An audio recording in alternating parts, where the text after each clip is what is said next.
Welcome back to Darkness. I'm truly happy and grateful for all your comments, shares, and support. You are the reason this channel continues to grow. Tonight, we're heading deep into the Appalachian Mountains, where the forests are ancient, the nights are dark, and some things are better left unseen. Turn off the lights, get comfortable, and let's begin. The first thing I learned as a park ranger in the Appalachians was that some sounds don't come from animals, and some voices don't belong to people. If you're listening to this recording, it means I've finally sent the drive to someone outside the Department of the Interior. It also means I'm no longer sitting in the district office in Asheville, and my unit is likely listed as off-duty, pending administrative review. They'll tell the local press it was burnout, or maybe a localized stress reaction following a difficult search and rescue operation. That is the standardized terminology. It covers everything from ruined knees to men who walk into the wilderness at 3 a.m. and leave their sidearms sitting on the desk. For 12 years, I served as a law enforcement park ranger with the National Park Service, assigned primarily to the southern sector of the Great Smoky Mountains, along the North Carolina and Tennessee border. What I am about to document occurred between late September and mid-October of 2018 in a tract of land designated on official topographics as Sector 9B, a stretch of black oak ridgeline and choked hollows northwest of Mount Sterling. It's an area the public rarely sees. There are no maintained trailheads there, no paved pull-offs, and no scenic overlooks with timber guardrails. The topography drops off into deep, damp draws where the sun barely hits the forest floor even in mid-July. Up on those ridges, the gray dogwood grows so thick you have to sidestep through it, and the soil is soft, black earth that smells like wet iron and rot. Official policy says that when a visitor goes missing off-trail in 9B, we establish a perimeter at the nearest fire road, deploy dog teams, and coordinate with local county sheriff departments. Official policy does not account for what happens when the dog teams refuse to cross the creek bottoms. It does not explain why 4 separate searchers, spanning 3 decades, reported hearing their own mothers calling them by their childhood nicknames from the bottom of an unmapped ravine. And it certainly does not account for the logbooks stored in the vault at the regional headquarters, logbooks dating back to the late 1940s, where entire pages have been cut out with a razor blade, leaving only the signed witness signatures at the bottom of the margins. I kept my own notes.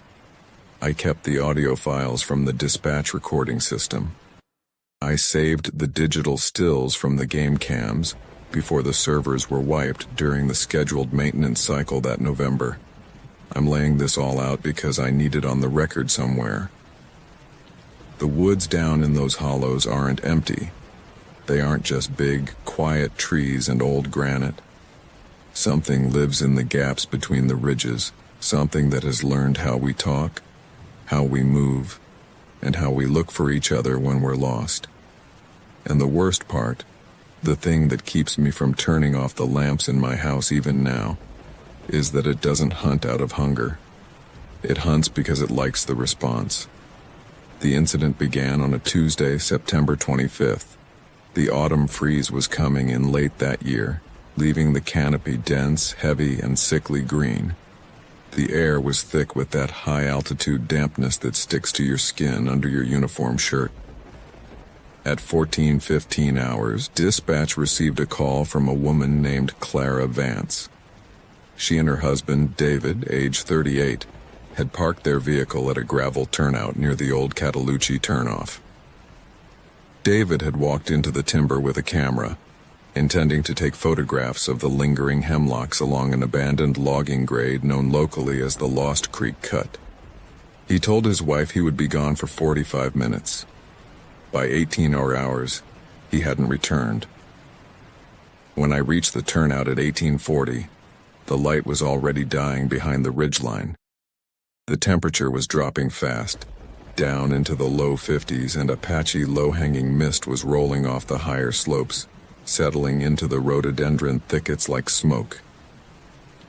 Mrs. Vance was sitting in the front seat of their SUV, with the hazard lights flashing, her hands wrapped around a cold plastic water bottle. "He didn't take a pack," she told me, her voice tight and shaking. "He just had his digital camera and a windbreaker. Ranger, he knows these mountains. We've hiked here for 15 years. "Did he have a phone with him?" I asked, shining my flashlight into the tree line where the pavement ended.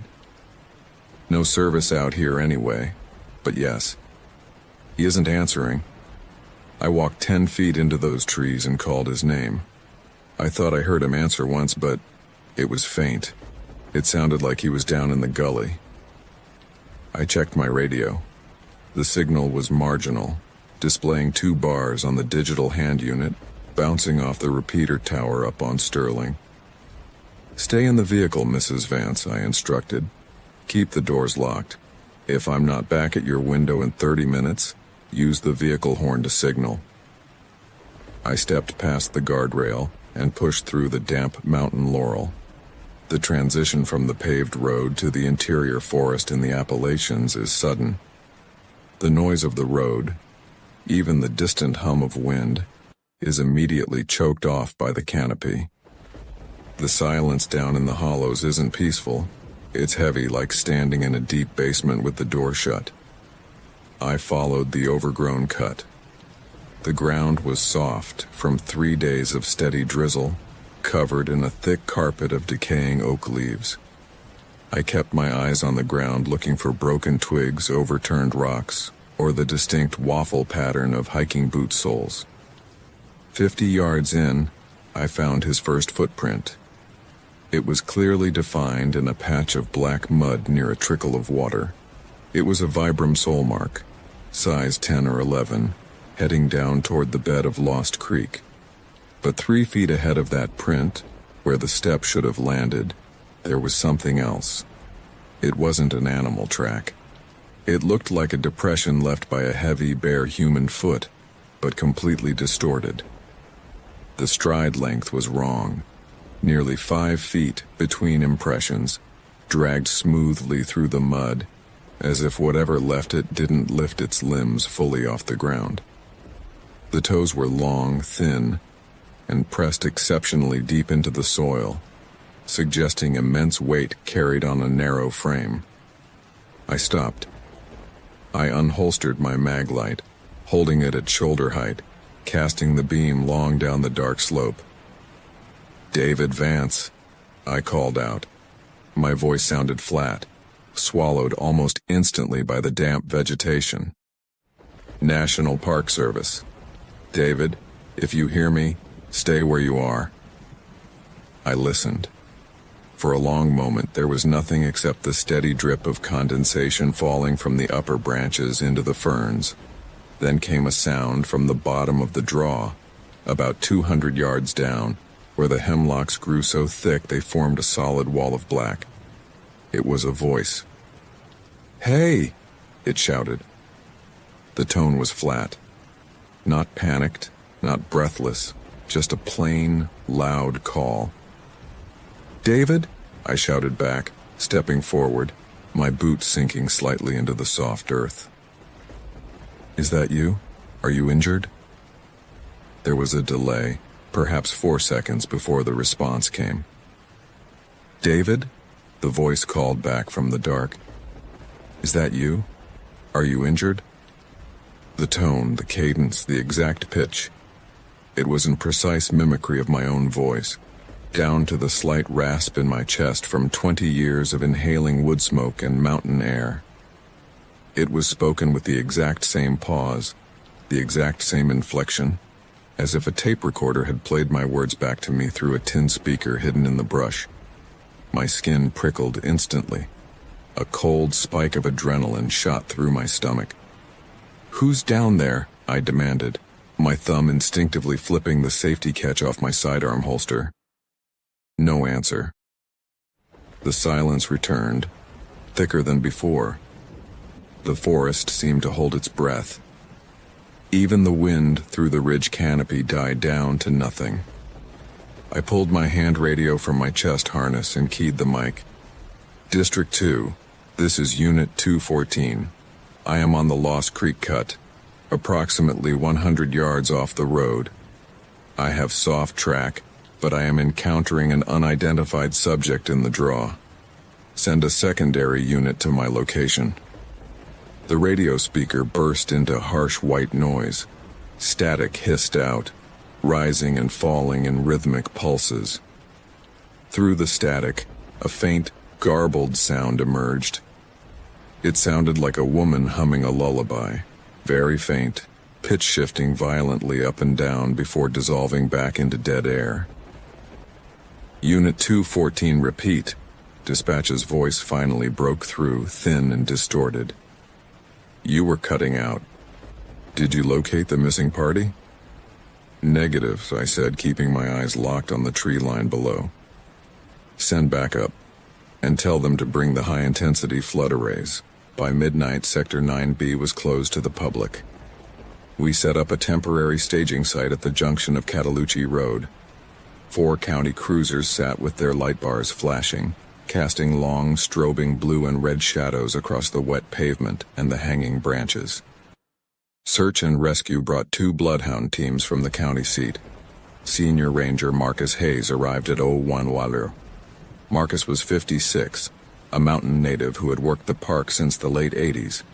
He was a quiet man with weathered, leathery skin, graying hair, and a deep knowledge of every old homestead site, burial ground, and timber trail in the state. I showed him the photograph I had taken of the track in the mud before the rain wiped it out. We were standing behind my patrol truck drinking cold coffee out of paper cups while the dogs were readied. Marcus held my camera, squinting at the small LCD screen under the harsh LED beam of his headlamp. He didn't say anything for nearly 2 minutes. He just kept zooming in on the deep, elongated toe marks. Where exactly was this? He asked softly. 50 yards off the old cut, heading toward the drainage, I said. Marcus, I heard someone down there. When I called out, it repeated my exact words back to me. It wasn't an echo. It was immediate, and the direction was fixed. Marcus handed the camera back to me. He turned his head and looked up into the black wall of the mountain. We're not letting the dog handlers go down into the creek bottom tonight, he said quietly. What? Why? I stared at him. We've got a guy out there in a windbreaker. The temperature is going down to 40 by dawn. The dogs won't go anyway, Tom, Marcus replied, his voice dropping so low the sheriff's deputies 10 feet away couldn't hear him. Look at them. I turned my head toward the back of the K9 transport vehicle. The 2 bloodhounds were out on their leads, but they weren't sniffing the ground, nor were they pulling at their harnesses with the eager, frantic energy typical of trailing hounds. They were crouched low against the wet gravel behind the truck's rear tires. Their ears were slicked back, their tails tucked tight between their legs, and they were emitting a low, continuous whine that sounded almost like a human whimper. No amount of coaxing from their handler could get them to step onto the dirt path leading into the trees. They smell a bear, I suggested, though I didn't believe it. Hounds trained in these mountains were used to black bears. That ain't bear, Marcus said flatly. He reached into his coat pocket, pulled out an old leather-bound pocket planner, and flipped through yellowed pages until he reached a section filled with handwritten dates and coordinates. 1974. A boy named Miller went missing off the same ridge. 1988. 2 hunters from Haywood County left their truck at the gap. We found their rifles leaned up against an oak tree, loaded, safety off, but no sign of the men. 1999. A field surveyor. He looked up at me, his eyes dark under the brim of his hat. Every single one of them was in 9B. Every single one went missing between late September and the first freeze. And every search team reported the same thing over the radios. Voices, wrong tracks, and dogs that would rather break their necks pulling against the leash than walk down into those hollows. What are you saying, Marcus? I'm saying we wait for daylight. Marcus said, turning away. We sweep the ridge in a broad line with 12 men, arms spread, stay in eye contact. No one goes down into the draw alone. Nobody. Daylight in the Appalachians during late autumn does not bring bright sun. It brings a cold, pale gray illumination that barely penetrates the thick foliage. At 0630, 12 of us stepped off the gravel road and advanced into Sector 9B. We moved slowly, spaced roughly 20 yards apart, keeping visual contact through the thinning gray fog. I was on the left flank, nearest to the deep ravine where I had heard the voice the night before. The forest was eerily quiet. Usually at dawn, the woods are loud with red squirrels, blue jays, and the rustle of wind through the upper canopy. That morning there was nothing.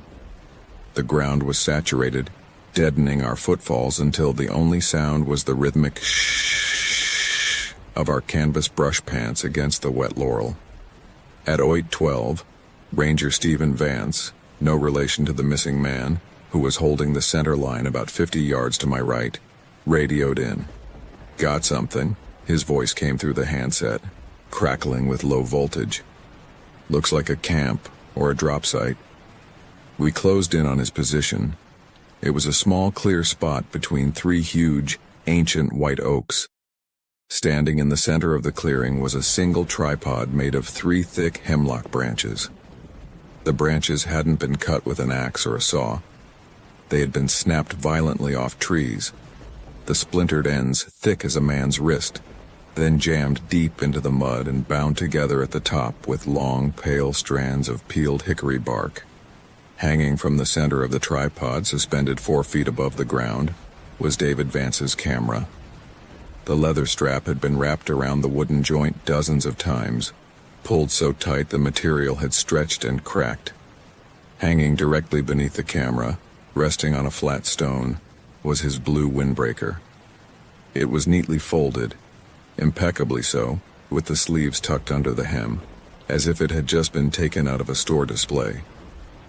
"David!" Ranger Vance shouted into the surrounding trees. "David Vance!" No response. I stepped up to the tripod. The camera was turned on. The battery icon on the top display was blinking red, nearly exhausted. I used a gloved hand to lift the camera off the rig, unwinding the tightly bound strap. I set the display to playback mode. "Tom, don't mess with the evidence until the investigator looks at it," Vance warned, coming up behind me. "The rain's coming back in 20 minutes, I said. If this battery dies, we might lose the card data." I hit the review button. The first dozen images were standard trail photos. Close-ups of autumn leaves, a wide-angle shot of the valley from the cut, a picture of a shelf mushroom on a dead birch. Standard amateur photography. Then came image 19. It was taken at 18:02 the previous evening, roughly 40 minutes before I arrived on scene. The camera was pointed up into the canopy from a low angle. The image was blurred, showing motion, but clear enough to make out the details.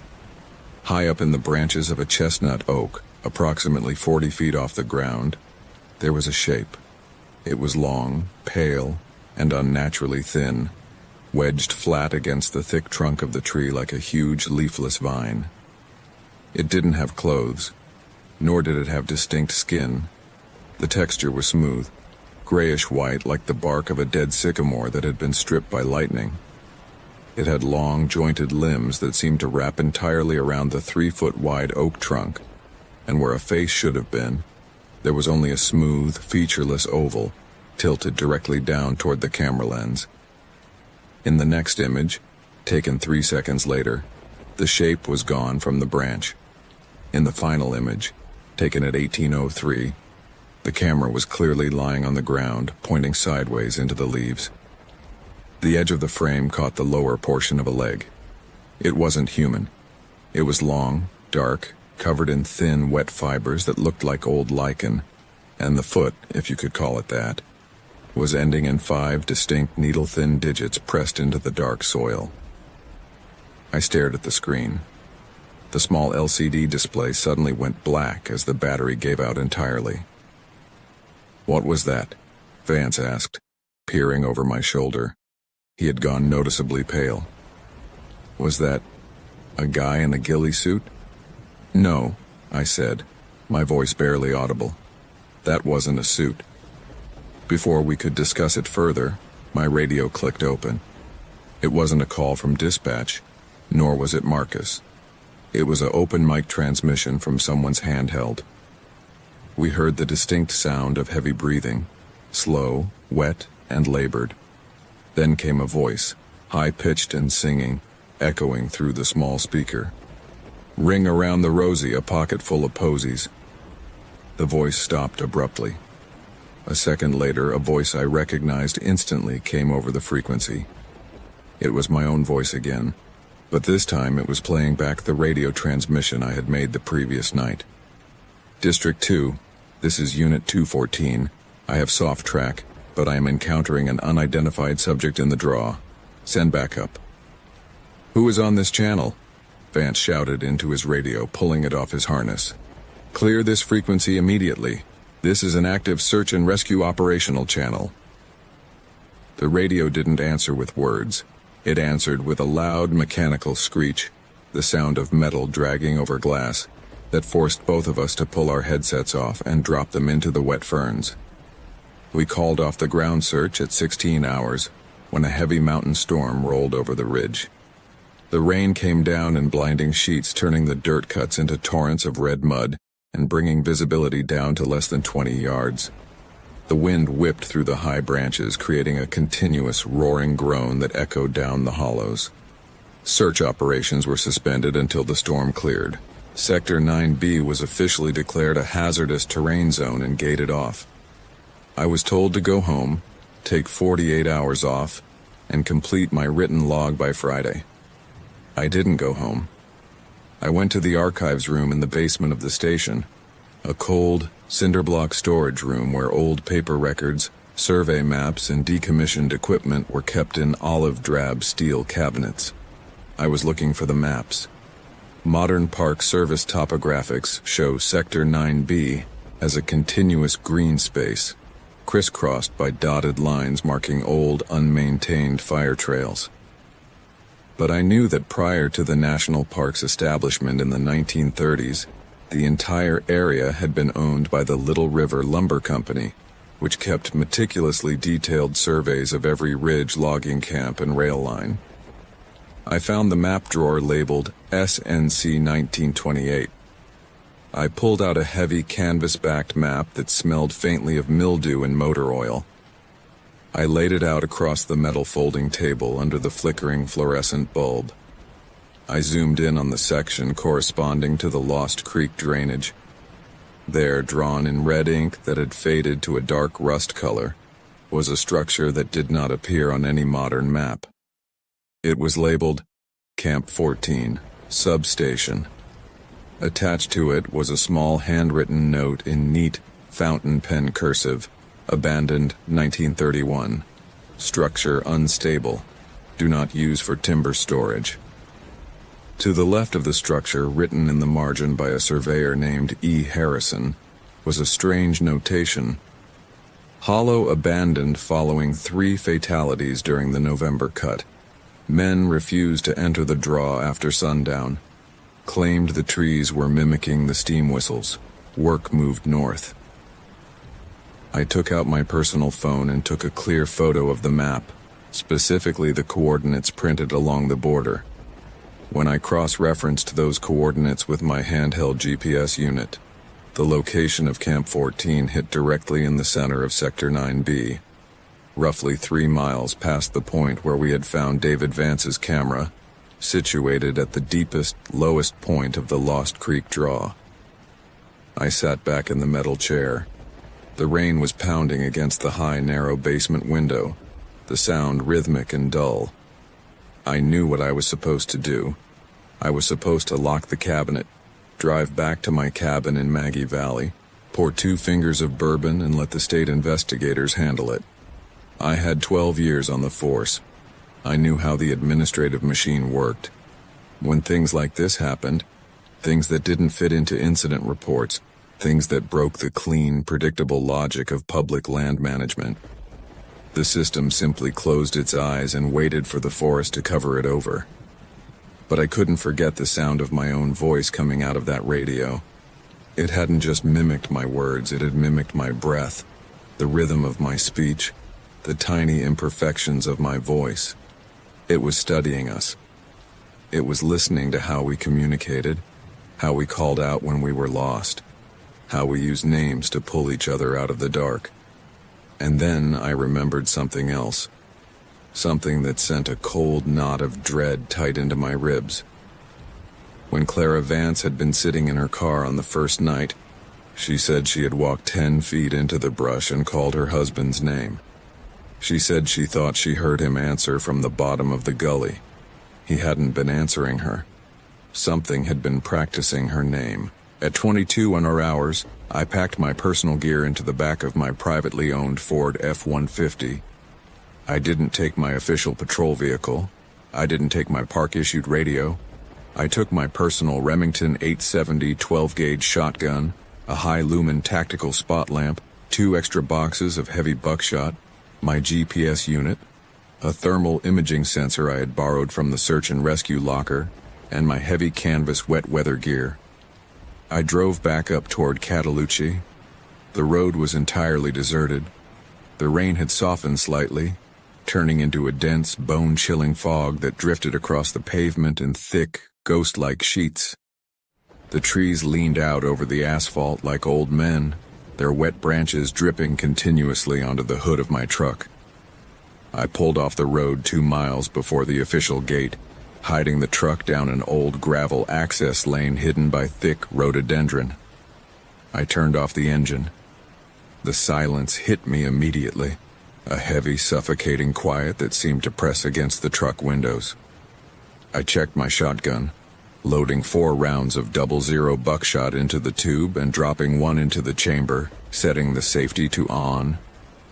I strapped the thermal sensor to my chest harness and pulled on my wet weather hood. I stepped out into the night. The fog was so thick I could barely see 15 feet ahead, even with the high lumen lamp turned on. The light didn't penetrate the gloom. It reflected off the suspended droplets, creating a blinding white wall in front of my face. I had to tilt the beam down toward the mud, keeping my eyes fixed on the black soil and the moss-covered rocks. I bypassed the main trail and cut directly down into the Lost Creek draw, using the GPS coordinates for Camp 14. Walking through the Appalachian wilderness at night, off-trail in a dense fog, is an exercise in total sensory disorientation. The ground is never flat. It tilts violently, broken by sudden rock drops, slippery creek stones, and dense tangles of mountain laurel that catch at your clothes like iron wire. Every step requires effort. Every step makes noise. The crunch of wet twigs, the squelch of mud, the heavy rhythmic sound of your own breathing inside your hood. After 45 minutes of descending into the hollow, the temperature dropped noticeably. The air smelled different here. It didn't smell like fresh rain. It smelled stagnant, heavy with the scent of wet slate, decaying hemlock, and something else. A faint, sweetish odor that reminded me of dry rot and wet fur. I stopped near a large boulder to check my GPS. The screen was flickering. The blue dot representing my position was jumping erratically across the topographic grid, spinning in small, tight circles before freezing entirely. "Damn it," I whispered. I tapped the screen. Nothing. The digital display faded to gray, replaced by a series of thin, vertical lines. I pulled out my magnetic compass. The needle wasn't pointing north. It was spinning slowly, smoothly, as if reacting to a localized magnetic draw buried deep in the earth beneath my boots. I put the compass away and clicked on the thermal imaging sensor. The small monochromatic screen came to life, showing the surrounding forest in shades of cool blue and green. The tree trunks stood out as dark, cold columns. The small trickles of water were deep purple. I swung the sensor slowly from left to right, scanning the dark hillside above me. Nothing. Just cold rock and wet trees. Then I turned toward the bottom of the draw. Approximately 70 yards ahead, through the dense screen of hemlock branches, the thermal sensor caught a hot spot. It wasn't the small, reddish-yellow glow of a deer or a raccoon. It was a massive, bright orange pillar of heat, roughly 8 feet tall, standing perfectly still between two dead chestnuts. I froze. My thumb slid down to the safety catch of my shotgun. I held the thermal sensor to my eye, staring at the shape. It wasn't shaped like a bear. It was too tall, too narrow at the base. It looked like a long, thin torso supported by impossibly stretched limbs. And as I watched, the heat signature began to shift. It didn't step forward. It simply bent at the middle, a long, smooth, sickening bend, lowering its upper mass down toward the ground like a folding rule. Then it stopped. A sound drifted up through the dark, a sound that made every hair on my neck stand up straight.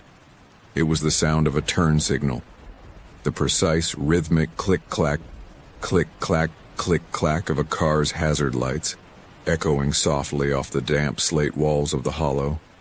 It was the exact sound Clara Vance's SUV had been making while she sat waiting by the side of the road 48 hours ago. The sound played for 10 seconds, dropped off instantly, and was replaced by another voice. It was Clara Vance's voice, faint, panicked, and crying, "David, David, where are you? Please, David." The voice didn't come from 70 yards away where the heat signature was located. It came from the darkness directly to my left, no more than 20 feet away, hidden behind a thick clump of witch hazel.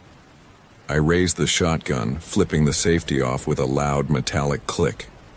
"Show yourself," I yelled, my voice ringing out through the fog. "Get your hands where I can see them." The voice behind the witch hazel stopped instantly.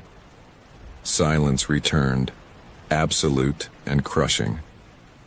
The light from my spotlight hit the fog, scattering into a blinding glare, but through the gray haze I could see the thick branches of the witch hazel brush swaying, not as if bumped by something passing through, but in a rhythmic, deliberate motion, as if something were bending the limbs back one by one to clear its sightline.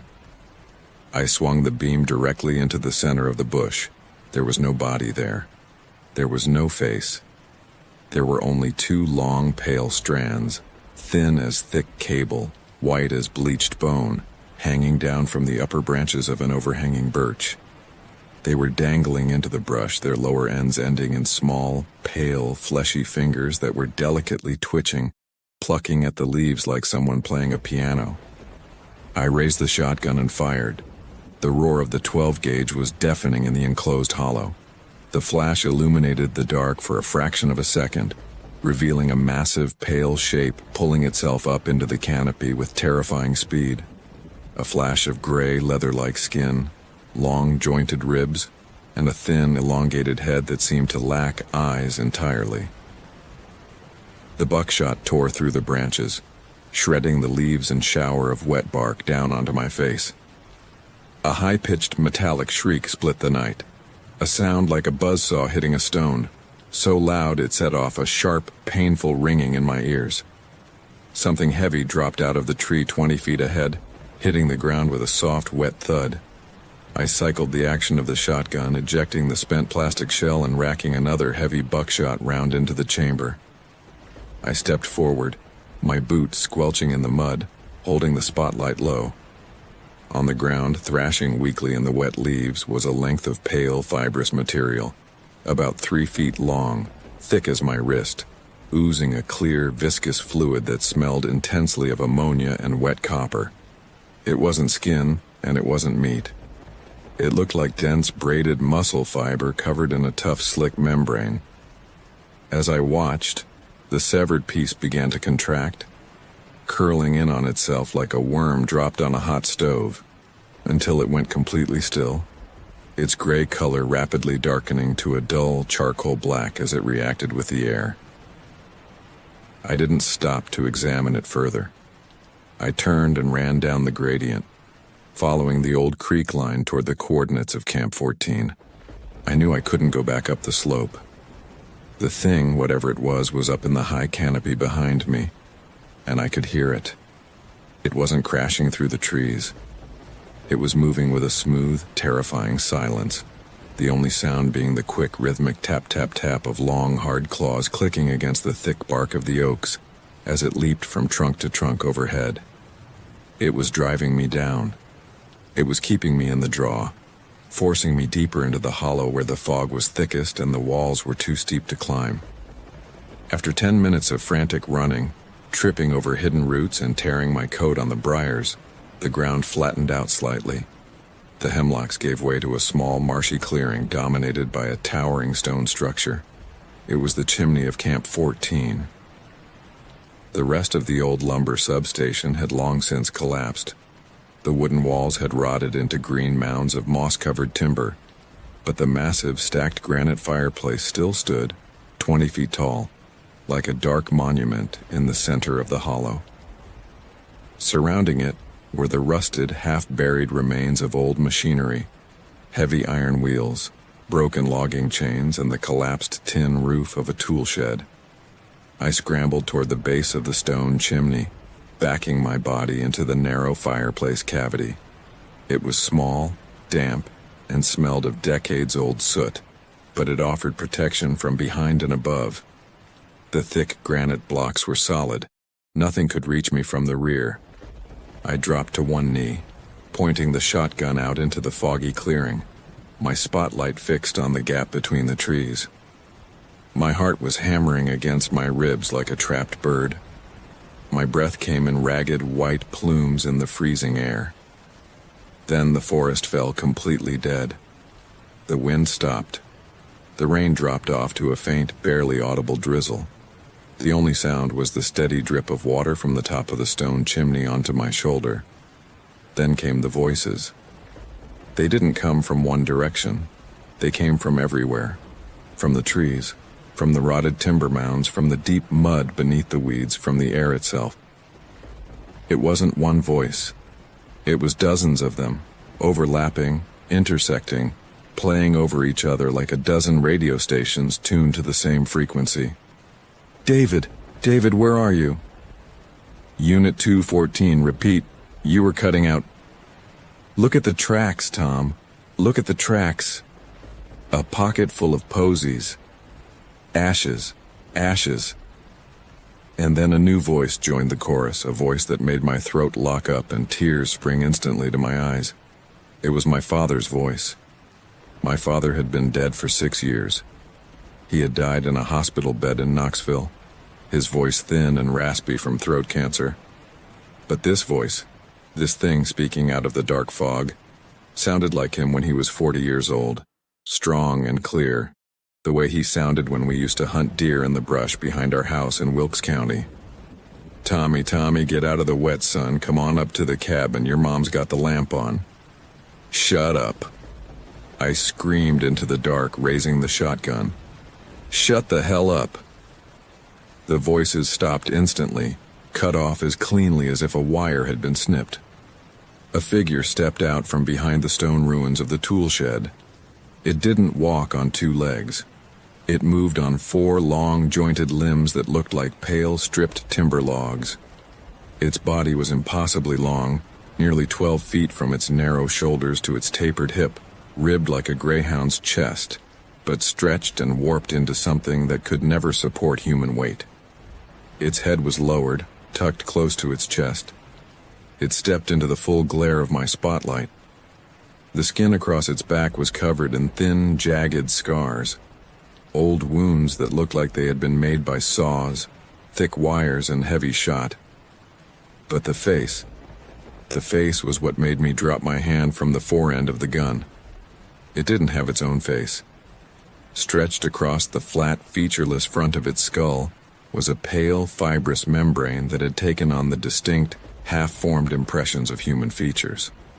I saw the outline of a nose, the impression of closed eyelids, and a narrow, toothless slit for a mouth, all of them shifting, smoothing out, and reforming as I watched, like hot wax being molded by an unseen hand.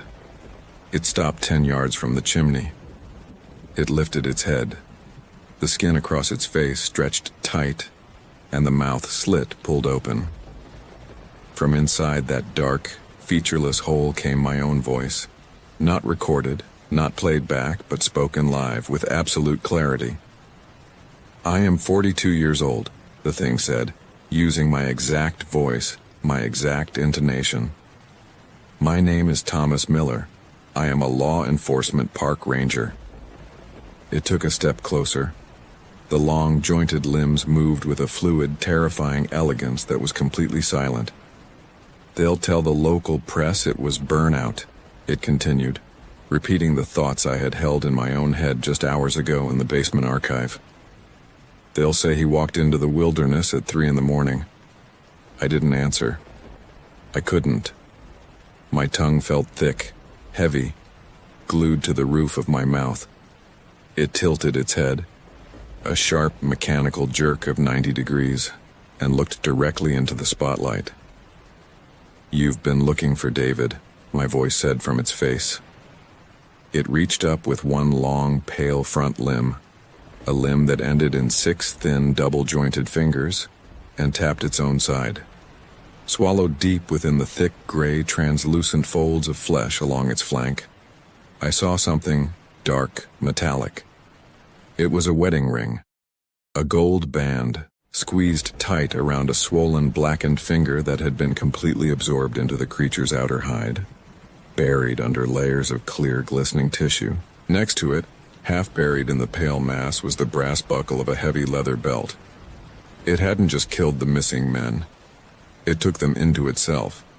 It collected them, using their flesh, their voices, their memories to build its own impossible shape, growing larger with every decade, with every searcher who walked down into the hollows alone. "He's still here," the creature said, its voice shifting smoothly from mine to David Vance's voice, thin, desperate, and terrified. "It's cold down here, Tom. It's so cold down here." It lunged. I don't remember pulling the trigger. I remember the deafening flash, the violent kick of the 12-gauge against my collarbone, and the smell of burnt powder filling the small stone fireplace. I remember the creature recoiling, not in pain but with a sharp, hissing intake of air, as the heavy lead pellets tore through its left shoulder, spraying thick, pale fluid across the damp granite blocks. I racked the action, fired again, aiming for the center of its shifting wax-like face. The second blast caught it full in the front. The force of the shot knocked it back onto its rear limbs. It let out a sound that wasn't human, wasn't animal. A flat, low-frequency hum that vibrated through the stone behind my back, rattling my teeth and causing my vision to go instantly black around the edges. I didn't wait for it to recover. I squeezed out of the fireplace cavity, dropped the empty shotgun into the mud and ran. I didn't use the light. I ran through the pitch-black hollow, blind, hands outstretched, tearing through the laurel thickets, slamming into tree trunks, falling, scrambling back up to my knees and running again. Behind me, high in the darkness of the upper canopy, I could hear it. It wasn't chasing me on the ground. It was above me, moving through the high branches, keeping pace with every step I took. And as it followed me through the fog, it didn't shriek, and it didn't roar. It was talking to me. It was using my mother's voice. It was using Marcus Hayes's voice. It was using the voices of men whose names I had seen on yellowed paper in the basement archives, men who had gone missing in 1974, in 1988, in 1999. "Thomas, stop running, Thomas." "We found the camp, Tom. Come back to the creek. It's just a few more yards, son. Just come out of the trees." I covered my ears with my wet-gloved hands. I kept my head down and kept moving up, always up, away from the bottom of the draw, following the gradient of the ridge until my lungs felt like they were filled with crushed glass and my legs were burning with lactic acid. I broke out onto the gravel of the old fire road just as the first cold, gray light of dawn was cutting through the upper edge of the fog. I fell forward onto the road, my face sliding against the cold, wet stone. I lay there for nearly 10 minutes, unable to move, listening to the sound of my own ragged breath mixing with the distant trickle of water down in the hollow. The woods behind me were silent. The fog was beginning to lift, pulled upward by the morning wind. The trees along the edge of the road stood still, their wet leaves dripping softly onto the ditch grass. I pulled myself up onto my hands and knees. My uniform was torn to ribbons, my hands were raw and bleeding, and my chest felt smashed where the butt of the shotgun had kicked into my shoulder. I looked back down into the black canopy of Sector 9B. There was no motion. There were no white shapes swinging through the branches. There was only the immense, ancient, green and gray expanse of the southern Appalachian wilderness, stretching out for hundreds of miles in every direction. A landscape that had existed for millions of years before men built roads through it, and will exist long after those roads have turned back into dirt and stone. I dragged myself to my truck. My keys were still in my pocket. My hands were shaking so violently it took me 3 attempts to slide the key into the ignition lock. I turned the engine over, backed out onto the main forest road, and drove straight to the district office. I didn't turn in my report. I walked into the office at 07:30, while the morning shift was still drinking coffee in the break room. I went to my locker, pulled out my personal belongings, dropped my badge, my official ID card, and my radio onto the supervisor's desk and walked back out to my truck. I didn't speak to Marcus. I didn't speak to the regional director. I drove to my cabin, packed 2 boxes of clothes, my dog, and my personal papers, and crossed the state line into Virginia by noon. That was 6 weeks ago. I'm living in a rented house outside of Roanoke now. It's far from the high mountains, flat, open county with low rolling pasture land and wide asphalt roads. I don't go near the tree lines. I don't hike. I don't go out on the porch after the sun drops behind the hills. The official report on David Vance was filed 3 weeks after I left. The case was closed as an unrecovered missing person event due to extreme terrain and severe weather conditions. Sector 9B was officially redesignated as an ecological recovery zone. The access roads have been gated, and permanent high-tensile wire fencing has been installed along the public pull-offs. They think they've contained it. They think that by putting up aluminum signs that say, "Property closed to public entry," they can keep people from walking into those draws. They don't understand how it works. It doesn't stay in the hollows because it's trapped there. It stays there because it's patient. It has been there since before the lumber companies came, before the park was surveyed, before there were names for the ridges. It has all the time in the world to wait for the next hiker who wanders 50 feet off the trail to take a picture, or the next ranger who hears a voice calling from the brush and decides to step into the dark alone. I'm ending this recording now. I've uploaded the digital image files from Vance's camera to the cloud folder attached to this drive, along with the audio captures from my chest recorder. Do with them what you will. Send them to the press, post them online, or bury them in another archive. It doesn't matter to me anymore. There's only one thing left I need to say. The real reason I am releasing this now instead of taking it to my grave. Last night, November 12th, the rain came back. It was a cold, driving rain that hit the metal roof of my rented house here in Roanoke, 200 miles from Sector 9B. At 03:15, I woke up.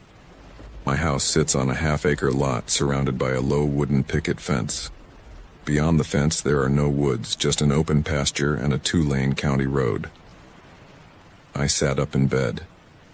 My dog was standing by the bedroom door, his ears slicked back, his body pressed low against the floorboards, letting out that same low, miserable whimper I had heard from the search hounds in Cataloochee.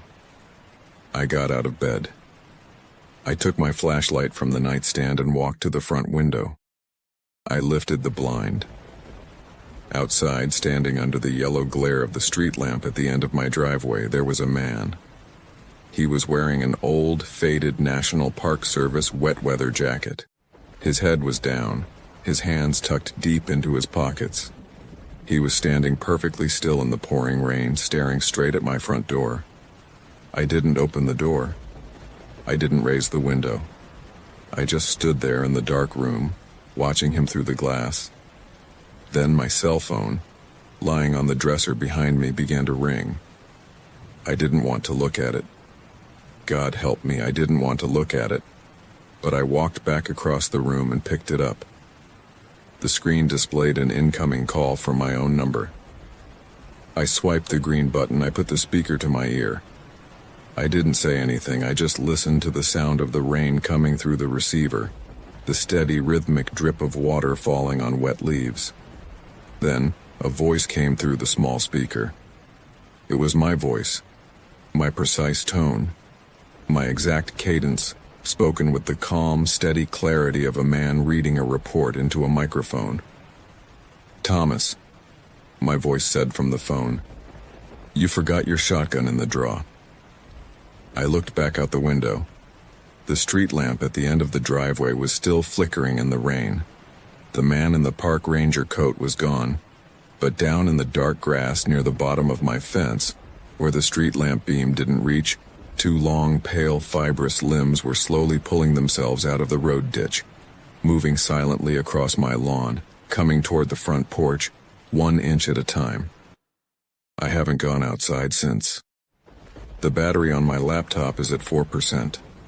The sun is going down again behind the hill, and the fog is rolling over the pasture. If you're listening to this, if you ever go down to those mountains, if you're standing on a ridge and you hear someone call your name from the dark down in the hollow, don't answer, don't look back, and for God's sake, don't go home. On October 14, 2011, at approximately 03:40 a.m., an automated USGS hydrologic monitoring gauge stationed along the Greenbrier River, roughly 4 miles south of the Marlinton municipal boundary in Pocahontas County, West Virginia, recorded a sudden, inexplicable 19-foot vertical spike in water displacement. The pulse lasted less than 6 seconds before returning to normal baseline flows. Simultaneously, 5 miles to the west, situated inside a dense, trackless stretch of the Monongahela National Forest, a hardwired seismic sensor operated by the State Geological Survey recorded a sharp, localized shock wave that registered no corresponding crustal fault movement. When district technicians retrieved the physical data card from the river housing 3 days later, they found that during those 6 precise seconds, the digital timestamp had logged 16 consecutive lines of corrupted memory address codes.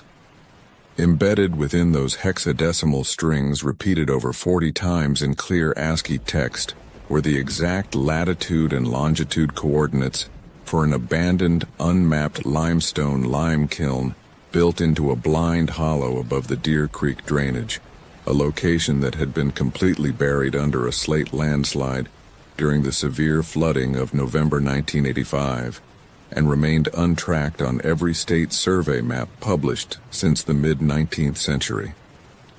My name is Marcus Vance. I am 44 years old, and I live in a quiet, unincorporated patch of farmland outside of Lewisburg, West Virginia.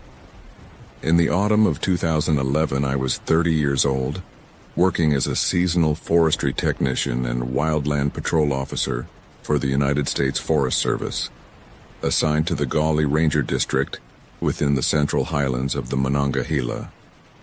I had been with the agency for nearly 7 years by then, having worked my way up through seasonal trail maintenance crews, timber surveys, and backcountry search and rescue response. I knew the terrain of Pocahontas and Randolph counties as well as anyone who wore the bronze badge. I knew where the old logging railroads had been carved into the shale cliffs back in the 1890s. I knew where the CCC camps had planted red pines during the Depression, And I knew how fog settles into the high-elevation red spruce bogs along the Allegheny front so thick that you can hold your hand 8 inches from your face and lose sight of your knuckles.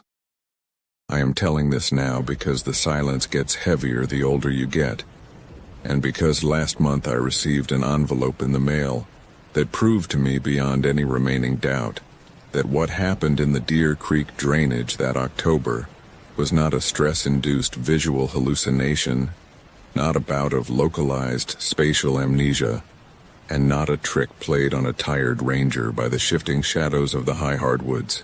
The autumn of 2011 was unusually dry and bitter across the central Ridge and Valley province of West Virginia. By early October, the oaks and hickories on the eastern slopes had dropped their leaf canopy early due to a summer drought, leaving the ridges stark, gray and bone-dry under pale, cloudless skies. The wind off the Allegheny spine blew cold and constant, carrying the scent of cured grass, damp leaf litter, and wood smoke from distant valley farms.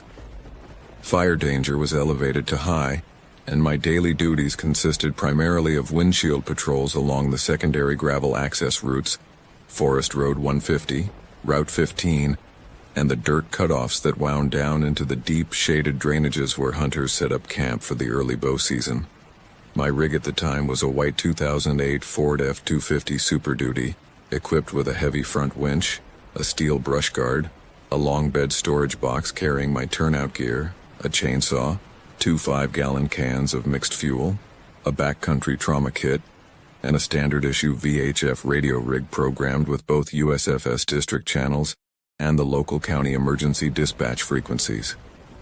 My shift typically began at 7 in the morning out of the district office, but on Thursday, October 13th, I was assigned to evening patrol, covering the remote border zone between the Cranberry Wilderness boundary and the steep, limestone-ribbed valleys feeding into the Greenbrier watershed. I checked in with the district dispatcher at 4 o'clock that afternoon, ran my pre-trip vehicle check, oil level, tire pressure, emergency light bars, radio check, and headed north on Route 219 before turning off onto the gravel maintenance roads that climb into the upper elevation forests. The sky was a pale, clear blue that faded into soft purple as the sun dipped behind the western ridges. By 7, darkness had fallen completely, blacking out the mountains and leaving only the sharp cones of my high beams cutting through the dust kicked up by my tires. The temperature dropped fast, sinking into the mid-30s, and a light mountain breeze pulled through the valley hollows, rustling the thick thickets of mountain laurel and rhododendron that choked the bottoms of the ravines. Around 9:30 that night, I pulled off at a wide turnout overlooking the upper reach of Deer Creek.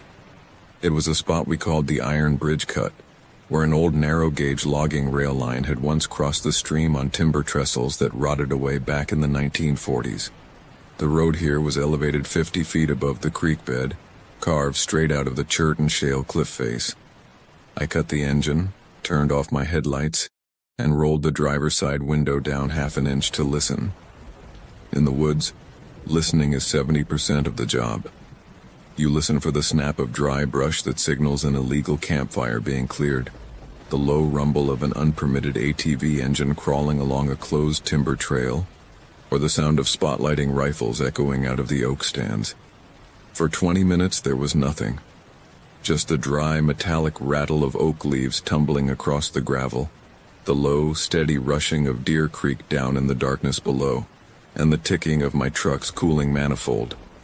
I reached over to grab my thermos of black coffee from the passenger seat, took a drink, and pulled my patrol log onto my lap to record my location and mileage. That was when the radio speaker mounted beneath the dashboard clicked open.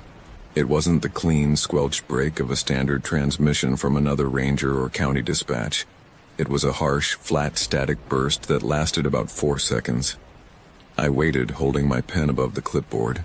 "District Gawley 4, I said, unhooking the microphone from its cradle. "Station calling Gawley 4, go ahead." Static again. Then cut directly through the white noise I heard a sharp, rhythmic sound. It wasn't human speech. It sounded like metal striking stone. A quick, heavy clink, clink, clink, followed by a wet, dragged slide, like someone hauling a weighted canvas sack across slick river rocks. The audio was unnaturally clear, completely free of the usual atmospheric hiss or terrain degradation you get in those deep hollows. Station calling Golly 4, state your call sign. You're coming through unreadable, I repeated, thumbing the push-to-talk button. The transmission didn't stop.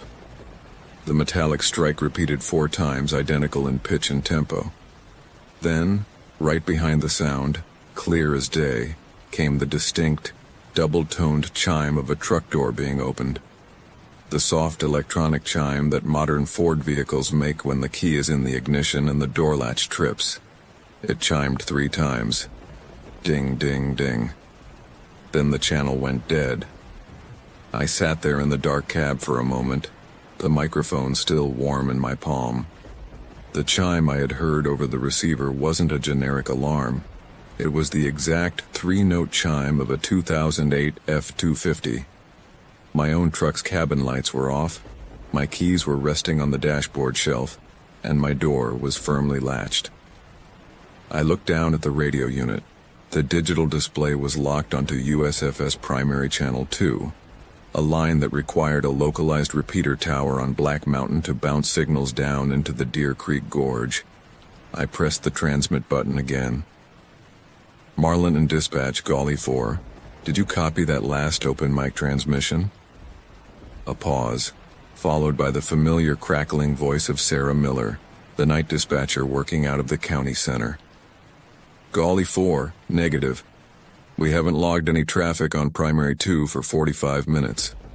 Last check was Golly 1 clear at the shop. Copy, dispatch. I just had a localized break on Primary 2. Sounded like an open mic with mechanical noise. Hold my location at the Iron Bridge cut on FR 112. I'm going to step out and check the lower pull-off. Copy, Golly 4, standing by. I clicked the radio back into its cradle, pulled my heavy mag light from the door pocket, and unlatched my belt safety strap. Outside, the mountain air was sharp and bitterly cold, instantly freezing the breath in my chest. The dry leaves under my boots crunched like broken glass as I stepped around the front bumper of the truck. I shone the heavy beam of the mag light down the steep bank toward the creek. The white light cut through the bare gray branches of the sycamores and yellow birches that lined the water. 50 feet down, Deer Creek ran black and clear, tumbling over mossy slabs of sandstone.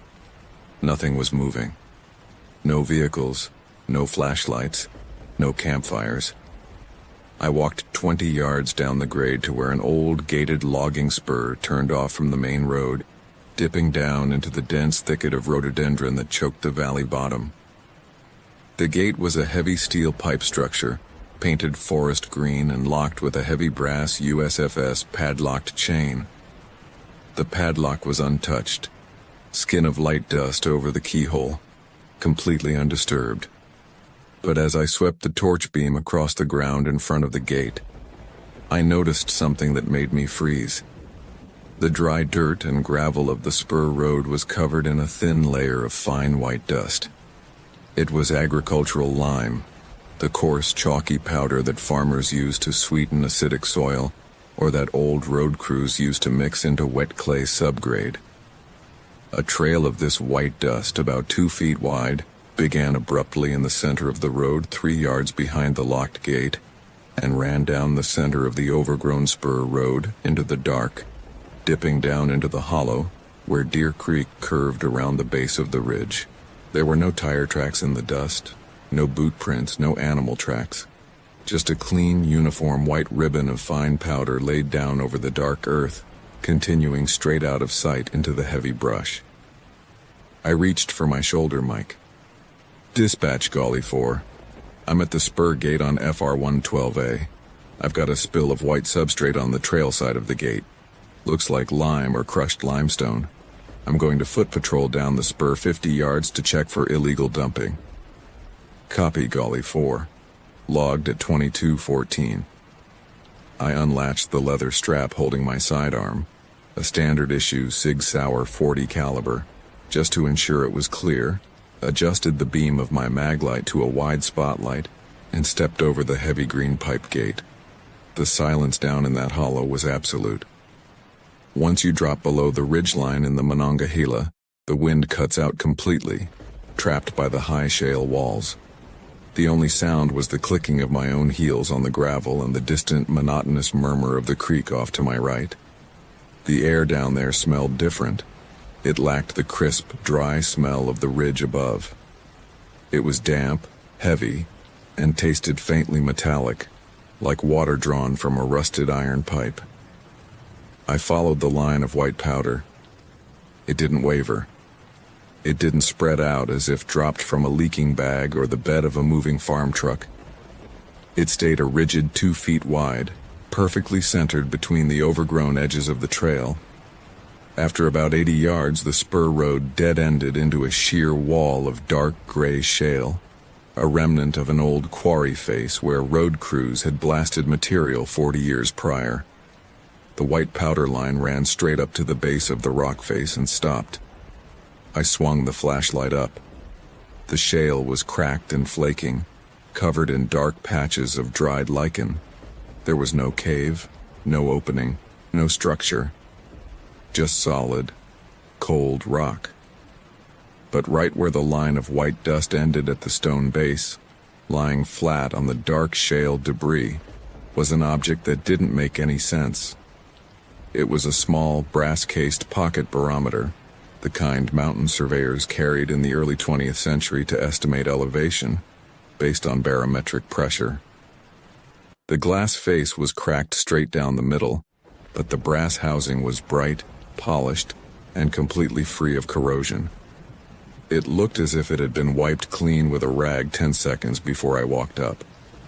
I knelt down, keeping my boots clear of the white powder, and lit the face of the instrument with my torch. The tiny black needle wasn't sitting at the standard atmospheric pressure for 3,000 feet. It was pinned hard against the far stop, pushed down into a zone of pressure that doesn't exist on this earth, equivalent to being submerged 4,000 feet beneath the surface of the ocean. And as I stared at it, the needle gave a small, distinct jerk, ticking backwards against its mechanical stop with a tiny, sharp metallic click. Clink. The exact tone from the radio transmission. My collar hair stood up. I didn't touch the barometer. I stood up, swung the light in a quick 360-degree sweep around the small clearing, taking in the black trunks of the hemlocks, the tangle of gray rhododendron limbs, and the blank wall of shale. The woods were dead quiet. No night birds, no crickets, no wind in the canopy. Golly 4 to dispatch. I spoke into my shoulder mic, my voice sounding flat and small in the quiet hollow. No response. Just dead. Cold silence. No static, no squelch tail, no side tone in my earpiece. The radio display was dark. The LCD screen on my shoulder unit had gone completely blank, as if the battery had been pulled, though I had slotted a fresh, fully charged lithium pack before leaving the shop 4 hours earlier. I unhitched my flashlight, turned back toward the gate, and began walking, not running, but moving at a fast, deliberate pace, back up the spur. When I reached my patrol truck at the top of the grade, the vehicle was dead. The dash lights were off. The cab dome light wouldn't trip when I opened the door, and when I turned the key in the ignition, nothing happened. No starter click, no fuel pump whine, no dimming of the cluster. The electrical system was entirely discharged. I stepped out of the cab, pulled my hood latch, and walked around to the front of the truck.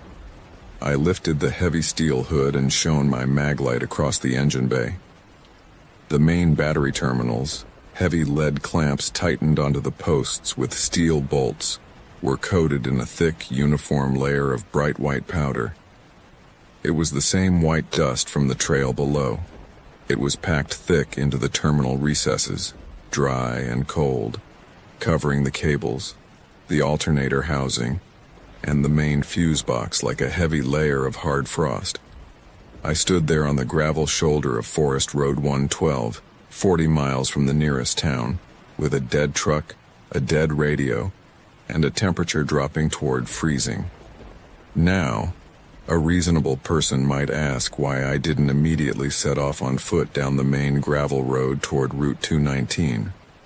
The answer is simple, and baked into every piece of training the Forest Service gives you. You do not abandon a government vehicle in the backcountry at night unless there is an immediate, catastrophic physical threat, a wildland fire, a flash flood, or a structural collapse.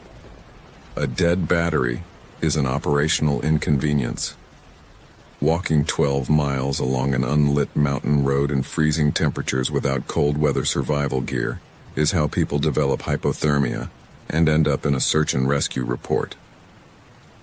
I had a heavy canvas cold weather parka in the truck bed, a sub-zero sleeping bag, emergency rations, a hand-cranked LED lantern, and a standard paper topographical map of the Gauley Ranger District. My plan was straightforward: wrap up, sit in the cab until daylight, and wait for the morning shift patrol, Gauley 2, to swing down FR 112 on their 8 o'clock circuit. If no one showed by 9, I would walk out to the highway junction where I could flag down a log truck. I reached into the truck bed, pulled out my sleeping bag and parka, locked the manual door levers and climbed into the front seat.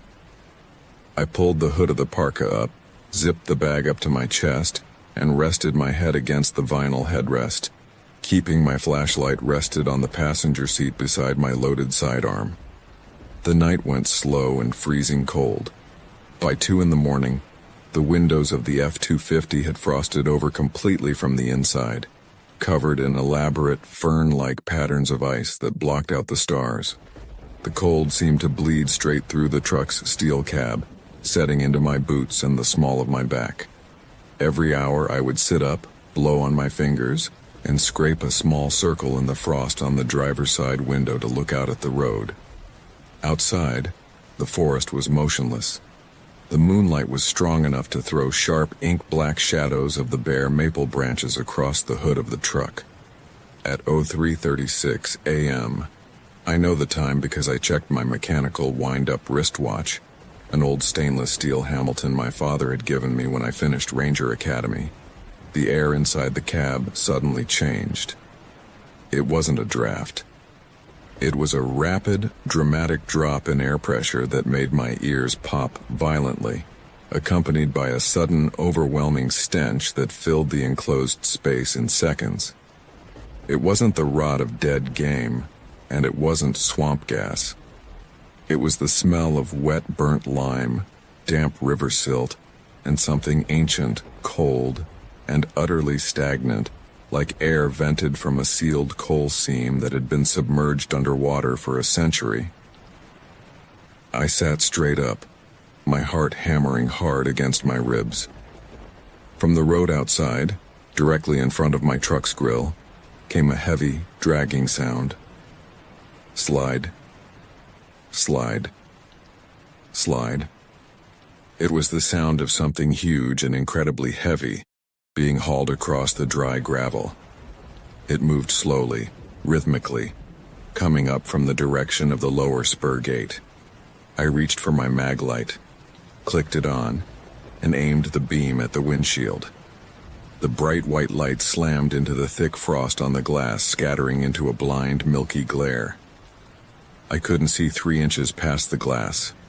I reached out with my left hand, pulled my sleeve down over my knuckles, and frantically wiped a 4-inch circle clear on the front windshield. The moonlight on the road was bright, casting a clear blue glow over the gravel. Standing 15 feet in front of my bumper, sitting directly in the middle of Forest Road 112, was a piece of machinery that had no right to be there.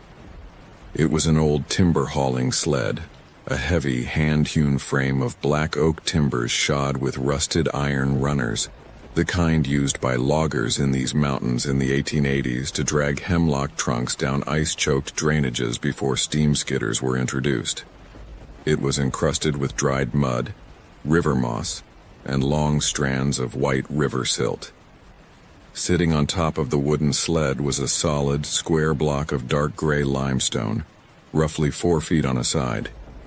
There were no horses' team attached to the front of the sled. There were no wire ropes, No tractor hitches, no human tracks around it in the gravel. It was just sitting there centered on the road, smoking lightly in the freezing air as if it had just been dragged out of a warm riverbed. And then, as I watched through that small, cleared circle on the frosted glass, the limestone block began to shift. It didn't slide off the wooden frame. It began to tilt forward, smoothly and impossibly, as if the stone itself were soft, folding over on its own center like a block of wet gray lard. A thick white slurry, pure liquid limestone mud, began to pour out from the center of the solid rock, spilling over the wooden iron runners and pooling onto the dry gravel of the road.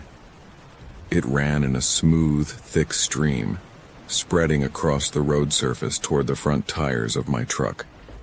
Where the liquid touched the gravel, it didn't soak in. It immediately hardened, crystallizing in the moonlight into a bright, white, chalky crust that rose up from the ground like white coral, forming long, sharp ridges that crept toward my vehicle. I grabbed my Sig Sauer from the seat, racked around into the chamber with a sharp metallic clack, and shoved the truck door open. The freezing mountain air hit me like a physical blow.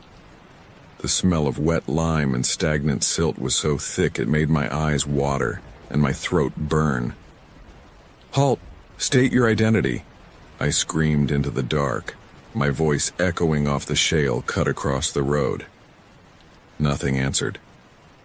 The wooden sled sat in the center of the road, silent and motionless. The stream of white slurry had stopped flowing from the stone block. The white, chalky ridges on the road had hardened completely, glistening under the cold moonlight like fresh snow. I stood in the V of my open truck door, my sidearm raised with both hands, my front sight aligned on the center of that dark wooden sled.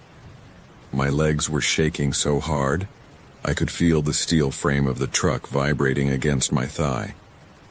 Then, from inside the block of gray stone on the sled, came a sound. It was a voice, but it wasn't coming through the air. It wasn't sound waves striking my eardrums. It was a low, resonant vibration that I felt straight through the soles of my boots, rising up through my leg bones and vibrating inside my chest cavity. It was reading a sequence of numbers. 38.296.7. The voice was flat, mechanical, and utterly devoid of human cadence. It sounded like an automated weather radio broadcast, but the pitch was so low and heavy that it rattled the steel door panel in my hand. 80.0421. I recognized the format instantly. They were geographic coordinates, decimal degrees. Golly 4, check in, clear. The voice continued, the low frequency pulsing through my jawbone, making my teeth ache. Log entry, October 14/03/40. The time it gave was 4 minutes in the future. I didn't wait. I didn't verify the numbers. I didn't check the bed of the truck. I turned, slammed the truck door shut, jumped over the low steel guardrail on the western side of the road, and went down the steep, wooded slope toward the bottom of the Deer Creek Gorge in the pitch dark. I ran blind through the hardwoods. Branches ripped at my parka, thorn briars tore through my trousers, and loose shale slid out from under my boots, sending me tumbling 20 feet down a dry drainage until I slammed hard against the trunk of a fallen white oak. I lost my maglite in the fall. I held onto my sidearm. I lay in the dry leaves at the base of that oak for what felt like hours, listening to the high mountain wind roaring through the canopy above. Down in the bottom of the gorge there was no sound except the cold water of Deer Creek running over the rocks. When the sky finally turned pale gray at 6:30 the next morning, I crawled up out of the drainage. My hands were scraped raw, my knees were bruised, and my uniform jacket was coated in dark mountain mud. I reached the gravel surface of Forest Road 112 about 200 yards south of where I had parked my truck. I walked up the center of the road, my gun holstered, my heart pounding in my throat. My F-250 was sitting where I had left it. The wooden logging sled was gone. The block of limestone was gone. There was no white slurry on the road, no white powder on the ground, no marks on the dry gravel where a heavy timber frame had been hauled. The road surface was completely undisturbed, just the dry, gray, crushed shale and the clear, crisp light of an autumn sunrise breaking over the eastern ridges. I walked up to the driver's side of my truck. The frost on the windows had melted into thin, running beads of water. I opened the door. The cab dome light clicked on instantly. I turned the key in the ignition. The engine turned over on the first revolution, the battery humming strong, the dashboard gauges sweeping smoothly to their operational positions. The radio unit below the dash crackled to life with standard background static. Marlinton dispatch to Gully 4, perform morning radio check. I reached out, my hand trembling so badly I could barely depress the lever on the microphone. Gully 4. Copy dispatch. Radio check good. Location: Forest Road 112. Iron Bridge cut. Copy Gully 4. You have a good shift. I sat in that truck cab for 30 minutes with the heater running full blast, staring out at the clear, dry road ahead of me. I didn't file an incident report about the wooden sled. I didn't mention the white powder on the battery terminals, the broken pocket barometer, or the low voice that had vibrated through the frame of my boots. If you put something like that in an official USFS log in District 3, you don't get an investigation. You get a mandatory psychological evaluation at the regional office in Elkins, an administrative suspension, and your badge pulled. Instead, I logged a standard night patrol. Vehicle check complete. Patrol clean. No illegal campfires or traffic noted along FR 112 corridor. I thought I could leave it there. I thought I could put that night into the small dark closet at the back of my mind, where mountain men put the things they hear on late patrols that don't fit into forestry manuals. 2 days later, on Saturday, October 16th, I was back in the district office in Marlinton filling out weekly mileage sheets. Jack Vance, no relation to me, just an older senior forestry tech who had worked the Monongahela for 32 years, walked into the break room holding a yellowed paper folder he'd pulled from the dead file cabinets in the basement storage vault. "Marcus," he said, setting a thermos of coffee on the laminate table. "You were up on 112 near the Iron Bridge cut on Thursday night, right?" "Yeah," I said, keeping my head down over my log sheets. "Routine windshield patrol." "You see anything strange down around the old spur? 112A? I stopped writing. I kept my eyes fixed on the blue lines of the paper. "No, just gravel and dry brush." "Why?" Jack pulled a black and white photograph from the folder and slid it across the table face up. It was an old silver gelatin print from November 1985, taken right after the massive Election Day flood that destroyed half the bridges in Pocahontas County. The photo showed a team of Forest Service workers and USGS survey technicians standing in a muddy ravine, surrounded by uprooted trees and torn shale banks. In the center of the photo, half buried under a massive mudslide, was an old square lime kiln constructed of heavy limestone blocks. Sitting on the ground right in front of the kiln's arched stone opening was a heavy wooden logging sled, and standing beside the sled, wearing an old-style wool USFS field jacket and holding a steel surveyor's transit, was a man in his late 20s. He was wearing a brass-cased pocket barometer on a leather lanyard around his neck. I looked closer at the man's face. He looked exhausted, his cheeks hollowed out, his eyes wide and stared out under the brim of his campaign hat. "Who is that?" I asked, my voice flat. That was David Keller, Jack said, taking a sip of coffee. Forestry tech out of the old Greenbrier station. He went missing during the '85 flood. They found his truck parked at the Iron Bridge Cut 3 days after the water receded. Cab was locked from the inside. Engine was dead. Battery terminals completely corroded with some kind of white mineral buildup. They searched that whole hollow for 2 weeks with dogs and state police sweeps. Never found a trace of him. Jack tapped the corner of the photograph with his thumbnail. The strange thing was his field notebook. Jack continued quietly. They found it sitting on the passenger seat of his truck. The last entry was dated November 5th, 1985. But the timestamp he wrote down at the top of the page wasn't from 1985. What was it? I asked, though I already knew the answer down in the marrow of my bones. He wrote down October 14th, 2011, 03:40 a.m. Jack shook his head, picked up his coffee thermos, and walked back out toward the front office, leaving the photograph sitting on the laminate table between us. I resigned from the United States Forest Service 3 months later, in January 2012.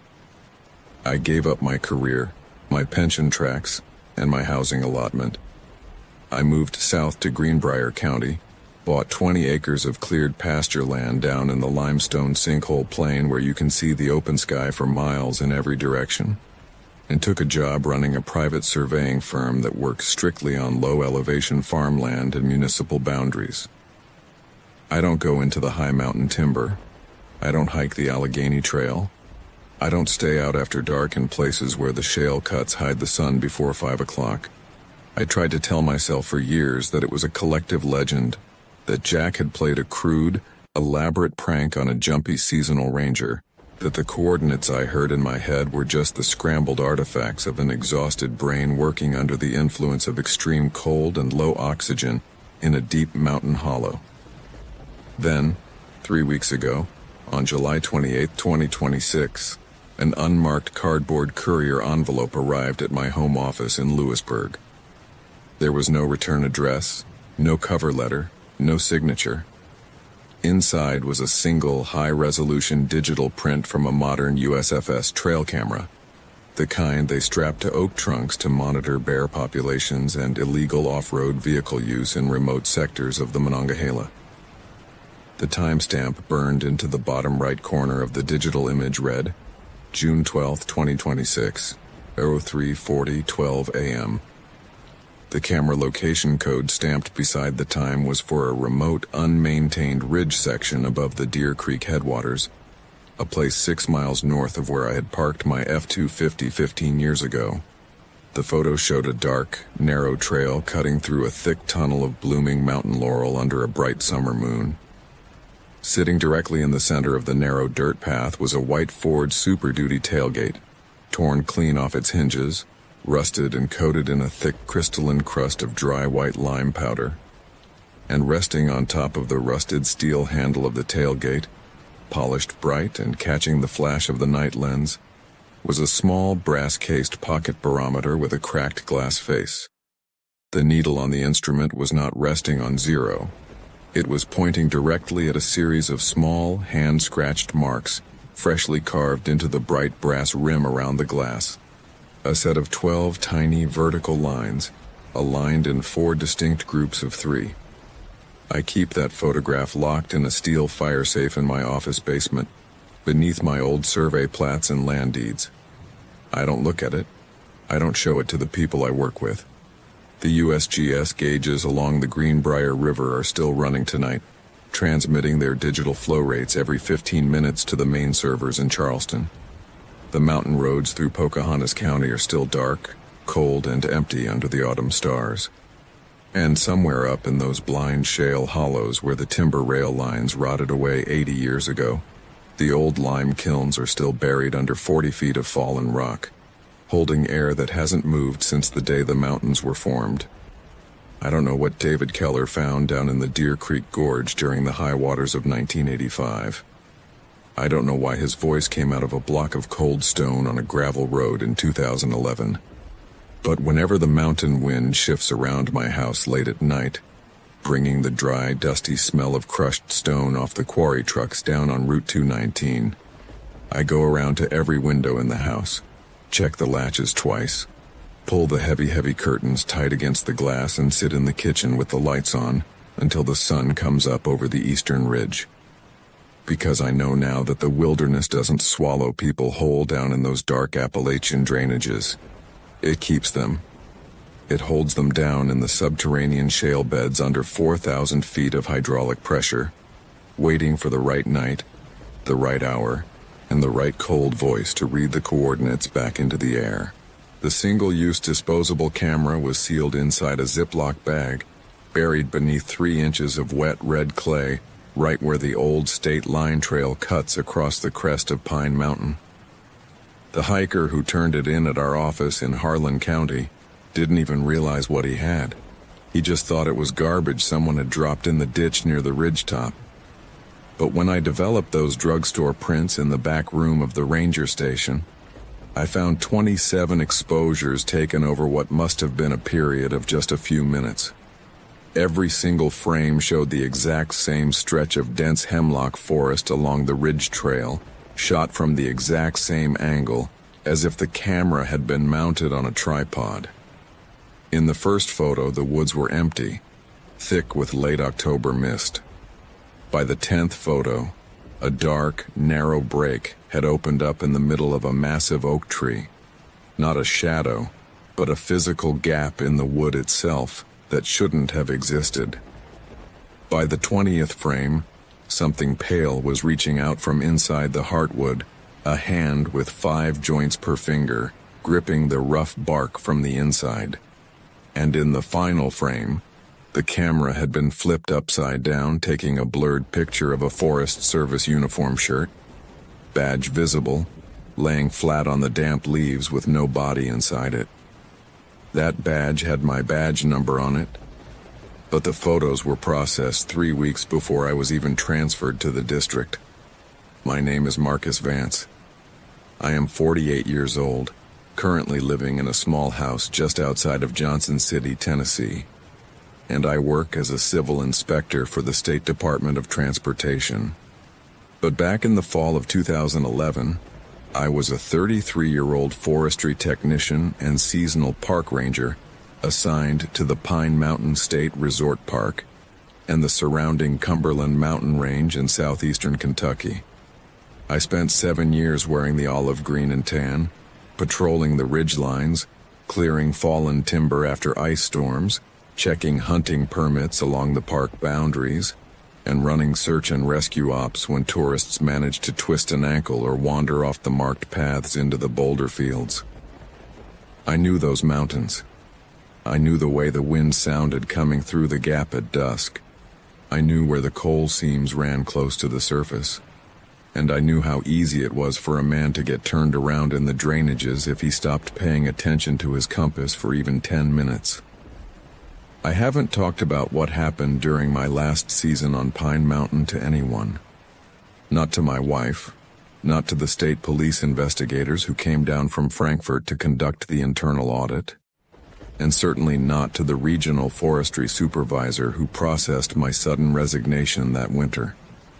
If you look at the official department records for October 2011, you'll find a brief log entry about a routine property inspection, an equipment damage report for a crushed portable radio, and a standard medical release form stating I was treated for mild hypothermia and exhaustion. That's how the agency handles things when the paperwork doesn't fit the box. They clean it up, they sign off on the forms, and they let you quietly walk away so long as you don't go making a scene at the district meetings. But I still keep that last photograph in an envelope inside my steel gun safe, right next to my discharge papers. I pull it out maybe once a year, usually when the air turns cold and the leaves start to drop, just to remind myself that my mind wasn't playing tricks on me. That season had been unusually dry up until the 3rd week of October, when a sluggish cold front rolled down from the north and parked itself right over the Cumberland Plateau. It brought 3 straight days of heavy, gray drizzle that turned the mountain roads into grease and brought the clouds down so low you couldn't see the top of the ridge from the district headquarters. On Thursday, October 20th, I was assigned to drive the northern boundary trail in a four-wheel drive Ford Ranger, checking the boundary markers where the state park land bordered private coal company property. It was monotonous work, getting out every half mile, wiping the road grime off the plastic reflective markers, re-tagging blazes on the yellow poplars, and making sure nobody had been up there with all-terrain vehicles tearing up the erosion control ditches. Around 2 in the afternoon, I pulled the truck into a wide turnout near the old Cantinia State Forest line. The wind was picking up out of the east, driving a cold, stinging rain sideways against the windshield. I idling the engine for a minute to let the heater thaw my fingers, pulled my heavy yellow rain slicker over my uniform jacket, and called into dispatch on the vehicle radio. Pine Mountain Dispatch, this is Unit 4, over.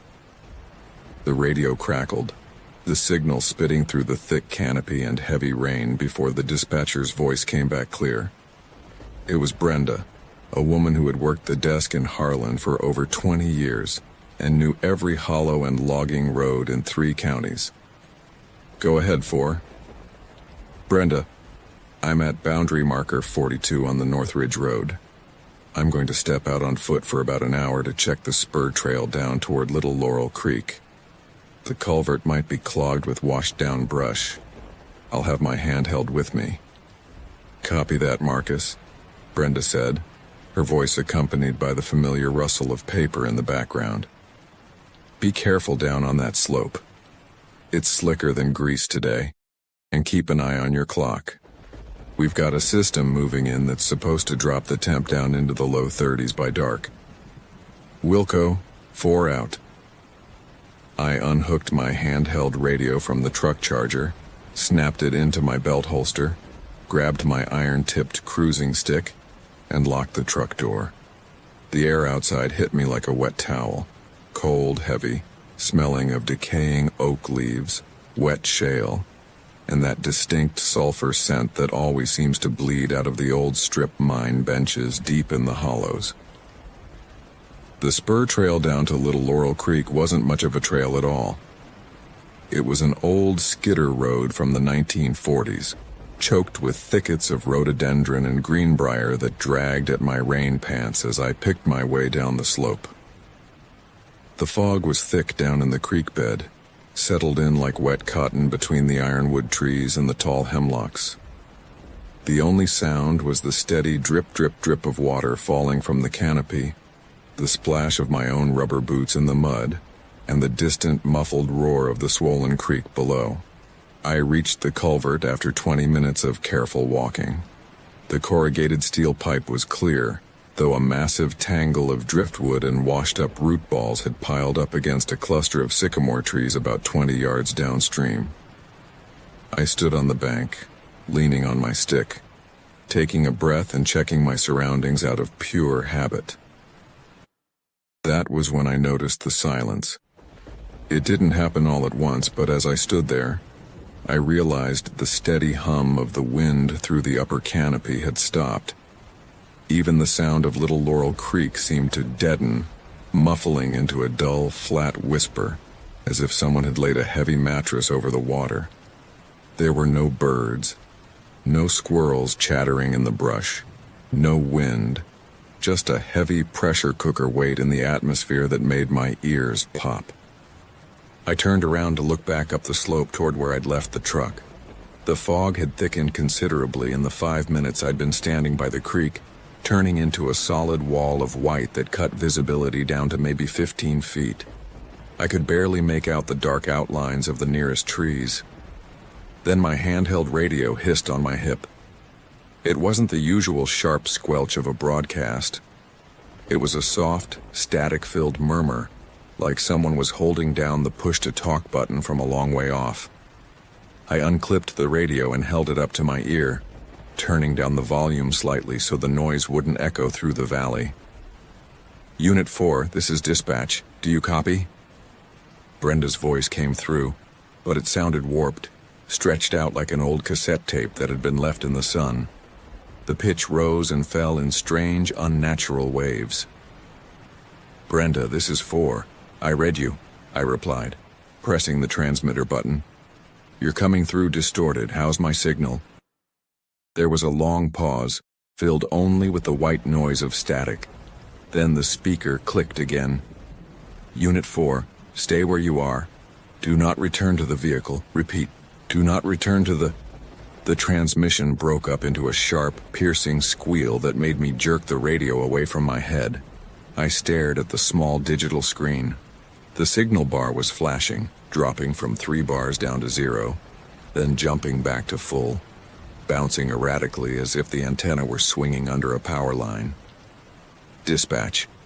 Say again," I said, trying to keep my voice flat and professional. "You broke up. What's the reason for holding position?" No answer came back, just the low, rhythmic crackle of dead air. I stood there on the bank of Little Laurel Creek, feeling the cold rain starting to soak through the seams of my coat shoulders. My first thought was a broken repeater on the ridge summit. Pine Mountain was notorious for dead zones, especially when a heavy fog bank rolled in and sat on the microwave towers. It wasn't unusual for signals to bounce off the rock faces or cut out entirely when the weather turned foul. As for the strange warning, it was entirely possible Brenda was trying to notify me of a downed power line or a tree across the road near my truck, and the distorted signal had simply chopped up her words. That was the logical explanation. It was the only explanation that made sense for an experienced technician who had spent 5 years dealing with bad radio coverage in the mountains. I clipped the radio back to my belt, took a firm grip on my cruising stick, and began climbing the slope back toward the ridge road. The trek up was harder than the descent. The mud had softened under the rain, turned into a slick red paste that made every step a battle for footing. The fog was so dense now that I had to rely almost entirely on the faint indentation of the old logging track to stay on path. Every 20 yards or so, I stopped to catch my breath and check my surroundings. About halfway up the ridge, I stopped beside a massive, hollowed-out chestnut oak. It was a dead tree, a snag that had been struck by lightning years ago, its heart completely rotted away, leaving a dark, gaping cavern in the trunk that was easily wide enough for a grown man to stand inside. I had passed this exact tree on my way down. I remembered noticing a bright yellow patch of lichen growing on its bark at eye level. Except when I looked at the tree now, the lichen wasn't there. Instead, the bark around the edges of the hollow opening looked fresh, raw, and splintered, as if the interior of the tree had been violently torn out from the inside within the last 10 minutes. Damp wood shavings were scattered over the fallen leaves at the base of the trunk. I paused, raising my flashlight to shine the beam into the dark hollow. The yellow light cut through the mist, illuminating the pale, fibrous interior of the trunk. There was nothing inside, just empty, rotting wood. But as I shifted the light down toward the roots, I saw something resting in the dirt at the bottom of the hollow. It was an old rusted metal object. I leaned closer, resting one hand against the wet bark, and reached in with my cruising stick to nudge it. It was a small brass-framed pocket compass, completely coated in corrosion. Its glass face shattered into a web of fine cracks. Next to it was a brass buckle from an old leather strap, green with copper oxidation. They looked like they had been sitting in the damp earth for 50 years. I reached down, picked up the compass, and wiped the mud off the brass back with my thumb. Scratched into the soft metal was a set of initials, MV. My heart gave a sudden, sharp thud against my ribs. My initials are MV Marcus Vance. I stared at the scratched letters in the dim light of my flashlight. The metal was old, pitted, and tarnished to a dark bronze, but the strokes of the carving were clean and precise. I stood there in the quiet forest, the cold rain dripping from the brim of my hat, feeling a sudden icy sensation crawl up the back of my neck. "Nonsense," I whispered to myself, my voice sounding flat and tiny against the heavy fog. "Just a coincidence, some old hunter or hiker."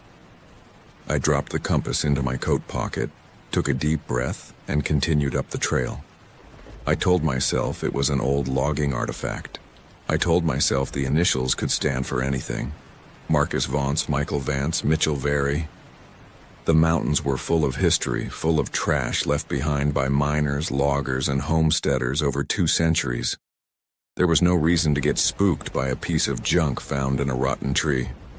5 minutes later, I broke through the final thicket of rhododendron and stepped out onto the gravel of the ridge road. My truck was parked right where I had left it, its dark red body standing out against the gray background of the fog. But something was wrong. The driver's side door was wide open. I stopped at the edge of the tree line, holding my cruising stick tightly. "Hello?" I called out. "Is someone there?" The only answer was the patter of rain on the metal hood of the Ford. I approached the truck slowly, keeping my eye on the open cab. The interior light was on, casting a soft, yellow glow onto the wet pavement. As I reached the driver's side, I saw that the key was still in the ignition, turned to the accessory position. The dashboard lights were illuminated, and the radio was softly crackling with static. On the bench seat, my notebook, my clipboard, and my paper topo maps were scattered everywhere, as if someone had been frantically flipping through them in a rush. Resting right in the middle of the passenger seat was my own handheld radio. The exact same model, the exact same serial number tag on the casing, sitting right in its charging cradle. I reached down to my belt. My radio was still clipped in its holster. I pulled my handheld out, held it next to the radio on the seat, and stared at them. They were identical. Both were set to channel 1.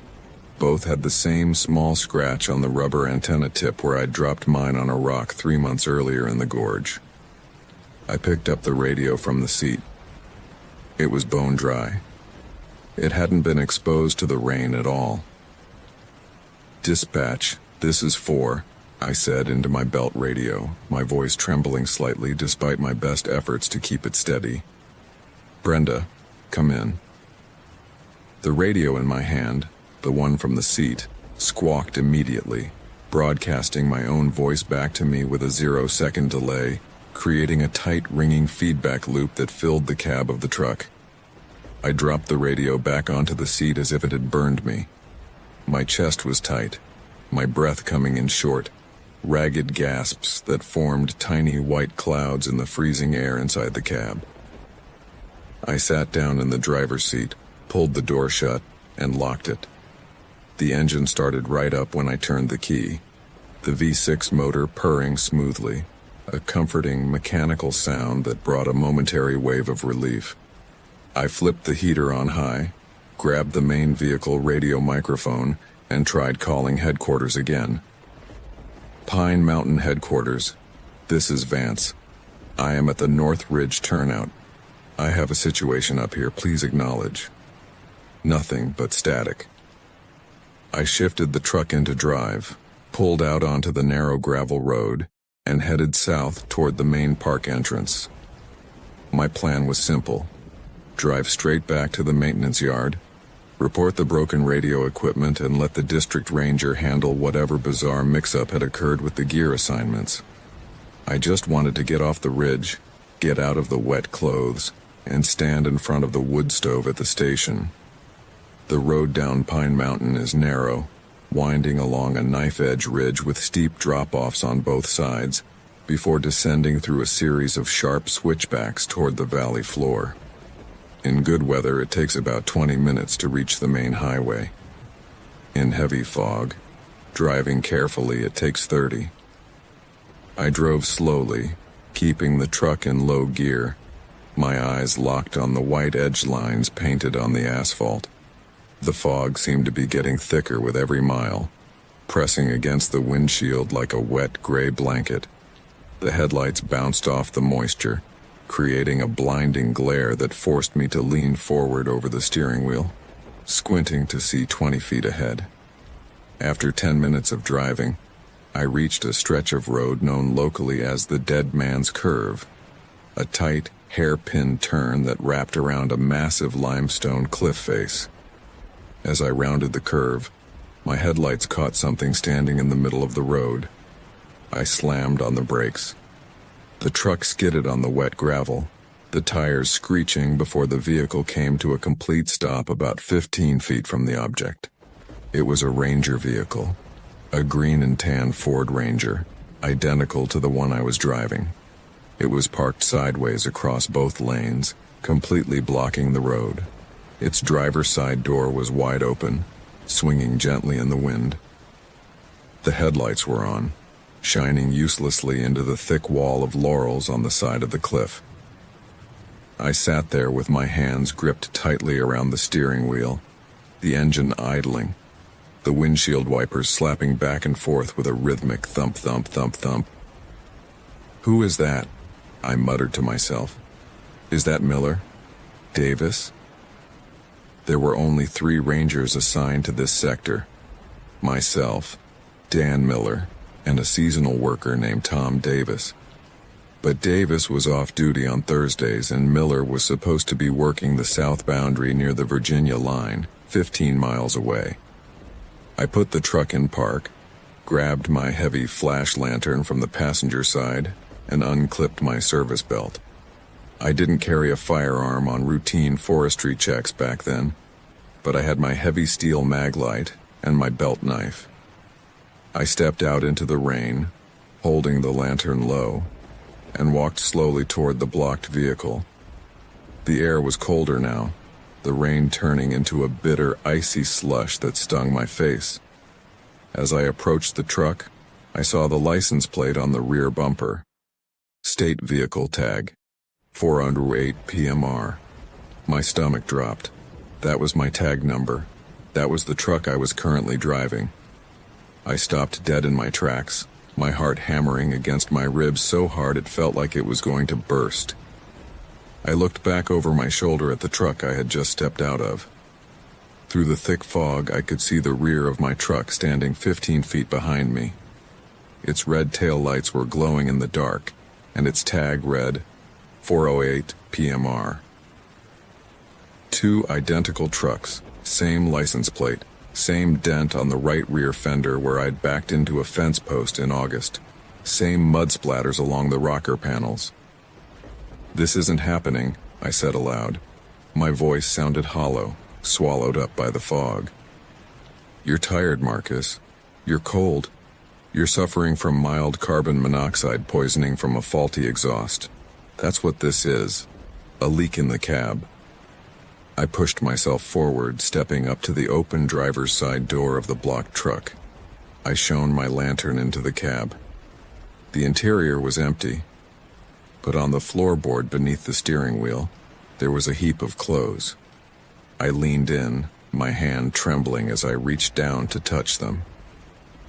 It was a complete forestry technician uniform. Standard tan shirt with the Kentucky State Parks patch on the sleeve. Green trousers with the dark green stripe down the side. A leather belt with empty holsters. A pair of size 10 work boots, soaked through with water, sitting neatly at the base of the seat as if someone had just stepped out of them. And pinned to the left breast pocket of the tan shirt was a brass name tag that read M. Vance.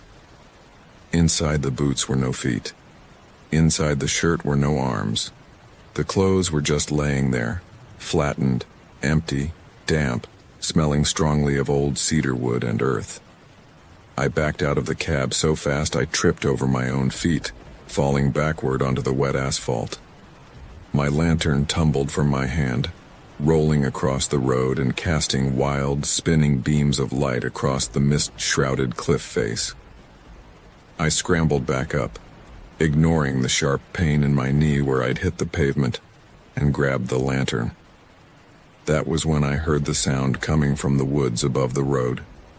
It wasn't an animal call. It wasn't the wind. It was the sound of someone walking through the thick brush on the steep embankment above the cliff face. Heavy, slow, deliberate footsteps crunching through the wet leaves and snapping dry oak branches. Step, pause, step, pause. I swung my lantern beam up toward the top of the rock cut. The light struggled to penetrate the dense layer of hemlock branches and mountain laurel hanging over the edge. But I saw something move up there, a tall, dark shape, standing motionless right at the edge of the drop. "Who's up there?" I yelled, my voice breaking with panic. "I am an officer with the State Park Service. State your name." The footsteps stopped. Then a voice came back through the dark. It didn't come from above me on the cliff. It came from the radio speaker inside the cab of the truck right beside me. It was my voice. My exact voice, clear as a bell, speaking with the same subtle Eastern Tennessee cadence I've had since I was a boy. "Brenda," the voice said from the speaker, sounding tired and raspy. "I'm at boundary marker 42. I found something down near the creek. I don't think I'm coming back up." I didn't think. I didn't try to reason with what I was seeing or hearing. Pure survival instinct took over. I turned around, sprinted back to the truck I had been driving, jumped into the driver's seat, pulled the door shut, and slammed the shift lever into reverse. I stomped on the gas pedal. The tires spun wildly on the slick gravel, throwing mud against the wheel wells before catching traction. I backed the truck down the narrow ridge road at 20 miles an hour, my eyes glued to the side mirrors, watching the red glow of my taillights cut through the wall of white behind me. I backed up for almost a quarter mile until I reached a wide logging turnoff. I whipped the wheel around, executed a messy three-point turn, and headed back up the ridge, away from Dead Man's Curve, away from the blocked road, away from the valley. My only thought was to get to the high ground. There was an old, disused fire lookout tower on the summit of Pine Mountain. The Chenoa Tower, built by the Civilian Conservation Corps back in the 1930s. It had been deactivated in the late 90s, but the cab at the top was still intact, constructed of heavy timber and steel with a solid trapdoor that could be bolted from the inside. It had a lightning rod, a solid frame, and most importantly, it was perched on the highest point for 20 miles in any direction. If I could make it to the tower cab, I could lock myself in until daylight. The road to Chenoa Tower was barely more than 2 overgrown dirt tracks running along the spine of the mountain. The branches of hemlock and pine slapped violently against the sides of the truck as I forced the vehicle through the encroaching brush. The snow was coming down now in earnest, fat, wet flakes mixing with the rain, turning the mud into a slurry that made the truck fishtail on every minor incline. After 10 agonizing minutes, the shape of the steel tower materialized out of the gray mist. It stood like a tall, skeletal giant against the storm, its 80-foot steel frame anchor bolted into the sandstone bedrock of the summit. I slammed the truck into park near the base of the tower structure, left the engine running with the headlights pointed toward the steel access ladder, grabbed my flash lantern, my cruising stick, and my first aid kit, and bolted out of the cab. The metal steps were slick with ice and slush. I climbed as fast as my legs could carry me, my gloved hands gripping the freezing steel handrails, the wind screaming through the open girders around me. Every step creaked under my weight, the tower swaying slightly in the high gusts that swept across the peak. I reached the top platform, 70 feet above the ground. The heavy wooden door to the observation cab was swollen from moisture, but I slammed my shoulder against it until the old latch gave way with a sharp crack. I scrambled inside, slammed the door shut behind me, and dropped the heavy iron crossbar into its bracket. I was inside the cab. It was a small square room, 8 feet by 8 feet, with windows on all 4 sides, looking out into the swirling white nothingness of the storm. The glass panes were dirty, cracked in places, and streaked with rain. But the room was dry. An old metal desk, a cast-iron stove with a rusted pipe, and a wooden chair were the only pieces of furniture left behind when the Park Service abandoned the site. I slumped against the door, my heart pounding like a trapped bird against my ribs, my lungs burning from the cold air and the frantic climb. I shone my lantern around the room, confirming that I was alone. The wind was howling outside now, a deep, resonant tone that made the steel frame of the tower hum like a tuning fork. I walked over to the windows facing the base of the tower and wiped a patch of condensation off the glass with my sleeve. Looking down, I could see my truck sitting in the clearing 70 feet below. Its headlights were cutting two long yellow beams through the falling snow, illuminating the surrounding pine trees. As I watched, a shape walked into the light of those headlights. It wasn't a shadow. It wasn't a trick of the fog. It was a man wearing a yellow Park Ranger rain slicker. He walked with a slight limp, the exact same limp I had developed after slipping on the rocks down at Little Laurel Creek an hour earlier. He walked up to the driver's side of my idling truck, pulled open the door, and stepped inside. A second later, the truck's brake lights flashed red. The engine revved, and the vehicle slowly rolled forward, driving straight off the dirt track and disappearing down the narrow trail that led back toward the main road.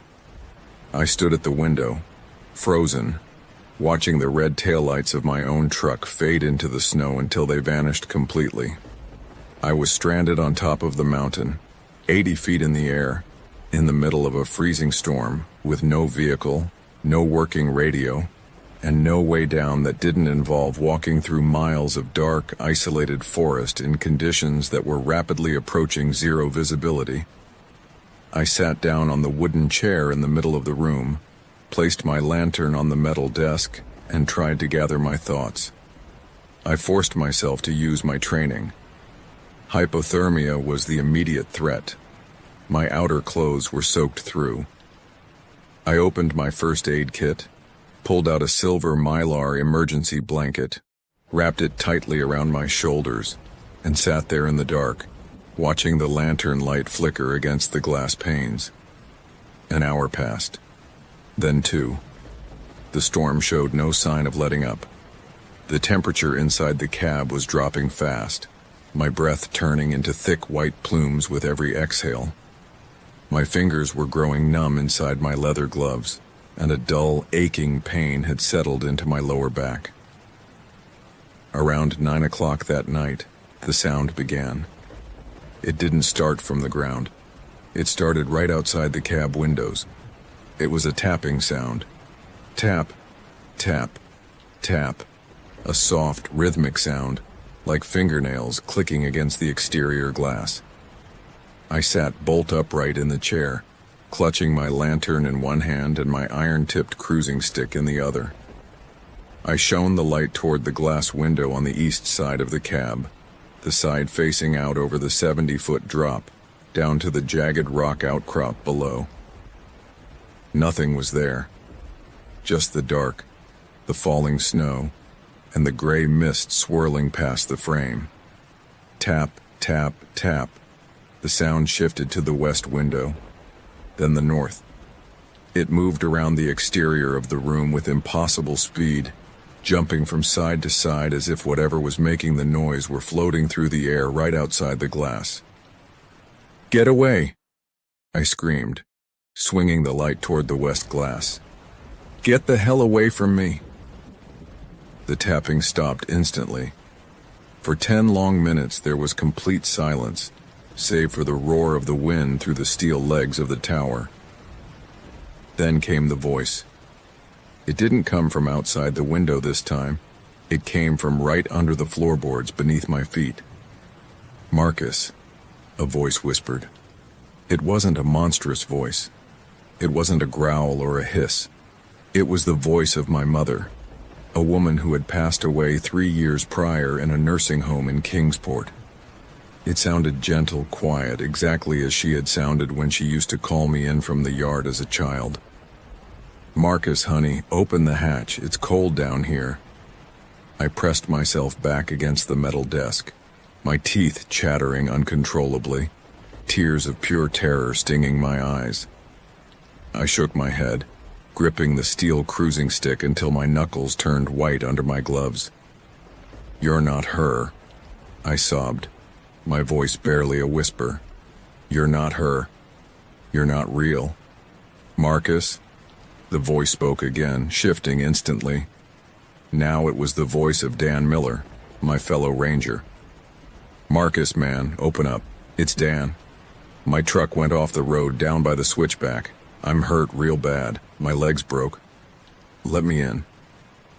I looked down at the heavy wooden trapdoor in the center of the floor.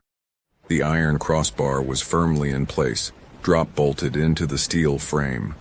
But as I watched, the wood around the iron latch began to groan under a soft, steady upward pressure, as if something below were gently pushing against it, testing its strength. "Dan," I squeaked out, trying to find my voice. What's the badge number on your shirt?" The pressure on the trapdoor stopped instantly. A long pause followed. The air inside the cab seemed to drop another 10 degrees in a matter of seconds. Frost began to bloom across the inside of the window glass. Tiny white feathers of ice growing across the panes until I couldn't see out into the night at all. Then the voice changed one last time. It became my voice again. But it didn't sound like it was coming from a radio speaker or a person standing in the room. It sounded like two recordings of my voice played simultaneously, slightly out of sync with each other, creating an unnatural chorus-like echo that filled the tiny wooden room. "Ranger Vance," both voices said together. "Incident report for October 21st. Subject was located at the summit tower. Physical remains were not recovered." The iron crossbar on the trap door gave a violent clang, jumping an inch out of its bracket as something hit the door from below with immense force. I screamed, lunged forward, and threw my entire body weight onto the top of the wooden trapdoor, wrapping my legs around the iron bar and pinning it down with everything I had. A second impact hit the wood beneath me. The force sent a jolt of pain through my hips, but I held on, pressing my chest flat against the cold pine planks, closing my eyes, and praying with every fiber of my being for the sun to come up. A third impact, a fourth. The wood cracked around the hinges, small splinters of pine spraying up into my face. I could smell something coming through the seam beneath the door. Not the smell of wild animal, not the smell of blood, but the dense, heavy odor of wet red clay, crushed oak leaves, and deep, stagnant creek mud. I didn't open my eyes. I didn't look at the hinges. I just stayed pressed against that door, holding the bar, feeling the wood vibrate under me with every strike, while the two synchronized voices of myself softly recited standard Park Service emergency procedures right into my ear through the gaps in the floorboards. Subject failed to check in at mandatory interval. Search team deployed at dawn. Vehicle found abandoned. Uniform found in driver's seat. No evidence of foul play. Over and over, the voices repeated the lines, a flat, monotonous drone that competed with the screaming wind outside and the rhythmic pounding on the hatch. I don't know how long I stayed like that. Time ceased to have any real meaning inside that frozen box. My body went numb from the cold. My hands lost all feeling where they clutched the steel bar. The impacts against the trapdoor eventually slowed down, becoming weaker and further apart, until they stopped entirely sometime during the early morning hours. The last thing I remember before losing consciousness was the dim, cold gray light of morning slowly creeping through the frosted window panes, illuminating the splinters of wood scattered across the cabin floor. I woke up to the sound of heavy boots clambering up the steel access ladder outside. Marcus, you in there?" It was Dan Miller's real voice, rough, breathless, and sharp with concern. I didn't move for a long time. I couldn't. My limbs were stiff, my joints locked up from the freezing cold and the awkward position I had maintained all night on the floor. "Marcus." The outer door was rattled from the outside. I managed to drag myself off the trapdoor, my knees scraping against the wood, and pulled the iron crossbar out of its bracket with my numb hands. I threw the heavy door open. Dan Miller was standing on the narrow metal walkway outside, wrapped in his heavy parka, his face pale and streaked with soot. Behind him, the morning sun was breaking through the gray clouds, casting a bright, clear light over the snow-covered peaks of Pine Mountain. "Jesus Christ, Marcus," Miller breathed, grabbing my arm and helping me stand up. "We've been looking for you since midnight. Brenda lost your signal around 3 yesterday afternoon, and when you didn't check in by 5, we sent out a patrol. Your truck." Miller started, looking at me with an expression that mixed confusion and intense discomfort. "We found your truck last night. It was parked across the road down at Dead Man's Curve. Engine was running, keys in the ignition, driver's door wide open. Where?" I stared at him, my heart freezing again. "Where?" I croaked out, my voice sounding like gravel. "Where did you find me?" "Your truck was down at the curve, Marcus," Miller said slowly, watching my reaction closely. "Your handheld radio was sitting on the front seat, but your gear, your coat, your boots, your belt, your badge, they were laying in a heap in the driver's seat, like you just stepped right out of them and vanished. How did you find me up here?" I managed to ask, leaning heavily against the doorframe of the tower cab. Miller reached into his pocket and pulled out a small red plastic object. It was a single-use disposable camera, the cheap kind you buy at a gas station. "A hiker found this buried near the ridge trail marker this morning," Miller said, looking at the camera with a look of deep unease. "He brought it into the station. The supervisor developed the film right away to see if there were any location shots that could help us find where you'd walked off to." He paused, looking away toward the distant snow-capped ridges of the Cumberland Range. "The prints showed a trail," Miller continued quietly. "A series of shots starting down by Little Laurel Creek, showing footsteps in the mud leading all the way up the mountain, past the old oak snag, all the way to the base of the Chenoa Tower. The last photo showed the trapdoor of this cab taken from the inside. Shot from floor level, looking up at you sitting in that chair." I didn't say anything. I couldn't. I let Miller help me down the steel ladder. They took me to the hospital in Harlan, where I was treated for severe hypothermia, dehydration, and mild frostbite on my fingertips. The official incident report prepared by the district supervisor stated that I had suffered a severe episode of acute disorientation and environmental psychosis brought on by sudden hypothermia while working in extreme weather conditions. The report noted that I had abandoned my vehicle due to confusion, stripped off my wet uniform, a common symptom of severe hypothermia known as paradoxical undressing, and climbed the fire tower in a state of delirium. They explained away the extra truck as a miscommunication between shifts. They explained away the duplicate radio as an inventory error from the central supply depot in Frankfurt. They explained away the camera as an item dropped by a tourist weeks earlier that happened to contain photos of the trail system. They gave me 2 months of paid medical leave. I took the leave, spent 3 weeks sitting in my quiet house in Harlan, and then went back into the headquarters office on a Monday morning, laid my badge, my keys, and my official resignation letter on the supervisor's desk and walked out without saying a single word to anyone. I moved to Tennessee 6 months later.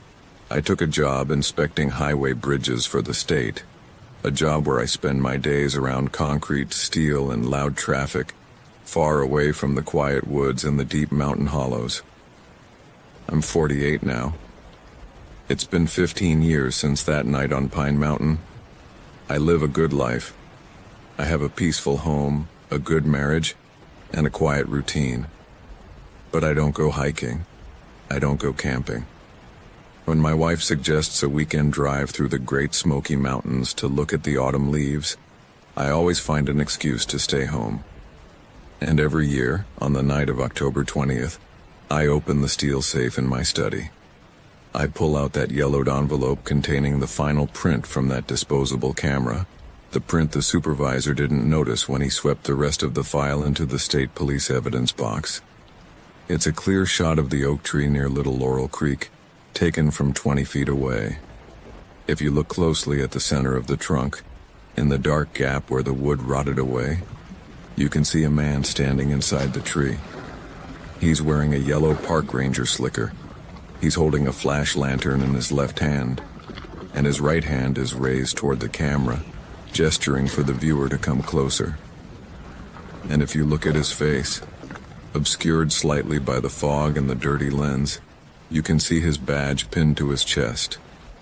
The name on the tag is M. Vance, and the man standing inside the tree is looking directly at the camera with my face, except his eyes are completely pitch black dark and he is smiling.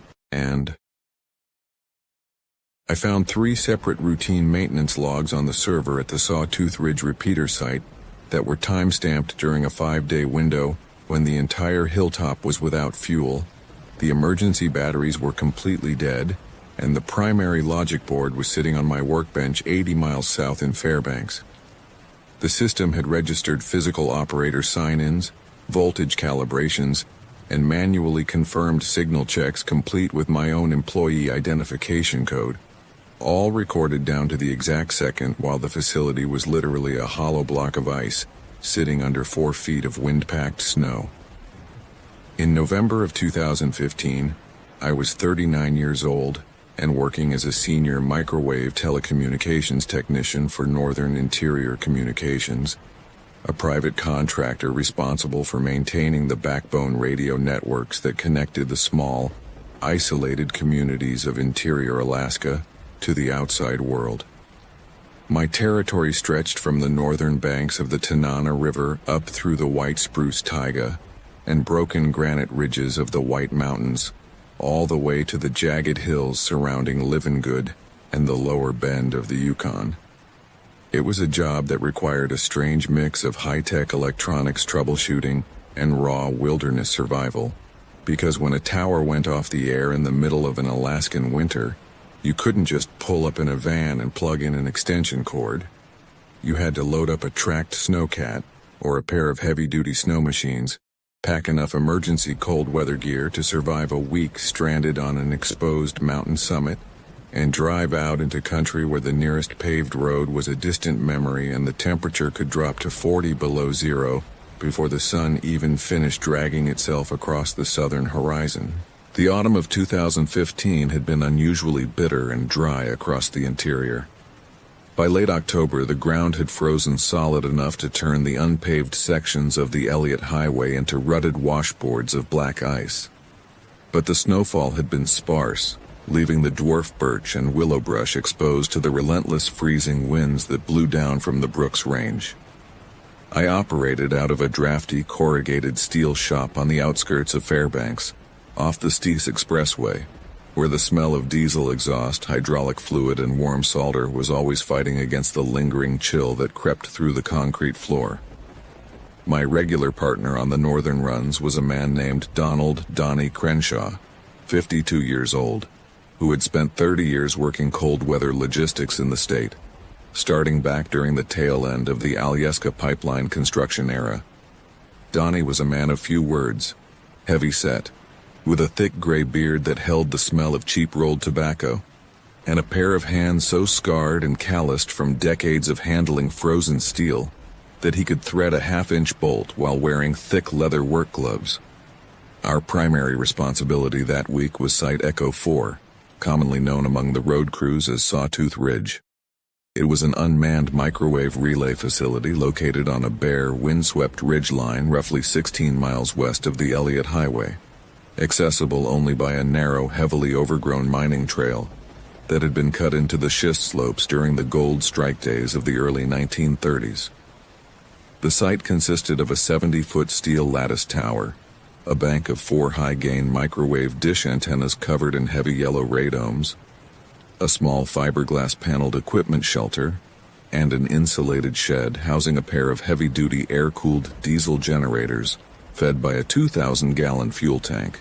The tower was a critical link in the regional emergency communications grid. If Echo 4 went down, half a dozen smaller radio networks, including local state trooper relays and municipal fire dispatch channels for the remote settlements toward Manly Hot Springs, would fall silent. The trouble began in mid-October when the remote telemetry monitoring system at our Fairbanks office started throwing erratic alarms from Sawtooth Ridge. The computer screens in our dispatch bay would flicker with error warnings indicating low DC bus voltage, open shelter door sensors, and sudden phase shifts in the broadband radio signals. Yet, every time I remoted into the system logic from my desk to run a diagnostic, the errors would clear themselves within minutes, leaving a clean diagnostic log that suggested nothing more than a temporary software glitch caused by extreme cold. On Tuesday, November 3rd, the entire facility went dark. The signal link dropped instantly, severing the path between the Globe Creek hub and the interior relays to the west. Johnny and I spent the better part of Wednesday morning prepping our rig.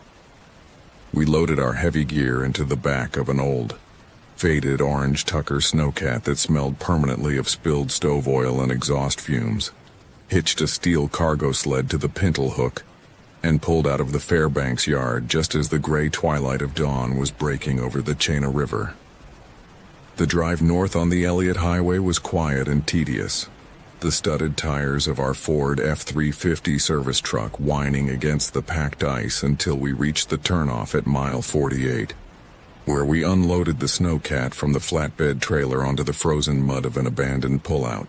The air at the turnoff was absolute, dead cold, 28 below zero according to the thermometer on the truck dashboard, with a thin, brittle fog hanging motionless in the black spruce hollows. You could feel the cold the second you stepped out of the truck cab.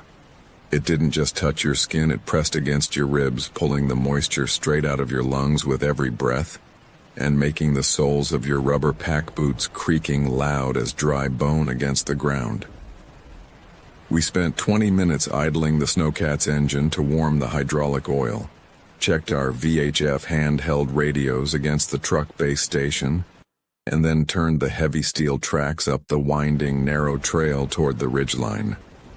The trail to Sawtooth Ridge wound upward through a dense belt of stunted taiga, where the black spruce grew thin and crooked out of the permafrost, their lower branches shrouded in thick coats of white hoarfrost that looked like lace in the pale, slanting winter light.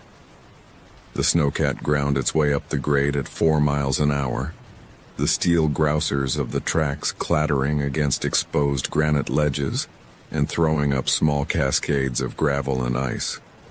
Donnie sat in the driver's seat, his hands resting lightly on the steering levers.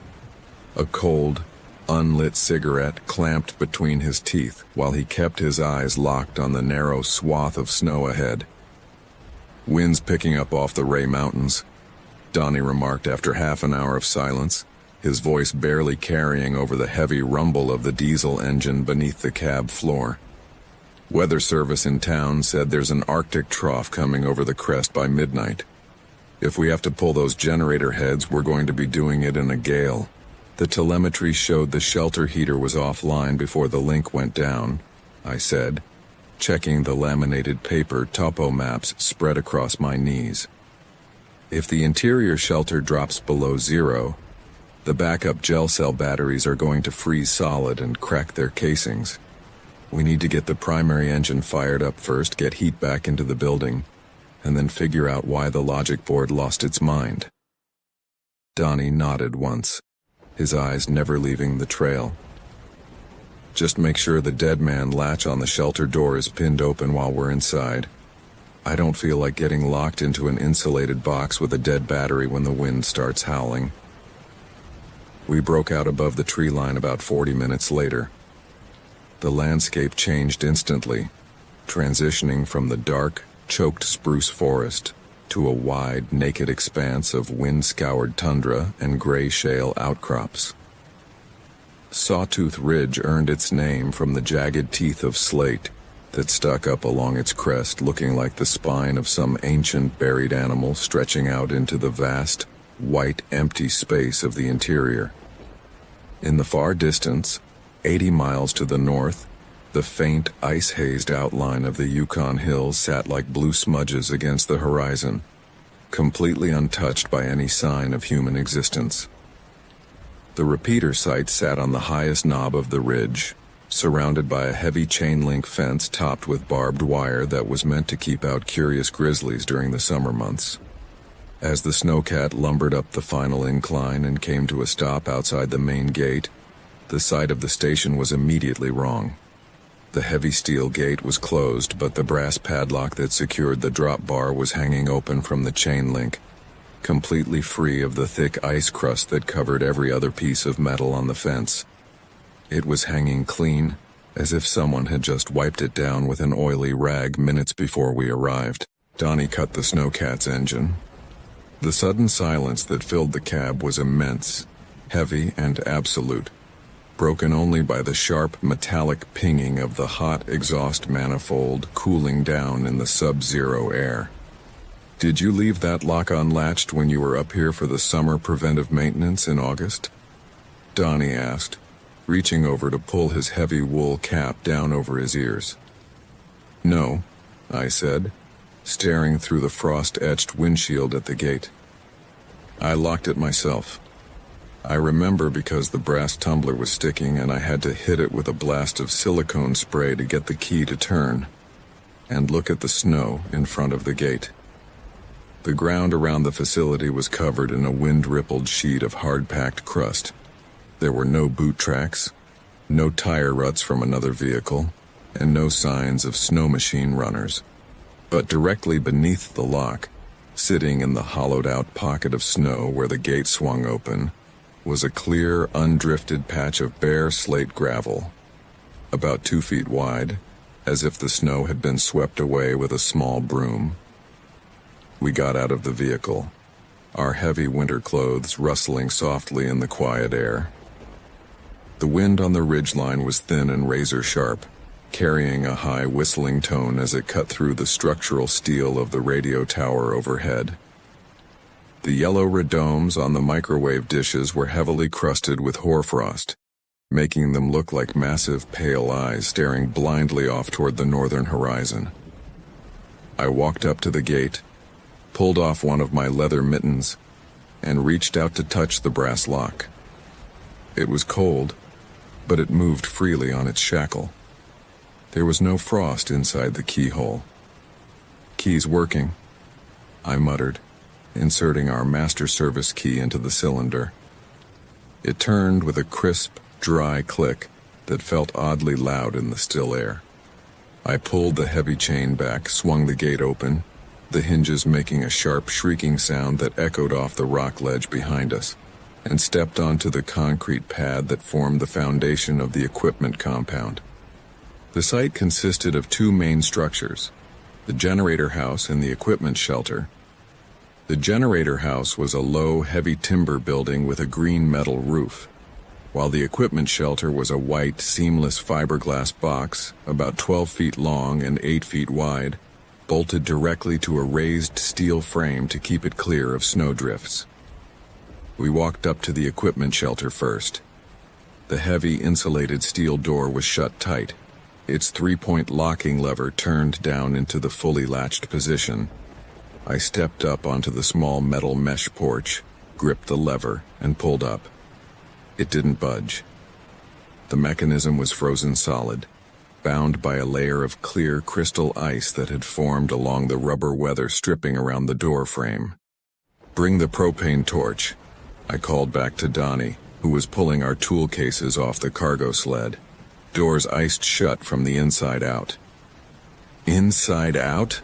Donnie called back, his voice muffled by the wind.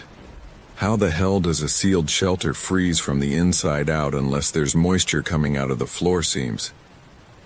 "I don't know," I said, scraping a fingernail along the thick, glassy line of ice that hung between the door edge and the jamb. "It looks like water ran out of the gap and froze on its way down." Donnie trudged up the steps carrying a small portable propane cylinder with a brass weed burner tip. He cracked the valve, struck a spark with a flint igniter and played the soft blue flame carefully along the steel edges of the doorframe. The ice didn't melt the way normal frost did. It didn't turn to water and drip down the metal paneling. Instead, it cracked with a series of tiny, high-pitched snaps, splintering into dry, fine powder that blew away in the wind like white sand. Once the latch cleared, I threw my shoulder against the steel door and popped it open. A puff of incredibly stale, freezing air rushed out of the doorway, carrying a scent that made both of us instantly pause on the metal steps. It wasn't the smell of burnt insulation, cooked transformer oil, or battery acid, the usual smells you expect to find when an electronics shelter goes down. It smelled like wet river mud and cold, stagnant water, thick and earthy, completely out of place on a dry granite ridge 7,000 feet above sea level. "Jesus," Donnie muttered, stepping back half a foot. "What died in there?" I clicked on my heavy streamlight flashlight and shone the bright LED beam into the dark interior of the shelter. The room was intact. The long metal equipment racks lined the left wall, filled with black and silver chassis, power supplies, patch panels, and broadband radio units. On the right wall sat the heavy steel bank of backup storage batteries, 16 massive gray gel cell units wired together with thick copper bus bars.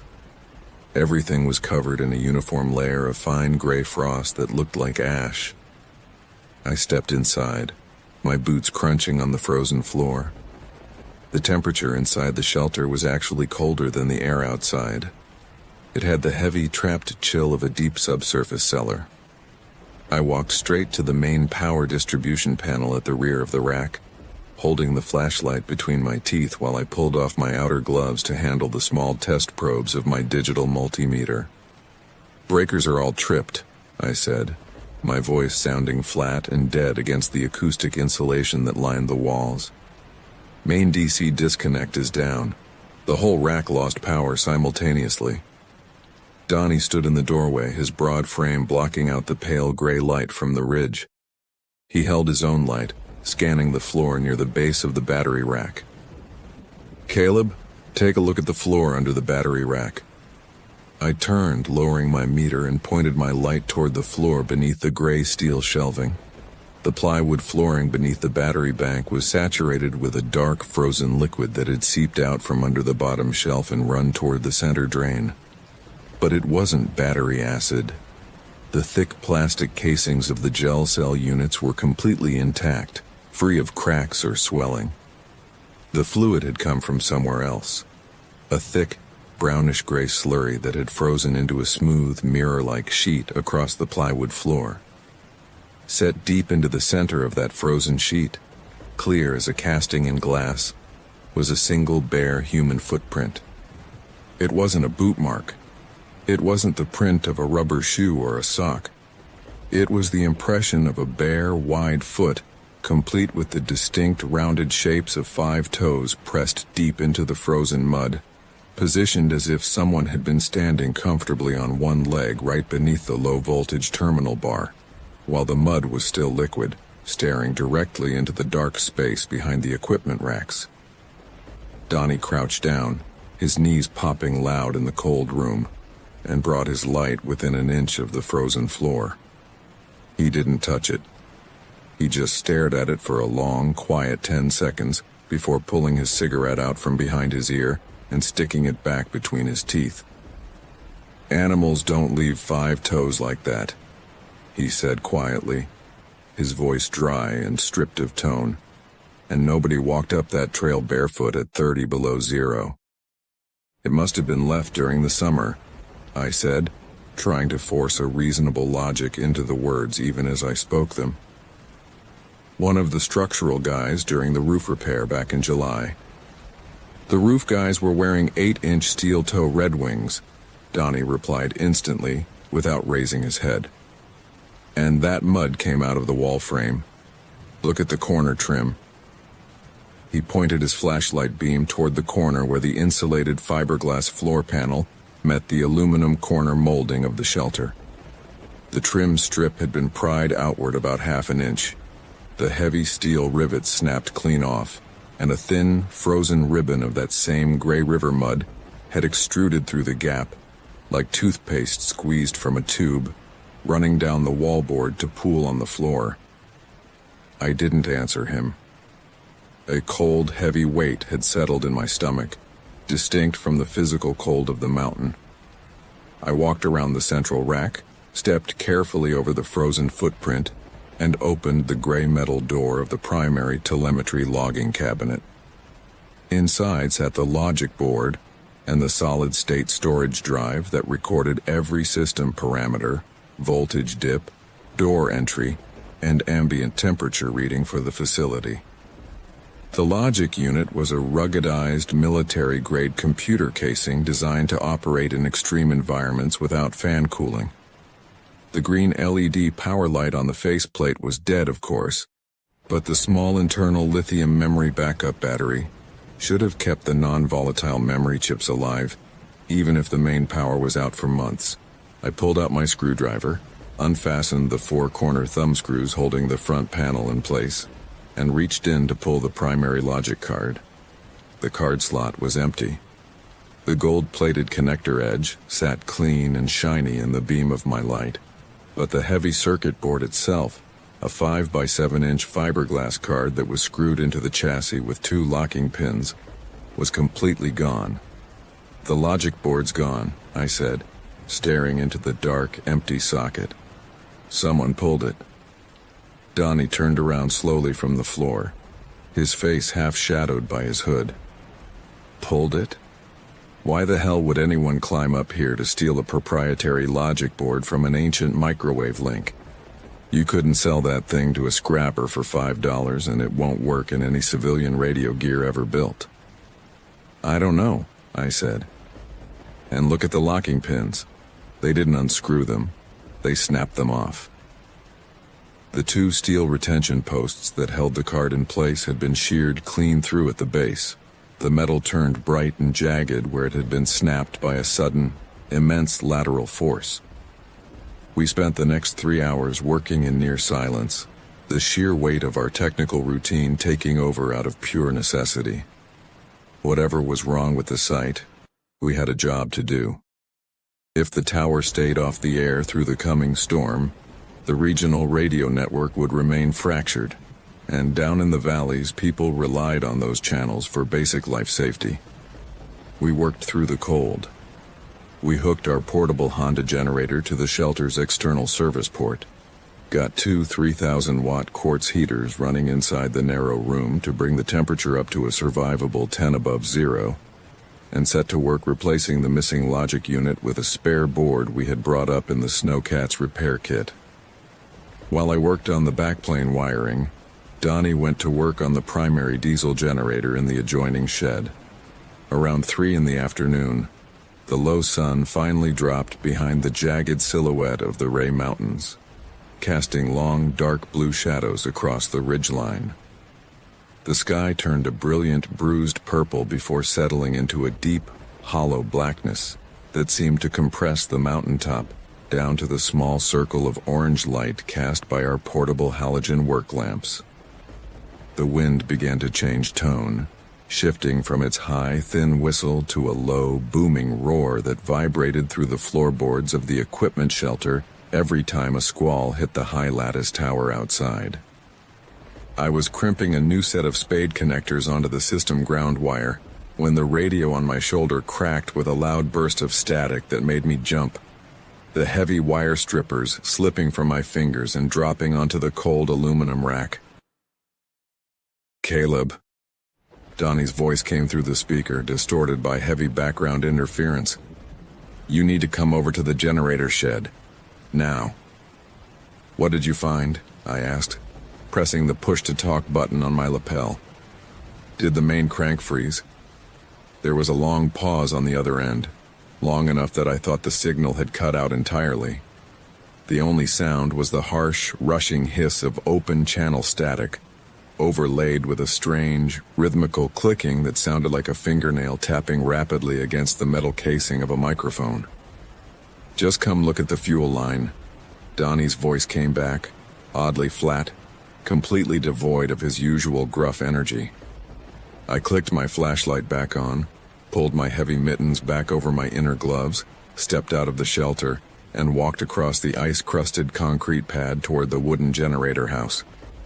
The wind hit me like a solid wall as soon as I cleared the lee of the shelter, carrying tiny, needle-sharp grains of ice that stung any exposed skin around my goggles.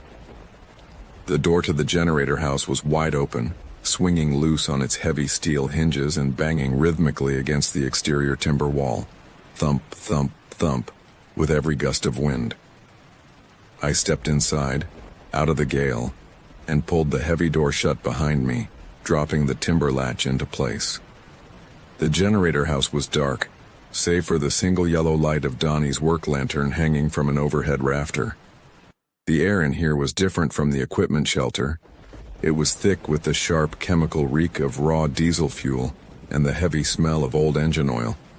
Donnie was standing near the front of the massive 6-cylinder Cummins diesel engine, his hands dropped at his sides, staring down into the dark recess between the engine block and the massive fuel filtration manifold. "What's wrong with the fuel?" I asked, walking over to stand beside him. He pointed a gloved finger down into the tight space behind the secondary filter housing. The primary fuel feed line, a heavy 3/4-inch braided steel hose designed to withstand 300 pounds of pressure, had been uncoupled from the brass fitting on the fuel pump. It hadn't been cut, and the threads hadn't been stripped. The heavy brass union nut had been carefully, methodically unscrewed by hand, and turned back along the flexible line until it rested against the outer rubber casing. The fuel line itself wasn't dropping fuel onto the floor. Instead, the line had been lifted up and routed directly into the engine's open oil filler cap on top of the valve cover. Hundreds of gallons of high-grade Arctic diesel had been gravity-fed directly down into the crankcase, completely filling the engine block, overflowing through the dipstick tube, and drowning the lower cylinders in a solid mixture of oil and fuel that had now frozen into a thick black paste. "Someone didn't sabotage this to wreck it," Donnie said, his voice barely above a whisper, his breath pluming thick and white in the dim light of the lantern. "If they wanted to wreck it, they would have thrown a handful of gravel into the intake or set fire to the control panel. They did this to make sure it couldn't be turned over. They wanted the power off, Caleb."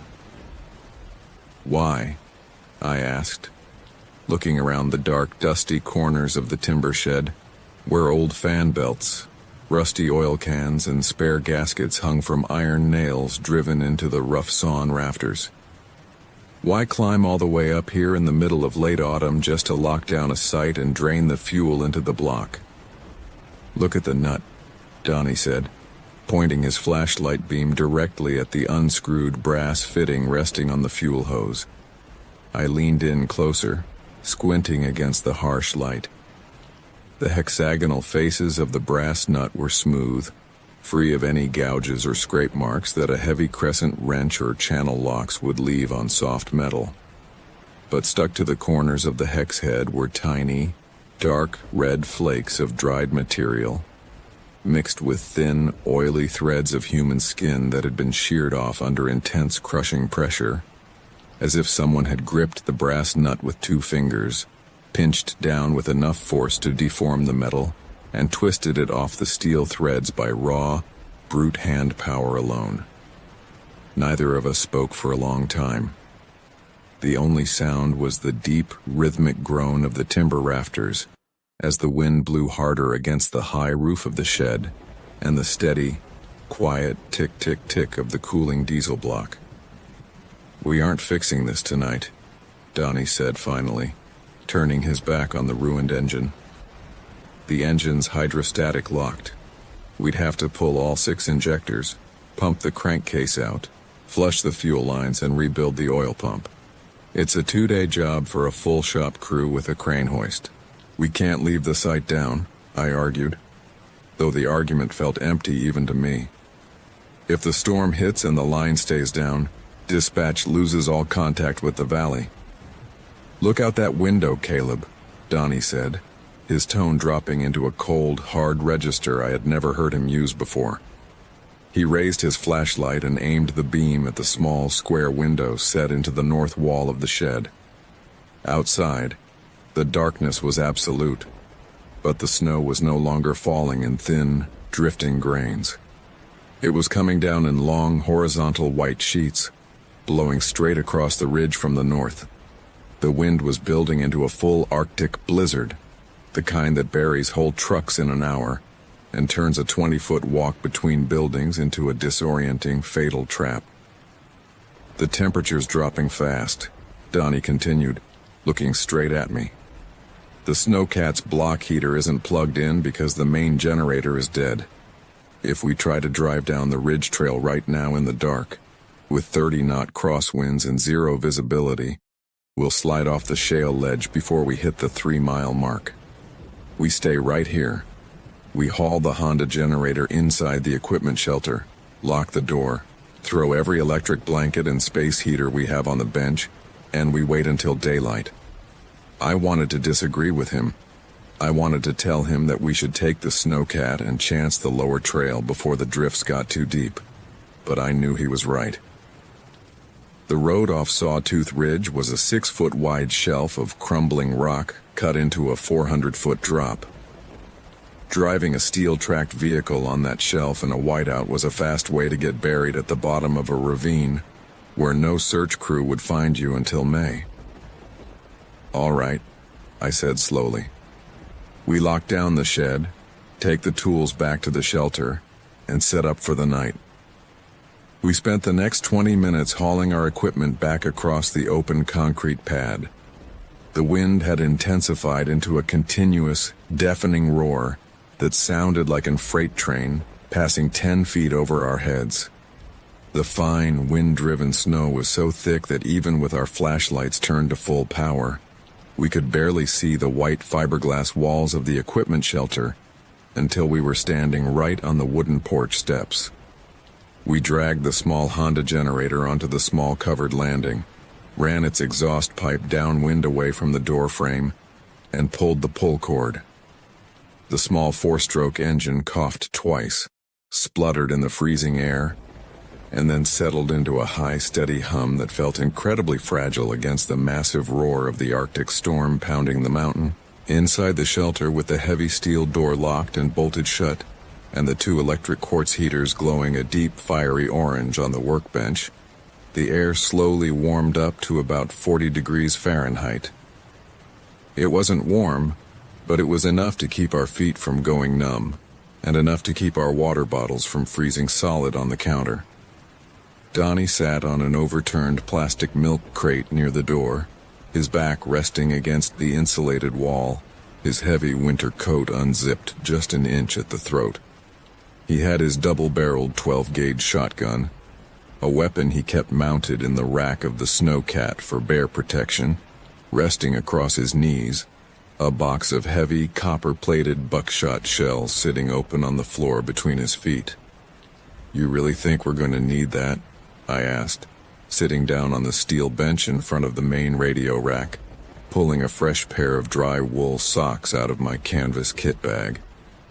"I've been working these ridges since 1983, Donnie said, his eyes fixed on the blank gray panel of the locked shelter door. "I've seen wind turn steel towers inside out. I've seen ice slide a 20-ton fuel tank 300 yards off a foundation. I've seen whiteouts so bad a man starved to death 10 feet from his own cabin door. But I have never seen a brass fuel fitting twisted off an engine block by something that didn't leave a boot mark in the mud." He reached down, picked up 2 shells and slipped them into the open breeches of the gun with 2 sharp, heavy clacks that sounded unnaturally distinct over the low hum of the quartz heaters. I turned back to the rack. To keep my mind off the cold and the dead, crushing weight of the storm outside, I pulled out my diagnostic laptop, plugged the serial patch cable into the maintenance port of the replacement logic board we had installed earlier, and opened the system event log. The screen flickered, casting a cool blue glow across the gray metal panels of the rack. The software opened, loading the archived event logs stored on the local flash memory chip that had survived the power drop. I scrolled back through the entries, tracking the system history day by day, hour by hour. Everything was normal through late October. The line voltage readings were flat, the shelter temperature hovered around a steady 45 degrees, and the remote telemetry pings were checking in every 15 minutes on the mark. Then, on October 29th, at 03:14 a.m., the primary log recorded a physical door open signal. I clicked on the subdirectory for that entry. The shelter door sensor had remained open for 47 minutes. During those 47 minutes, the internal shelter temperature didn't drop, as it should have with 30 below air rushing through an open door. Instead, the ambient temperature sensor inside the room recorded a rapid increase, jumping from 45 degrees to nearly 72 degrees in less than 3 minutes. Then came the operational system log. At 03:19 a.m., the system recorded an active operator session. The user had logged in using my personal technician credential ID, CV8841 North. I stared at the blue letters on the screen, my heart beating a slow, heavy rhythm against my ribs. "Donnie," I called out, my eyes never leaving the display. "Yeah?" Where was I on October 29th? I heard the shift of Donnie's heavy coat as he turned his head toward me. "October 29th? That was Thursday last week. You were down at the shop in Fairbanks all day. We were pulling the high-power amplifier off the Globe Creek spare rack together until 6 in the evening." "Right," I said, my voice dry. "That's what I thought." I clicked on the transaction detail for the operator session. The log showed that the operator had initiated a manual system override, opening the broadband audio channel that monitored the local omnidirectional service microphone mounted on the exterior of the tower. A simple, low-fidelity mic used by field crews to talk back to dispatch when their handheld radios were out of range.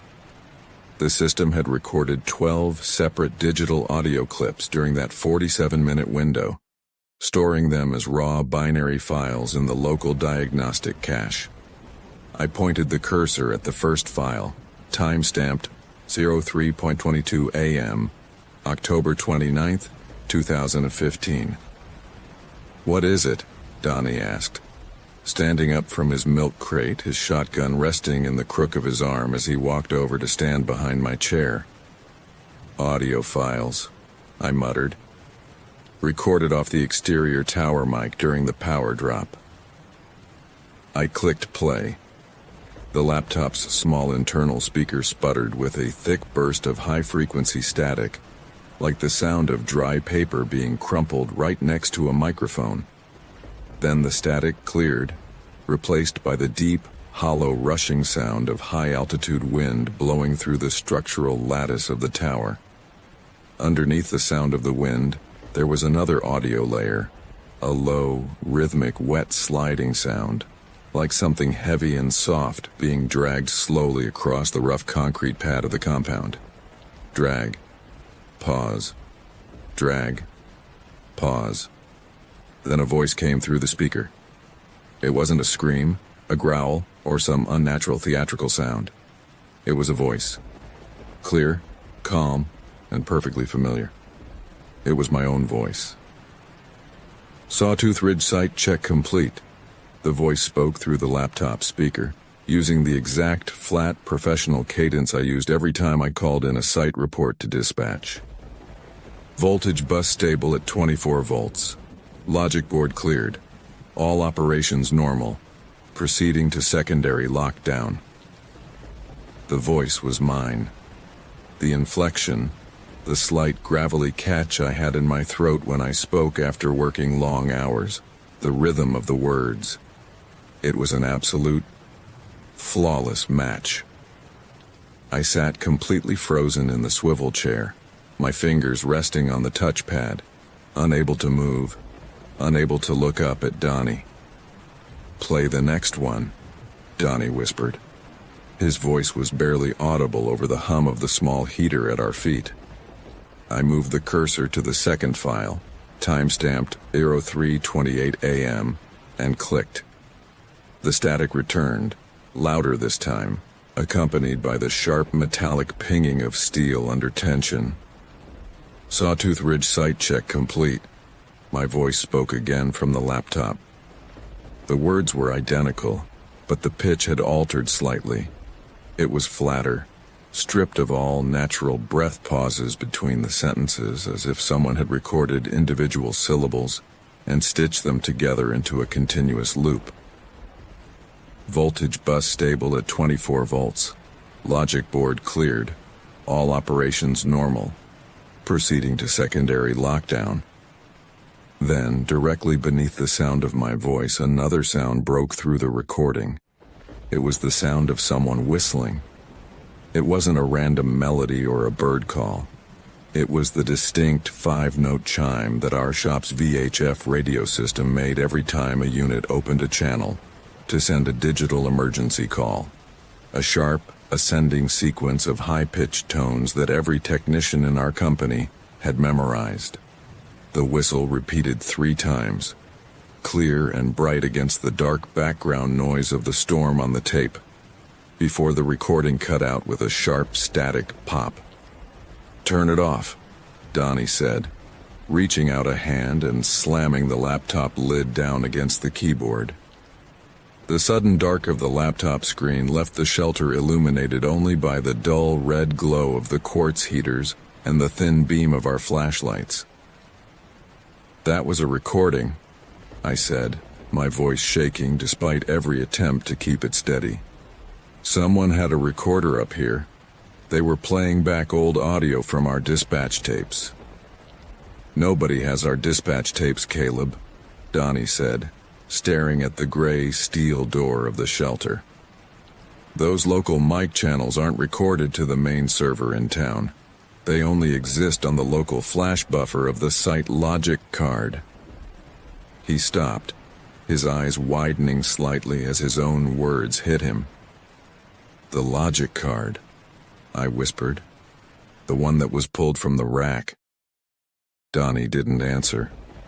He turned slowly around, walked back to his milk crate by the door, sat down, and laid his shotgun across his lap again.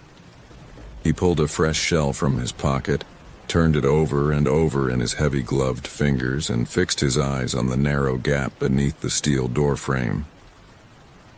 We didn't speak for the rest of the night. The hours dragged past with agonizing slowness. Outside, the storm reached its peak around 2 in the morning. The wind didn't blow in gusts anymore. It was a continuous, crushing wall of air that pounded against the fiberglass walls of the shelter until the structural frame creaked and flexed inward under the pressure. The snow was so thick that the light from our small Honda generator outside was reduced to a dull, sickly yellow smudge on the frost-covered window pane of the door. At 03:14 a.m., the exact time-stamped on the log file, the Honda generator on the porch outside suddenly died. It didn't sputter or run out of gas. It stopped instantly, as if someone had reached over and flipped the heavy ignition toggle switch to off. The sudden loss of the generator's high hum was terrifying. The lights went out instantly, leaving the shelter in pitch blackness, save for the rapidly dying orange thread of the space heater coils. Donnie was on his feet instantly. I heard the sharp metallic clack-clack of his shotgun action racking a shell into the chamber in the dark. "Stay down," he snapped, his voice sharp as broken glass. We stood in total darkness, listening. For a long minute, the only sound was the immense, deafening roar of the blizzard blowing across the steel lattice of the tower overhead. Then, beneath the wind, right outside the heavy steel door of the shelter, we heard a sound. It was a footstep. A heavy, wet, unhurried crunching sound against the frozen snow on the porch steps. Crunch. Pause. Crunch. The footsteps moved up the 3 metal steps of the porch, came to a stop directly outside the door, and then fell silent. Then came the knock. It wasn't a violent pounding or a panicked slap against the metal panel. It was 3 deliberate, light taps, knock, knock, knock, made with the flat of a knuckle against the heavy steel frame, delivered with the polite, relaxed rhythm of a neighbor visiting a front porch on a quiet Sunday afternoon. Neither of us moved. I couldn't breathe. My throat was so tight my lungs felt like they were going to burst, my fingers frozen against the steel edge of the equipment rack behind me. Donnie raised the shotgun in the dark, the black barrel pointing straight at the center of the steel door panel, 6 feet away. "Who's out there?" Donnie yelled, his voice booming in the small, resonant room, though it sounded tiny and frail against the storm outside. No answer came from the porch. Instead, from the other side of the 3-inch thick, insulated steel door, right at ear level, came a sound that made every hair on my neck stand up in cold horror. It was the sound of a voice speaking through the thin rubber seal of the door frame. "Donnie," the voice said. It was my voice again. But it wasn't the recorded audio from the laptop. It wasn't flat or digitized. It was clear, warm, and natural, carrying the exact intonation I used when I was standing right beside him in the Fairbanks shop. "Donnie, open up the door," the voice said from the darkness outside. "The Honda's out of oil and my mittens are soaked through. Let me in so we can get the rack back on the air." Donnie's whole body went rigid. I saw his shadow in the dull red embers of the space heater, his shoulders pulled tight, his head tilted slightly as he listened to his own partner's voice coming from a place where his partner wasn't. "Caleb's right behind me," Donnie called out, his hands trembling slightly against the stock of the 12-gauge. "Who the hell are you?" The voice on the other side of the door paused for 3 long seconds. Then it laughed. It was my laugh, short, tired, the quiet chuckle I gave when a stubborn bolt finally broke loose after an hour of fighting it with a breaker bar. "Donnie, stop messing around." My voice spoke through the door, closer now, as if the person speaking had pressed their cheek right against the cold metal casing. "It's 40 below out here. My hands are freezing. Just throw the latch." I couldn't stop myself. "I'm right here, Donnie," I screamed out into the dark room, my voice cracking with a sudden, wild hysteria that surprised even me. "Don't open it. Don't open the latch." The moment my voice echoed off the walls of the shelter, the sound on the porch changed. The polite knocking stopped instantly. In its place came a sound that didn't belong to any human voice box or radio recorder ever made. It was a long, low, wet inhalation, a deep, rattle-filled breath drawn through a throat packed with fluid and sand that lasted for 10 terrifying seconds, drawn right up against the steel panel of the door. Then came the impact. Something hit the door. Not with the weight of a shoulder or a boot, but with a massive, dead, heavy slab of force that slammed the steel frame inward 1/2 inch against its locking pins, making the heavy hinges shriek in raw agony. Donnie didn't hesitate. He pulled the front trigger. The 12-gauge roared in the enclosed space, a deafening, blinding flash of orange fire that filled the tiny shelter with a concussive shockwave that rattled the teeth in my skull and filled the air with the sharp, suffocating stench of burnt gunpowder and shredded plastic wad. The heavy lead buckshot tore through the upper corner of the steel door, punching a ragged, fist-sized hole through the metal paneling and blowing out a spraying cloud of yellow fiberglass insulation into the gale outside. Through the ragged hole in the door, lit by the brief, dying flash of the shotgun muzzle, I didn't see a man. I didn't see a bear, a coat, or a face. I saw a shape, It was tall, thin, and gray, a pale, slick mass that looked like thick, wet mud built around a frame of bent iron wires, standing motionless on the snow-covered porch in 40 below wind, its surface rippling with tiny, rhythmic spasms that looked like breathing. Stuck deep into the center of that wet gray mass, right at head height, was a clean, shiny square of green glass, the missing logic board from our primary telemetry rack, its gold-plated edge connectors glittering bright in the dark like a row of small yellow teeth. Then the shape pulled back. It didn't run. It didn't leap or fly into the darkness. It simply slid sideways off the wooden porch steps with a thick, wet slurp, falling into the white, knee-deep drift beside the foundation frame, and vanished completely into the blinding sheet of horizontal snow. Silence returned to the mountaintop, a silence so sudden and vast it felt like a physical blow. We stood there in the dark, the smell of gunpowder stinging our eyes, listening to the high, screaming whistle of the Arctic wind cutting through the freshly blown hole in our door. Neither of us moved for 4 hours. We stayed frozen in our positions, Donnie with his gun pointed at the ragged hole in the door, me sitting on the floor with my back against the cold steel of the rack, until the dark blackness outside the shelter window frame slowly dissolved into the cold, pale gray light of an Alaskan winter dawn. When the sun finally cleared the ridge around 9 in the morning, the storm had broken. The sky was a pale, clear, razor-sharp blue, completely empty of clouds, and the temperature had dropped to 36 below zero. We didn't say a single word to each other while we packed. We didn't try to fix the generator. We didn't clean up the empty shotgun casings or patch the hole in the door. We hauled our toolkits back to the snowcat, cleared 6 inches of fresh, wind-packed snow off the engine hood, and cranked the cold diesel until it roared to life in a cloud of thick blue smoke.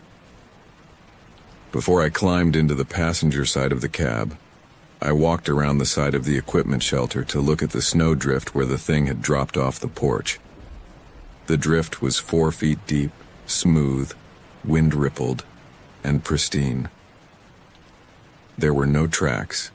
There were no drag marks in the snow, no disturbed crust, no sign that anything heavy had fallen from the steps. But resting right in the middle of that smooth white snowbank, perfectly clean and cold, was the small brass padlock that had been taken off the main security gate 24 hours earlier. I didn't pick it up.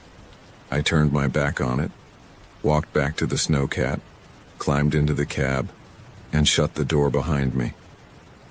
Donnie pulled the levers back, turned the heavy tracked vehicle around on the granite knob, and started the slow 4-mile-an-hour crawl back down the mountain trail toward the Elliott Highway. We reached the truck pullout at mile 48 by 2 in the afternoon, loaded the snowcat onto the trailer, and drove straight back to the Fairbanks shop without stopping for fuel, coffee, or rest. Our report to the regional operations manager was brief, sanitized, and carefully phrased in the dry, technical jargon of our trade. We reported that Site Echo 4 had suffered a catastrophic failure due to extreme cold, structural ice loading on the generator fuel system, and severe physical damage to the equipment shelter door caused by a rogue wind gust that had ripped off a piece of exterior sheet metal. We noted that the primary logic board was missing due to an unverified act of remote vandalism, recommended that the site be completely rebuilt during the summer construction season, and signed our names at the bottom of the form. Donnie handed in his 2-week notice the following Monday morning. He didn't give a reason to the shop superintendent. He sold his house off the Chenapump Road 3 weeks later, packed his truck, and moved down to Homer, on the southern coast, where the winters are soft and rainy, and the sea never freezes solid enough to walk on. I never saw him again, though I heard through an old pipeline mechanic that he spent his retirement working on small wooden salmon trollers in the bay, refusing to go anywhere near the interior mountains again until the day he died in 2021. I stayed with Northern Interior Communications for 6 more months, but I stopped taking field runs to the northern towers. Every time dispatch called over the squawk box, asking for a crew to go north of Fox to check a microwave link on Sawtooth, Globe Creek, or Hess Creek, my hands would start shaking so violently I couldn't hold a soldier gun straight. By May of 2016, I packed up my own belongings, resigned my field commission, and took a quiet bench repair job with a marine radio shop in Anchorage, fixing VHF units and radar heads inside a warm, well-lit bay 300 miles south of the White Mountains. It has been over 10 years since that night on the ridge. I live in a small cedar-shingled house in Palmer now, looking out over the wide, flat gravel bars of the Matanuska River toward the Chugach Range. I try to live a normal life. I mend my own fishing gear. I raise a few vegetables in a small greenhouse during the long summer days, and I avoid listening to the late-night state trooper dispatch chatter on the scanner during the winter months. I thought I had managed to put it all behind me, to lock it away in the back of my memory as an isolated, impossible nightmare born of cold, exhaustion, and atmospheric hysteria. Then, 2 months ago, while I was clearing out an old box of technical manuals and archived diagnostic hard drives from my garage, I found a gray plastic storage box labeled Fairbanks Field Operations, 2015. Inside was an old SanDisk USB flash drive I had used to back up my diagnostic laptop on the morning after we came down from Sawtooth Ridge. I sat down at my workbench in the garage, plugged the drive into my laptop, and opened the archive directory. The audio files were still there. I told myself not to open them. I told myself to drag the folder straight into the recycle bin and overwrite the drive 6 times over, but my hand didn't move toward the delete key. Instead, out of a dark, terrible curiosity that I still cannot fully comprehend, I clicked on the subfolder containing the diagnostic pings from October 29th. I expected to hear the same recorded audio of my voice. I expected the static, the wind through the tower, and the rhythmic clicking. I clicked play on the final file in the log. The small internal speaker of my laptop sputtered with a faint hum of open-channel static. Then came a voice. It wasn't my voice this time. It was Donnie's voice. Caleb. Donnie's voice spoke through the speaker, recorded with that same clear, flat, professional tone he used when he was sitting next to me in the Snowcat cab 10 years ago. Sawtooth Ridge site check complete. Voltage bus stable. The gates open, Caleb. We're just waiting for you to come back up the trail. Then, directly beneath his voice, coming from the quiet background of the recording, I heard the faint, distinct sound of a bare foot crunching slowly across hard, frozen snow. The depth sensor we pulled out of the mud along the lower Kaliak River was pinging at 200 kilohertz, even though the copper wire connecting it to the main electronics housing had been severed and corroded into green dust decades before we ever set foot on the coast. I had the transducer head held in my gloved hand, dripping black, sulfur-smelling intertidal silt onto my boots, while the handheld frequency detector in my left pocket vibrated with a steady, rhythmic pulse that made the small metal snaps on my jacket buzz against my chest. There was no battery attached to that sensor. It was an old bronze Raytheon model from the early 1960s, heavy as a bowling ball, choked with fossilized barnacles, and buried 3 feet down in a clay bank that had been submerged by 6 feet of ocean water during every high tide since the St. Elias earthquake altered the shoreline. Yet every 4 seconds, the crystal inside that housing flexed, emitting a clean, high-frequency acoustic burst that registered on our digital diagnostic receiver, as if it were wired into a brand-new 50-watt power deck, sitting right on the bench. I wiped a smear of mud off the bronze face with my thumb, feeling the sharp, micro-fine vibration against my skin through 2 layers of neoprene. Sarah was standing 10 yards away at the edge of the riverbank, holding the receiver array over her shoulder like a ski pole, her orange rain jacket glowing against the flat, leaden gray of the coastal fog. She didn't look up from her screen when I called out to her, but I saw her shoulders tense up inside her heavy coat.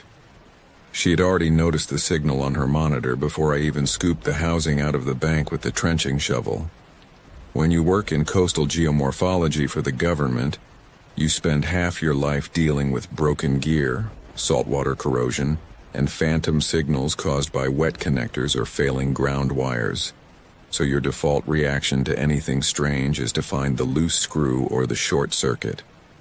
But when I disconnected the signal receiver from our portable diagnostic battery, and the digital display kept scrolling with clear, uninterrupted sonar ping data coming directly out of the empty air around us, neither of us said anything for a long time. The wind was coming off the Gulf of Alaska, carrying that wet, heavy smell of rotting kelp, diesel fumes from our idling ATV, and the icy, mineral-sharp draft off the Bering Glacier, just 20 miles to the north. That was late September in 2014, my third season working as a contracted hydrological technician for a combined USGS and NOAA shoreline monitoring initiative. My name is Daniel Thorne. I was 34 years old at the time, living out of a weatherized plywood CAA hut originally built by the Civil Aeronautics Administration back in 1944 near the Cape Yakataga gravel strip. Cape Yakataga isn't a town in any normal sense of the word. It's a strip of flat, gravelly foreland squeezed between the brutal sheer wall of the St. Elias mountain range and the open, pounding waters of the Gulf of Alaska. There are no roads into Yakataga. The nearest real town is Yakutat, over 100 miles to the southeast across wide rivers of glacial meltwater and impenetrable mudflats, or Cordova to the west, separated by endless miles of untamed, storm-battered wilderness. If you want to get there, you fly in on a single-engine Piper Super Cub or a Cessna 185, landing on a washed-out gravel runway that gets swallowed by scrub willow and salt grass every summer, provided the coastal fog hanging off the Gulf lets a pilot down below the ceiling. Our job that season was straightforward on paper, though brutal on the body. NOAA wanted an updated high-precision map of the tidal silt displacement along the river estuaries between Cape Suckling and the Kaliak River. The shoreline along that part of the Gulf is constantly shifting. Earthquakes lift the ocean floor by 10 feet in a night. Glacial rivers dump millions of tons of dark sediment into the surf, and massive autumn storm surges chew away whole miles of spruce forest, leaving dead gray tree trunks standing like skeleton teeth in the salt marsh. Sarah Lynn and I were hired to maintain 4 automated water-level loggers, collect sediment core samples, and recalibrate the old benchmark survey monuments that hadn't been touched since the late 70s. Sarah was 31, a soil scientist from Oregon, who had spent 3 winters in the interior and knew how to keep a diesel generator running in a gale better than most mechanics I'd worked with. She was practical, quiet, and possessed the kind of deep, unflappable patience that makes someone a good field partner in a place where help is always 3 weather days away. When we dragged that old bronze depth transducer back to our main camp at the Yakataga Strip, we threw it in the back of the Yamaha side-by-side, along with our mud shovels, core tubes, and the Pelican cases holding our primary GPS units. The camp was a small compound consisting of the old 2-room CAA building, which had thick spruce framing, a creosote-soaked plank floor, and a wood stove that ate hemlock logs like popcorn, alongside a couple of metal storage sheds and a small weather station tower. We had a satellite phone for emergency check-ins with the Anchorage field office once a week, a pair of high-frequency marine radios for listening to coastal aviation and fishing vessel traffic, and a Honda 2,000-watt generator. that ran on a blue plastic fuel barrel strapped to the back wall of the porch. That night, after the sun went down behind the heavy ocean clouds and left the forelands in that thick ink-black coastal darkness where you can't tell where the mud ends and the sky begins, I set the Raytheon transducer on the wooden workbench in the back room. I clamped a multimeter to its mounting lugs just to prove to myself that there was no stray current. The needles remained dead on 0. Yet when I switched on our digital handheld receiver on the bench next to it, the unit picked up the same clean 200 kilohertz ping every 4 seconds on the dot. It wasn't loud, just a soft electric tick on the receiver's audio monitor, accompanied by a spike on the waveform graph. Sarah was sitting at the laminate table near the stove, scraping dried mud off her rubber boots with a putty knife, the smell of damp wool and pine smoke hanging thick in the warm air of the room. She watched me adjust the squelch on the receiver for a minute before she spoke up. She told me it was probably a harmonic reflection from the offshore automated buoy, anchored 12 miles out in the Gulf.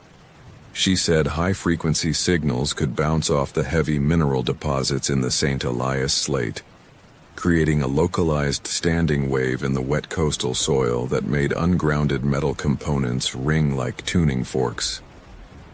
It was a reasonable explanation. It was the exact kind of logical, physical explanation you hold on to when you're working on a strip of dirt where the ocean is constantly roaring in the dark half a mile away, and the nearest human being outside your cabin is an air taxi pilot sitting in a hangar in Yakutat, waiting for the sky to clear. I wanted to believe her, so I wrapped the transducer in a heavy wool moving blanket, jammed it under the workbench inside an aluminum storage trunk, and turned off the diagnostic receiver. The next morning, the sky had lowered until the fog was scraping the tops of the dwarf spruce trees around the strip. The temperature was hovering right around 34 degrees. That miserable, bone-chilling coastal temperature where the air is so wet that every breath you take leaves a film of moisture on your lips and collar. We had a full day planned down at the mouth of Duck Creek, about 6 miles west of the cabin along the intertidal gravel bars. We packed our day packs with hot tea and thermoses, sandwich meat, spare radio batteries, and our Trimble GPS units, which we used to establish millimeter-accurate elevations on the old brass USGS survey caps, embedded in the rock outcrops. We rode the Yamaha down the old beach trail where the tracks of our previous trips were already being washed away by the high morning tide.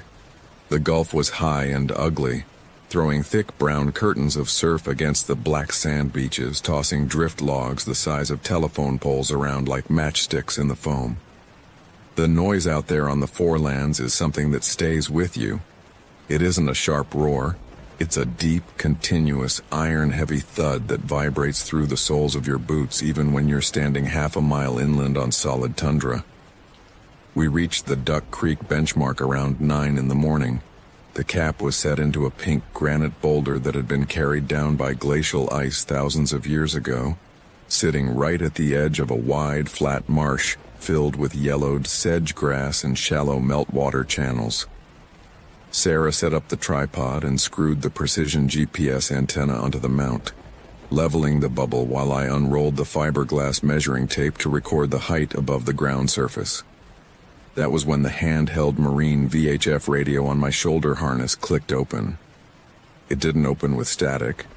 It opened with the clean, flat hum of an active carrier wave, the kind you hear when someone holds down the push-to-talk button on a microphone without saying anything. I reached up and adjusted the volume, thinking it was Mac, Howard McAllister, the local bush pilot who flew out of Yakutat and checked on us every couple of days when he was hauling fish or mail along the coast. Mac flew an old, battered orange and white Cessna 185 on tundra tires, and he usually gave us a shout on Channel 16 when he was passing over the Yakataga Gap to give us the ceiling height and wind speed. "Mac, this is Dan at Duck Creek, go ahead," I said, holding the radio near my mouth, my voice sounding thin and small against the massive flat expanse of the ocean behind us. There was no answer, just that steady, clear carrier hum. Then, through the small speaker of the handheld, I heard the sound of footsteps. It wasn't the sound of boots on gravel or snow. It was the distinct, wet, sucking crunch of rubber boots stepping rhythmically through thick ocean silt. Step, suck, step, suck.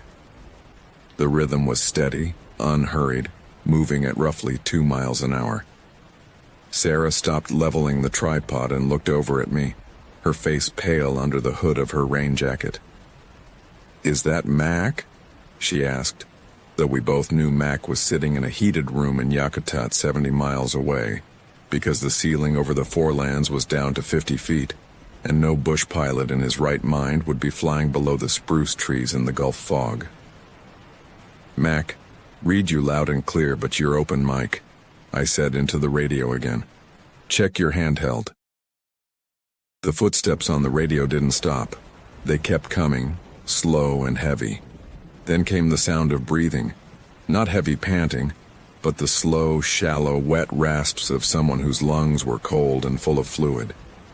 And under the breathing, very faint but unmistakably clear, was the precise metallic tick, tick, tick of a 4-second acoustic transducer pulse. I turned down the volume knob until the radio went quiet, but the silence that replaced it felt heavier than the storm noise off the ocean. I looked out across the marsh toward the spruce line 1/2 mile away. The trees were just dark, ragged shapes standing in the moving fog, completely still in the wet air. There were no tracks in the marsh sedge except our own Yamaha tire prints leading back down the beach spit toward the CAA hut. "Turn it back on," Sarah said quietly. She had walked over from the tripod, her hands jammed deep into her jacket pockets, her eyes fixed on the black mud flat that stretched out toward the mouth of the creek. "It's just crosstalk from a boat out in the shipping lane," I said, trying to make my voice sound as flat and practical as I could. "Some fisherman dropped his radio in the bilge, or left a mic jammed under a seat cushion on a deck unit. The shipping lane is 20 miles offshore, Dan," she said. "A 5-watt handheld radio isn't picking up a jammed mic from a salmon trawler 20 miles out in this fog with the St. Elias Mountains sitting right behind us." She was right, of course. VHF radio signals travel line of sight, and in coastal terrain like Yakataga, a low-power signal gets swallowed by the salt water and the wet timber long before it reaches 5 miles, let alone 20.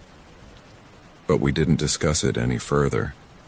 We finished the benchmark elevation readouts, logged the raw GPS data into the handheld controller, and packed the tripod back into its canvas sleeve.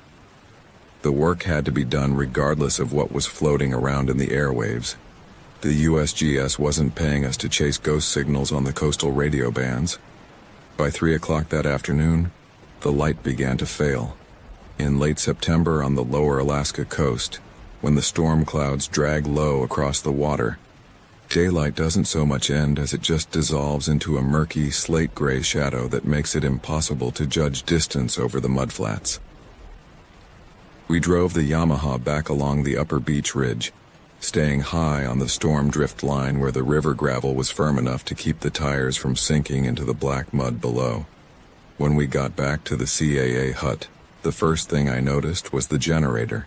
It was still running, its low diesel thrum bouncing off the spruce walls of the compound, but the floodlight we had left on over the wood porch was flickering in a strange, uneven cadence. Not the quick flutter of a fouled spark plug or a clogged fuel filter, but a deliberate, slow fading up and down, as if the voltage was being pulled down by a massive electrical load somewhere in the circuit. I walked up onto the porch, opened the heavy timber door, and stepped into the main cabin room. The air inside was warm from the wood stove, smelling of dry spruce log bark and old kerosene. Sarah came in behind me, setting her heavy water pack down on the bench with a dull thud. I walked straight back to the rear storage room where the workbench was located. The heavy wool moving blanket I had wrapped around the old Raytheon transducer was lying on the floor 3 feet away from the workbench. It hadn't fallen off. It was pulled clear, laid out flat on the plank floor as if someone had taken it by the corners and spread it out like a tablecloth. Sitting right in the center of that blanket was the bronze transducer, its thick, sheared-off copper stub pointing straight up at the exposed rafters. Beside it lay our secondary Garmin handheld GPS, which had been turned off and plugged into the solar charging dock when we left that morning. The screen was illuminated, glowing with a soft, pale blue light in the dark room. I walked over and picked up the Garmin. The battery icon was full, but the satellite acquisition screen wasn't displaying our position at the Cape Yakataga airstrip. Instead, the track log was actively recording a movement pattern. The digital line on the screen showed a slow, steady path moving at 2 miles an hour, heading directly south out into the open water of the Gulf of Alaska, a mile past the breaker line, past the shallow sandbars, into 300 feet of dark ocean water where nothing had a footprint.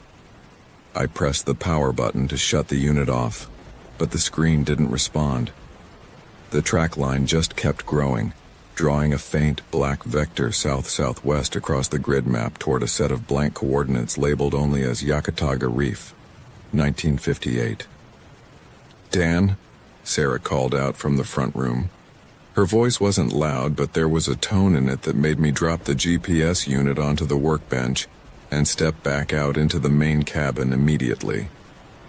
She was standing at the front window, a small square opening framed in thick pine with thick salt-filmed glass that looked out over the flat gravel strip toward the ocean. She wasn't holding a lamp or a torch. She was just staring out into the twilight gray of the fog. "What is it?" I asked, coming up behind her. "Look at the benchmark post by the wind cone," she said softly. The wind cone sat on a steel pipe 30 yards from the cabin door, anchored into a concrete pad that the CAA had poured back during WE2. Next to it was a 8-foot-high wooden marker post painted bright fluorescent orange, used by bush pilots to judge the depth of snow on the strip during winter landings. The post was gone. Or rather, it wasn't gone. It had been pushed straight down into the gravel surface until only the top 4 inches of orange paint were visible above the rocks. It hadn't been snapped off by wind or hit by a vehicle. There were no tire marks, no broken timber splinters, no disturbed soil around the edges. The heavy wooden timber, 6 inches square, and buried 4 feet deep in packed glacial till, had simply been pressed vertically down into the frozen ground, as if a hydraulic ram had come down from the fog and driven it into the earth like a nail. I grabbed my heavy flashlights and stepped out onto the porch. The air was dead quiet now. The wind off the Gulf had died down to a faint, greasy draft that carried the heavy smell of old, dead ocean water up from the beaches. The diesel generator gave one last, long, shuddering cough and died, plunging the compound into complete silence, except for the sharp, metallic cooling clicks of its hot exhaust manifold. I walked down the 3 wooden steps of the porch, the gravel crunching loud under my boots, and approached the orange post. I knelt down in the dark and shone the beam of my torch onto the base of the wood. The gravel was tightly packed around the timber, sealed with a ring of gray, wet silt that was oozing up from the hole around the wood like black grease. When I touched the top of the timber, it was freezing cold, far colder than the surrounding gravel. It was coated in a thin layer of clear, unmelted ice that smelled sharply of deep ocean water, high salinity brine that doesn't freeze until the temperature drops far below the freezing point of fresh rain. "Is the generator out of fuel?" Sarah asked from the doorway, her flashlight beam sweeping across the dark yard to where I was kneeling. "No," I said, standing up and wiping my cold hands on my pants. "The tank is half full." The solenoid dropped. We spent the next 2 hours working in the dark, using handheld lanterns, while I bled the fuel lines on the Honda generator, and Sarah checked the battery banks in the CAA hut. We were both working with that quick, quiet efficiency that comes from knowing that if you lose light and heat on a coastal strip in Alaska in late autumn, you aren't just uncomfortable. You're in real, immediate physical danger. But every time I turned my head toward the dark expanse of the airstrip, I found myself listening, not for bears or the wind, but for that slow, rhythmic step. Suck. Step. Suck that had come through the VHF radio 6 hours earlier. We didn't turn the diagnostic receiver back on that night. We placed the Raytheon transducer inside a heavy steel grease bucket, carried it 200 yards out into the scrub willow downwind of the cabin, and dropped it into an old timber-lined drainage pit left behind by the Air Force in the 90s. We covered the pit with 3 heavy spruce planks and laid a concrete test block on top of them. We told ourselves we were clearing the workbench, so we had room to process our sediment samples, but neither of us looked the other in the eye while we were doing it. That night, the storm finally hit us in earnest. A deep, low-pressure system came rolling off the Aleutians, driving 60-knot gusts straight up the Gulf and hammering the front wall of the CAA hut with heavy, freezing rain that sounded like handfuls of gravel being thrown against the siding. The old building creaked and groaned in the wind, its heavy spruce timbers flexing under the load, but it was solid. It had stood on that gravel strip for 70 years, and it wasn't going anywhere. Around 2 in the morning, the wind shifted slightly to the south, bringing the full weight of the high storm tide up over the outer gravel bars. Even inside the cabin, with the wood stove roaring and the oil lamps flickering on the walls, you could feel the ground trembling under the floorboards. It was the heavy, rhythmic thumping of 5-foot ocean swells breaking over the shallow gravel flats half a mile away, throwing tons of water against the coast with every set. I was lying on my cot in the main room, fully clothed under 3 wool blankets, staring up at the dark tongue-and-groove ceiling boards when Sarah spoke from her bunk across the room. "Dan?" she said. Her voice was flat, wide awake. "Are you listening to the radio?" I turned my head. The handheld VHF marine radio was sitting on the wooden table between our cots. It was powered off. The knob was turned all the way to the left, past the mechanical click that physically disconnected the internal battery terminals from the board. Yet from inside the small plastic housing, a tiny high-pitched scratching sound was coming through the speaker. Not static, but the unmistakable metallic click of an acoustic transducer signal. Tick, tick, tick, tick, every 4 seconds. Exact. Unvarying. I sat up on the edge of my bunk, my boots cold against the floorboards. "The switch is open, Sarah. It's off." "I know," she whispered. "It's not using the speaker coil." I leaned down in the dim, yellow glow of the stove grate and put my ear against the radio casing. She was right. The sound wasn't coming from the electronic speaker cone. The heavy plastic casing of the radio itself was vibrating against the wooden table, ringing like a tiny, dull bell in response to a vibration that was coming up through the floorboards of the cabin itself. The entire CAA building was vibrating. The floor planks, the heavy spruce beams, the iron legs of the wood stove, the steel frame of our cots. They were all humming softly at a frequency of 200 kilohertz, vibrating so fast and fine that if you rested your palm against the timber, your skin felt numb within 3 seconds. Then the satellite phone on the shelf near the front door began to ring. A satellite phone in the Alaskan bush doesn't sound like a normal house telephone. It emits a harsh, loud electronic chirp designed to be heard over the roar of aircraft engines or idling camp generators. In that small, vibrating room, with the wind howling through the spruce trees outside and the iron stove humming against the floor, that chirp sounded like a physical blow. I stood up, my knees stiff, and walked over to the shelf. The blue digital display of the Iridium phone was pulsing in the dark. The incoming caller ID string didn't show a 10-digit satellite network number, nor did it show the Anchorage office or the Yakutat hangar. The screen read only La T 60.083, Lon 142.416. Those were the geographical coordinates for the mouth of the Kaliach River, the exact spot where we had dug the bronze transducer out of the intertidal clay bank 3 days before. I picked up the heavy plastic receiver, pressed the green answer button, and lifted it to my ear. "Dan Thorne," I said. My voice was dry, raspy from the dry heat of the hemlock fire. For a moment, there was nothing on the line except the cold, hollow, rushing sound of long-distance satellite latency. That strange metallic emptiness that sounds like wind blowing down an endless steel pipe. Then a voice came through the receiver.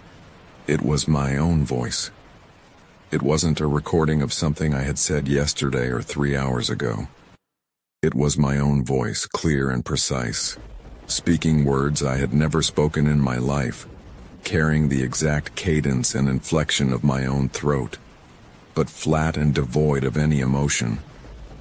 "We have cleared the spit at 4,000 feet, my voice said through the earpiece, surrounded by the heavy rhythmic roar of a large radial aircraft engine humming in the background. "Visibility 0 in heavy coastal icing, fuel pressure dropping on engine 2. We are going down on the Yakataga Reef." Behind my voice on the line, under the sound of the sputtering aircraft engine, came that same slow, wet, rhythmic, crunching sound from the radio earlier that morning. Step. Suck. Step. Suck. And then the line went dead with a loud, dry click, as if a wire had been cut with heavy pliers. I stood there in the dark with the plastic phone receiver pressed against my ear until the unit beeped 4 times to signal a lost satellite connection. Sarah had gotten out of her bunk and was standing 3 feet away from me, her flash lamp held low in her hand, the pale yellow beam illuminating the dark water stains on the spruce floor. "Who was that?" she asked. "It was a transmission error," I said, my voice shaking slightly before I could control it. I laid the phone back on its charging cradle. It was just a signal overlap from the coastal aviation relay.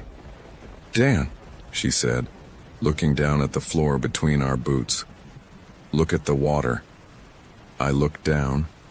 Through the narrow seams between the creosote-soaked floorboards of the CAA hut, gray liquid was beginning to ooze upward.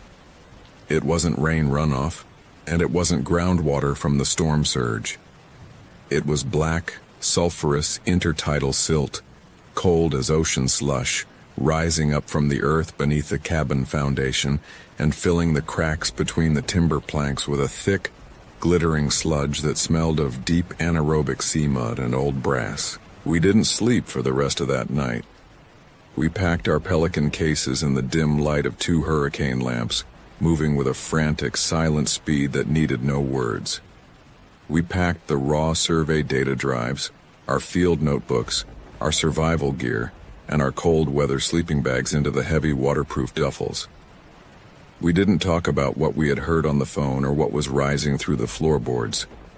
When you are in a remote place and the environment under your feet turns hostile, the brain clings to procedural routine like a life raft. You check the fuel valves. You secure the battery caps. You latch the heavy aluminum latches on the transit cases.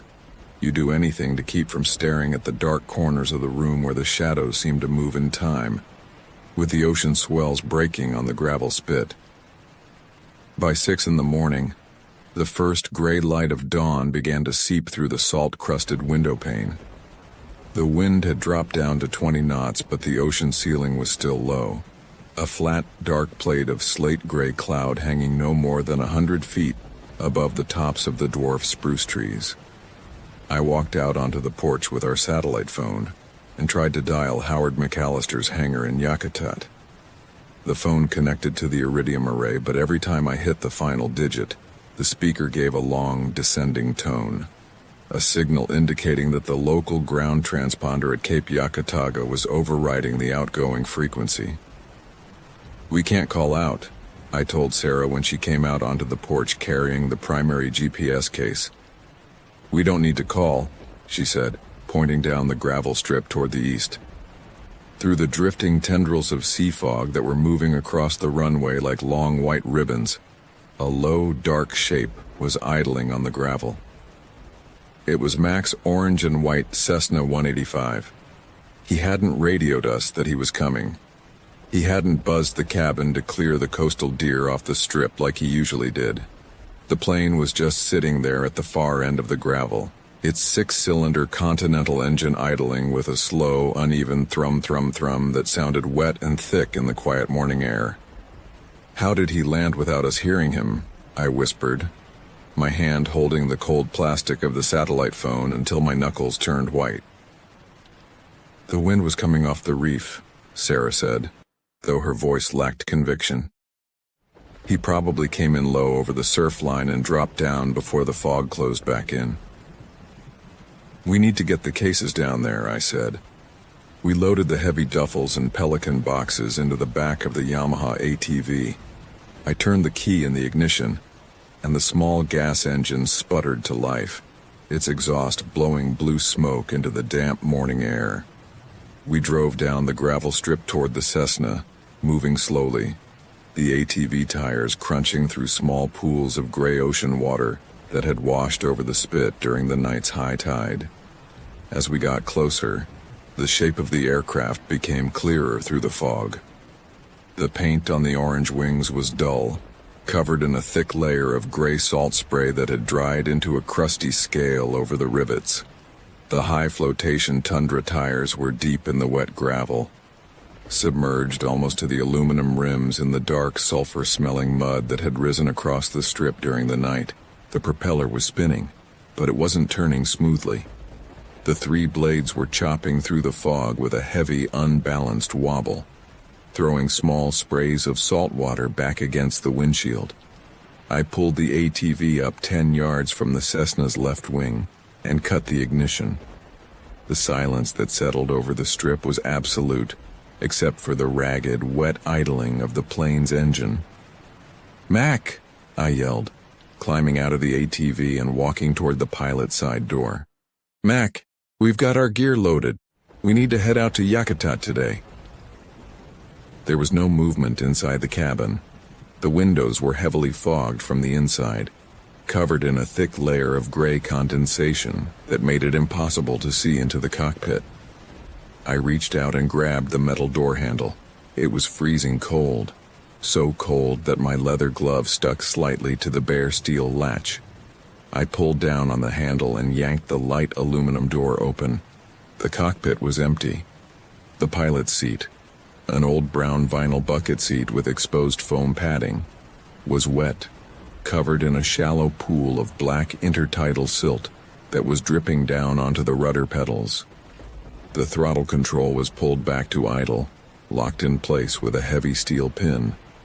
The dual magneto switches were turned to the off position, yet the engine forward of the firewall was still turning over, its metal cylinders clattering and thumping under the aluminum cowling with a heavy, dry, mechanical metallic noise that had nothing to do with gasoline or combustion. And sitting on the co-pilot's seat, resting on top of a stack of wet sectional aeronautical charts, was our secondary Garmin GPS, the same unit I had turned off and left on the workbench inside the CAA hut 2 miles away. The screen was glowing blue. The track log display had drawn a complete closed circle around the Cape Yakataga forelands, and in the center of the screen, the digital text box was flashing a single line of red text: "Arrival at destination, 1958. Sarah reached past my shoulder, grabbed the Garmin GPS off the co-pilot's seat, and threw it out into the deep gravel of the strip with a single, quick motion of her arm. "Get in the plane, Dan," she said. Her voice was cold, completely empty of the panic I was feeling in my own chest. "Sarah, the pilot isn't here," I said, staring at the empty controls, at the wet rudder pedals submerged in black mud. "The magnetos are off. The engine isn't running on fuel." "Get in the plane," she repeated, her fingers digging into the heavy fabric of my sleeve with a strength that surprised me.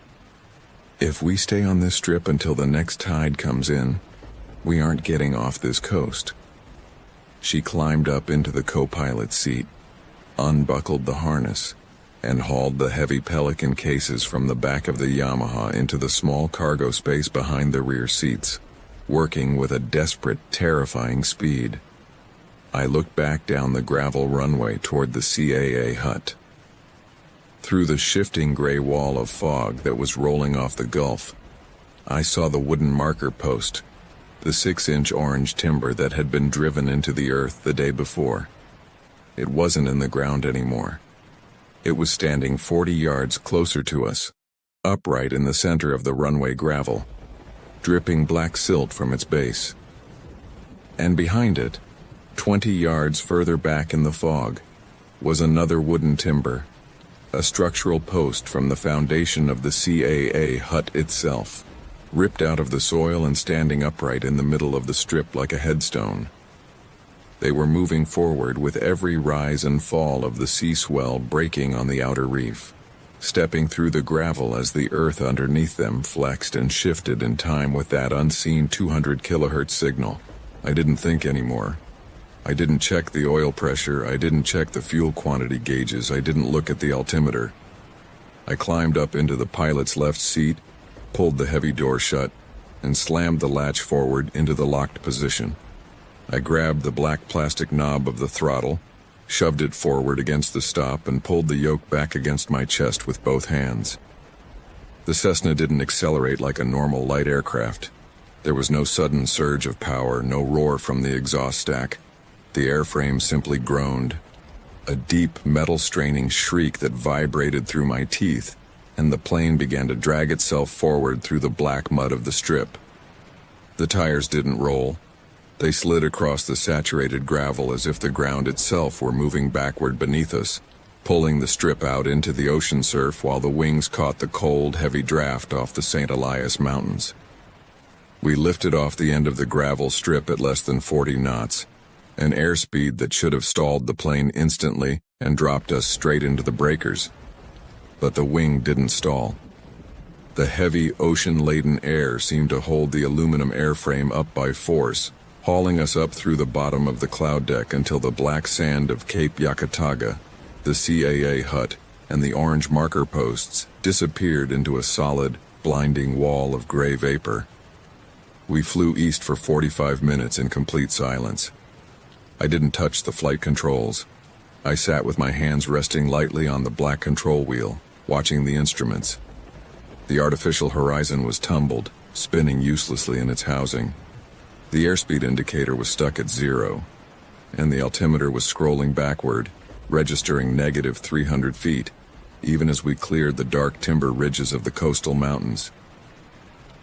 When we finally broke out of the overcast 10 miles west of Yakutat, the morning sun was hitting the snowfields of Mount St. Elias with a light so bright and clear it burned my eyes.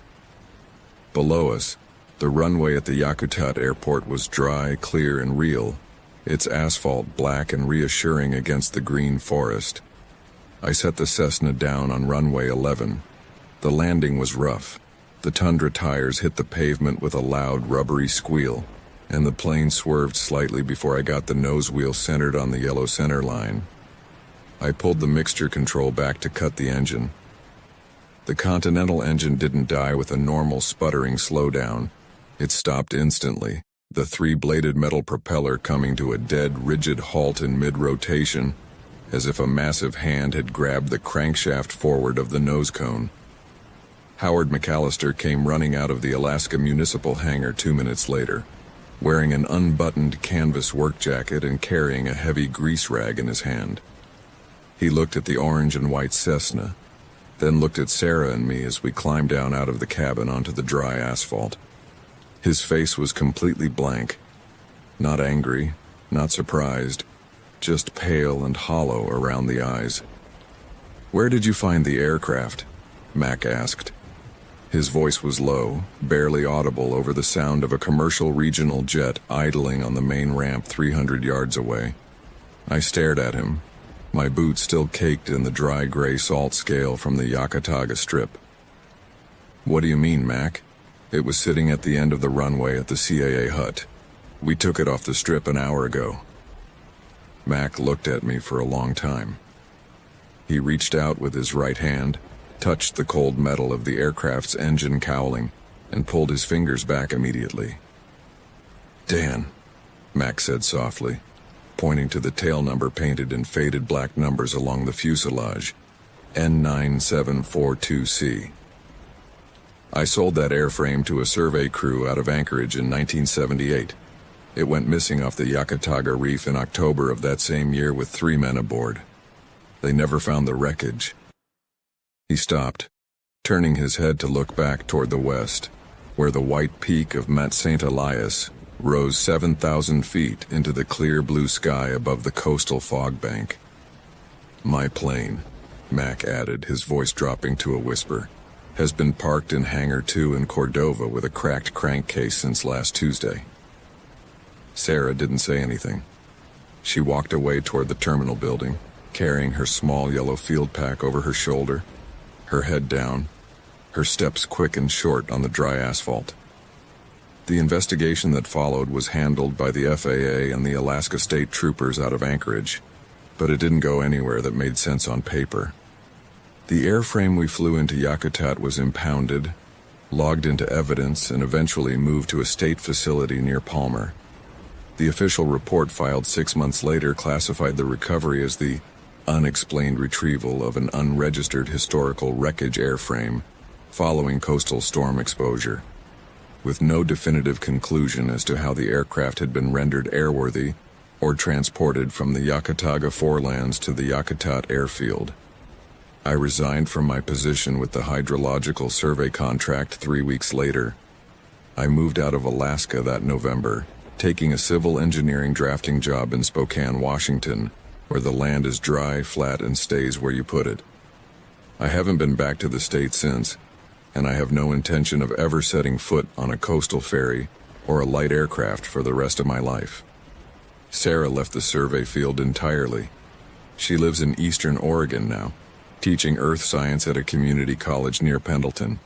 We don't call each other, and we don't exchange Christmas cards. Once a year, usually in late September when the autumn storms start moving down off the Gulf of Alaska, she sends me a single text message containing only the current barometric pressure in Yakutat. I read it, delete it, and put my phone away. I kept only one physical object from that season on the coast. It wasn't a sample bottle or a field notebook or a piece of equipment from the CAA hut. It was a single printout of the raw bathymetric sonar data from our primary Trimble survey logger, the data file that was recorded during the 6 hours we spent sitting in the cabin while the CAA floorboards vibrated against our boots. The graph doesn't show seabed depths or silt sediment layer densities along the Kaliak River mouth. It shows a single 3-dimensional topo render of a human foot, 10 times larger than a normal print, pressed 3 feet deep into the bottom of the ocean reef, and inside the outline of the heel, rendered in microscopic digital elevation points, are the precise, tiny letters of my own full name, repeated over and over again until the black ink runs off the edge of the paper. "My name is Arthur Vance. I am 42 years old, and I work as a permanent lead law enforcement ranger with the National Park Service in the state of Washington, stationed deep within the north-central section of Mount Rainier National Park during the summer of 2018. I am writing this down not because I expect anyone in the regional office to reinstate my active patrol status, but because the silence in my small apartment in Puyallup has become completely unbearable, and if I keep carrying the full weight of what I saw off the Northern Loop Trail behind my teeth, I will eventually lose what little sanity I have left. The Northern Loop, is one of the most rugged, isolated corridors in the entire park. While millions of tourists flock to Paradise or Sunrise every year to take photographs of the glacier ice and buy soft-serve ice cream, the backcountry behind the Sourdough Mountains remains a vast, tangled wilderness of ancient Douglas firs, western red cedars, steep basalt cliffs, and river valleys carved out by freezing glacial runoff.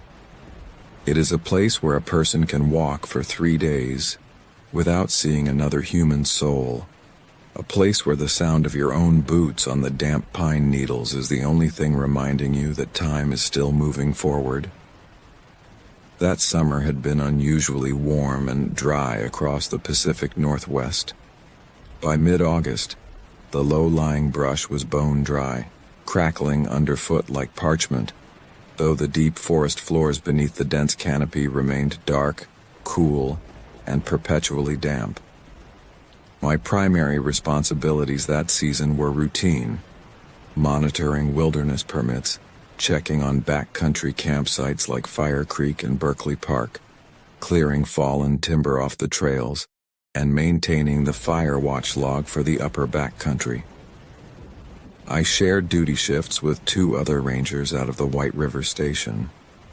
A sharp, pragmatic 36-year-old named Thomas Callahan, who had transferred in from the high desert of Oregon 2 years prior, and Maya Vance, no relation to me, a 28-year-old seasonal ranger from Colorado, whose knowledge of alpine flora and wilderness search and rescue protocols was second to none. The trouble did not begin with a bloody discovery or a dramatic event.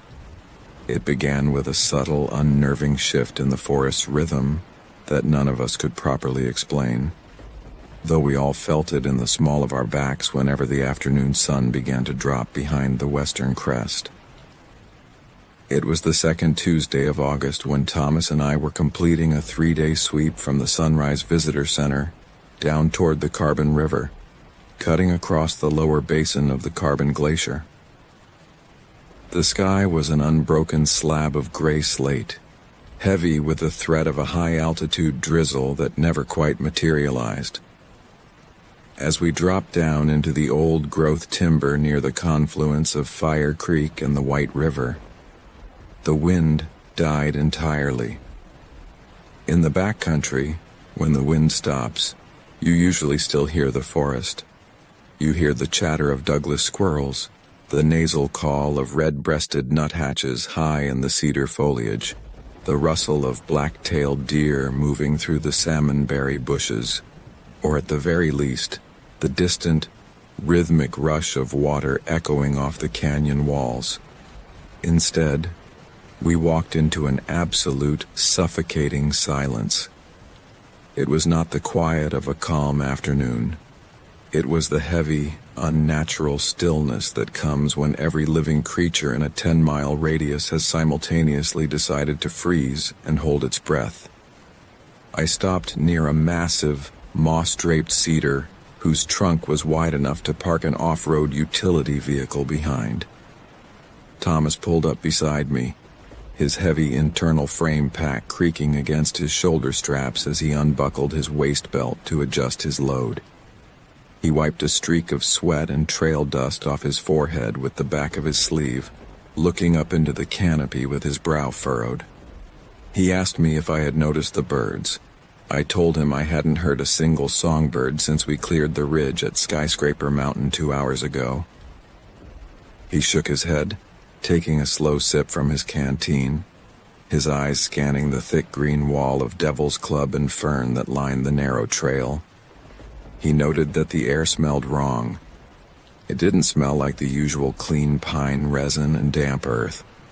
It smelled dry and old, like the dust you kick up in the attic of a house that hasn't been opened in 50 years, mixed with the faint, sharp sting of copper. We didn't think much of it at the time. Wilderness work teaches you that nature is unpredictable, conditions change, temperature inversions trap stagnant air in deep glacial valleys, and wildlife patterns shift based on black bear movements or localized weather fronts.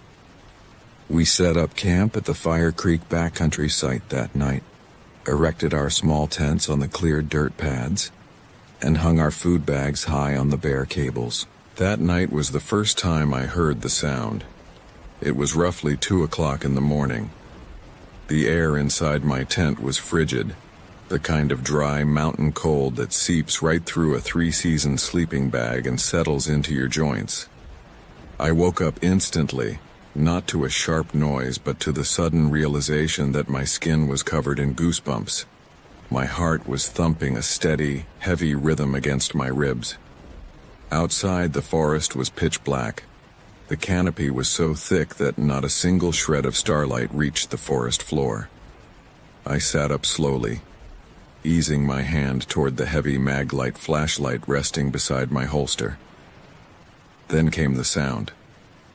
It was distant, carrying through the dense forest from somewhere up the slope of the ridge toward Grand Park, a wide plateau-like meadow known for its vast wildflower displays during the peak of summer.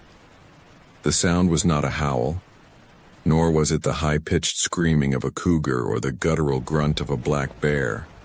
It was a long, low, rhythmic exhalation.